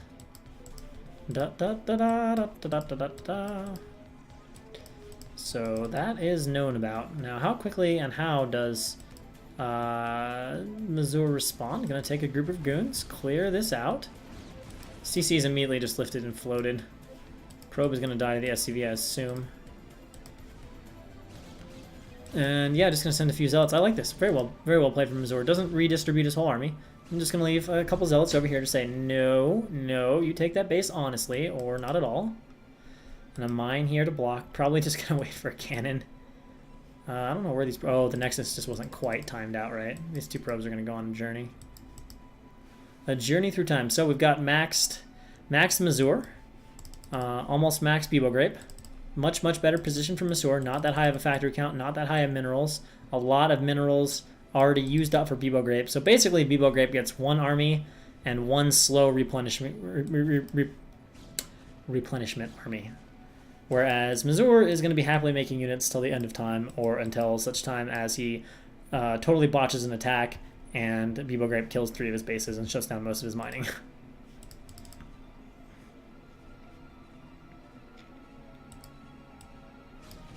Oh, wow. Wow! Should have kept floating that command center probably, because, well, it's not safe there. It's just going to die. Alright, so here we go. This is you push. But he's on the low ground, so if Missouri can get onto the high ground, he can fight from a very good angle here and have most likely a decent engagement. That is a pretty big army from Bibo Grape, though. Looking like a solid max Terran army. Upgrades are 2-1. 1-0 on Missouri. And now switching angles here towards the low ground. Gonna clear out that Dragoon. And yeah, that's a big army. That is a big army. Likely Protoss will not be able to win a decisive engagement against this if it is controlled reasonably well. And now we have more high ground positioning, so that's also good. So Bibo Grape has outmaneuvered to a large extent Missouri here. Oh, we're actually just going to go recall now. This is a fun choice. So recall into the natural. And in the meantime, this is going to spark full counter mode from Bibo Grape. And going to need to rely... Oh, wow, he's not producing. All of a sudden, his minerals have skyrocketed. And not producing units means we are going to get units on top of gateways. And, of course, this base goes down immediately. But the other concerning thing is not a whole lot of gateways here, but he is going to get 100% on top of the gateways, especially if he micros this well and trickles mines. Now, there are a lot of mines here that are going to eat up Zealot Fire, so that's not helping. So this will probably get cleared okay, and Mazur dances in here, cannot engage his army, though, in this location. Going to need to re-rally his gates, and really should add gates over in this location, because this is one way you can lose with a 5k bank if the only place you can make units is somewhere not helpful at all. And now he's running in here. He's going to get on top of a few of these tanks. So is microing quite a bit here at the factories. And of course he's killed the natural, so now there's not much mining, and he's just going to reinforce his attack on the natural, but he really needs to add gateways here at this base, because I think Bebo Grape is going to push straight down into Mazur's natural at this time, and a lot of these gateways are not correctly rallied at all. Now as the vulture count thins, a recall can become really powerful against this if he's got some arbs out to deal with that. And this base is falling as well, but remember there's a 5k bank here, and it looks like the factories are just about sieged. Mazur could do a little bit better job getting down on top of all these units, having a bit of difficulty with this ramp. But as long as he gains solid position on the factories, it's pretty good. And actually, wow, that's interesting. So Bebo Grape is going to come back to defend, but I kind of feel like it's too late for that, because now, well, I guess either way is hard, because now Mazur can just macro up, and one round will easily bust out of here. A few zealots to run, and Bebo Grape will be able to, or Mazur will be able to free his army and still have this 4k bank to play around with. And of course, lots of dying units here for Bebo Grape coming out. Now Mazur, we've seen, seems to have macro troubles at times, and this is one of them. His minerals have just, his supply is just staying at 133 despite this massive bank. Now when he goes and does a round of macro, his supply is going to jump like whatever, but he's actually dropped to lower supply than Bebo Grape, which is a bit painful. But now starts a full round of macro, and we can see those minerals just drop by a full 2k. And oh wow, oh, Jaedong City, baby, Jaedong City here. The confusion is really causing problems for Bebo Grape, who would, with that, you know, lapse in macro, might have been able to truck it back across the map with an army, but he just delayed himself a good solid 15 seconds, and his units are sort of piecemeal, right? Oh, those are some very snipeable Templar, though. Very snipeable Templar. Does he see it? Maybe, but not exactly. Well, that's a bit of a whiff. Trying to storm science vessels, though, is a pretty difficult task. And now Bebo Grape is going to move to attack this top base here from Mazur, but his army is coming kind of piecemeal. And if any of these High Templar get off good storms, like every unit is very... There's one storm... Oh, okay, now there's not a storm left. And so now we're going to reinforce from Mazur. A few tanks coming over here to siege up this base. Oh, okay. But how many tanks are... Oh my god, they're all unsieged. It's not a very big army from Mazur, but a bunch of unsieged tanks can be pretty tasty. And let's see, Mazur is splitting. This is not exactly how Mazur wants this fight to go, though. This is good news for Bebo Grape. Mazur's army will not do a lot here, and a nice D-Matrix to add to the fun. In fact, I don't even think Mazur able to clear a single tank. That was a Protoss graveyard move. So Mazur is stumbling a little bit here in this game. Now, Bebo Grape is still in a horrible position economically. He's mining from one base, so he is not able to reinforce this, and I kind of like this decision here, if Mazur executes it correctly, to try to just pick off the reinforcements, hit a few storms here, and then clean this up in a little bit, because he's still got pretty good money. He's still got mining from a few bases, but he definitely wants to save this top base, and, you know, as the mining from Mazur decreases, there is the possibility that, well, this is a big mistake here. A big mistake from Bebo Grape. A massive blunder going on here as tanks walk into the low ground, and he throws away 4 or 5 tanks when units are precious. Mazur is zoning out the reinforcements. Now, there are still plenty of scans, so a DT coming in here and causing havoc is not an issue. There's also science vessels. That part, not a concern. But now Mazur is getting a pretty large army. He's got recalls, too. So he could just do some, like if he could get a nice Zealot recall in here along with a few of these units attacking, that would break it. But it's just a big army. In fact, it's almost double the supply at this point. Still has this Dragoon over here to deny the command center. And yeah, I think a recall on these tanks, along with everything else going in, would be very powerful. Actually, it doesn't look like he wants to recall. He's just abusing the fact there's not a vessel here. So already 4 or 5 tanks fall for free. A few units over here that can be bled in. And with all these Zealots here and some Cloak and everything, that ought to break it, especially if these gateway units also move in. And now on the high ground, Mazur breaking up the attack from Bebo Grape, and a DT also out. The Science Vessel falls. That eliminates the units one base mining from Bebo Grape, and not much else going on here. Can just camp these. There's a little bit of reinforcements. Those honestly should have been there sooner, but the zoning of Mazur proves to be very useful. And Mazur, I guess, is just going to head across the map here and ignore these 2 stasis tanks. That's kind of weird. And I'm going to leave a DT there to clean them up. Okay, well, that'll clean them up that way. So those tanks fall, and Bebo Grape is going to try this once more, but look at that reinforcement train here from Mazur. Very Dragoon heavy, but that'll be fine because there's 6 tanks against whatever. It's over double supply now, and I can't imagine the kind of blunder Mazur would need to make to lose from this position. Although, all credit to Bebo Grape, he did make it interesting. He did make it interesting. Was unable to like shut anything out or close anything out, but one cannon here. Vultures are killing a lot of probes, which is certainly annoying, but still a 2k bank here. A little bit of gas trouble. We've seen this a few times before from Mazur, but it's just this last base. Just this last base of mining.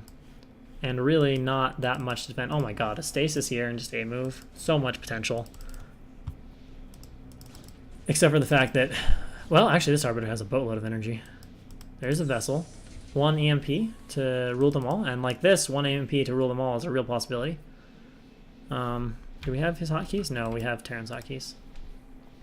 Just curious to see if the Arbiters were grouped on the same group. I guess we can see if they move instantaneously or if there's a slight delay when he next orders his army around. Okay, they're on different hotkeys. As one would hope. Alright, he's spreading out. He wants to go for the killing blow. In moves Protoss. Tanks are not see. Oh, no. Wow, so conservative sometimes. Overall, I like it, but this is very conservative. Very conservative. But then again, he's not mining super heavily, so again, I can understand it. So we're getting some good pre-stasis here on these tanks. Running in here, looking for some back tanks. Gets the vessel, which is going to be very annoying. And then goes, but it's really a very poor engagement right now from Azor. If he wins, it's going to be just because he has a boatload more units. Finally gets that back group moving, and it looks like it's enough here to just clear everything. Although these stasises are going to really hurt the Dragoon pathing. This is very painful. This is some very painful pathing issues, but it's enough to GG Bibio Grape. Mazur will finish him off 2-0. So it is Mazur. It is Nyoken moving on from Group C of BSL Chobo/Hasu League. So congratulations to our players for advancing today, and congratulations to Mazur and LML and Mazur and Nyoken for playing 2 very, very good games. Definitely the 2 best games I think I've seen so far in ChoboLeague, certainly that I've casted. And of course, thanks to all you guys for watching, subscribing, following, whatever it is, and for supporting this awesome tournament organized by Zero. And look for this weekend, lots of action coming up. We have, of course, BSL Pro League. I believe Zero is back to casting, so that is exciting. I believe we have At You by Sham2. And we also have, after a good solid, year and a half hiatus, the return of Defiler Tour, which I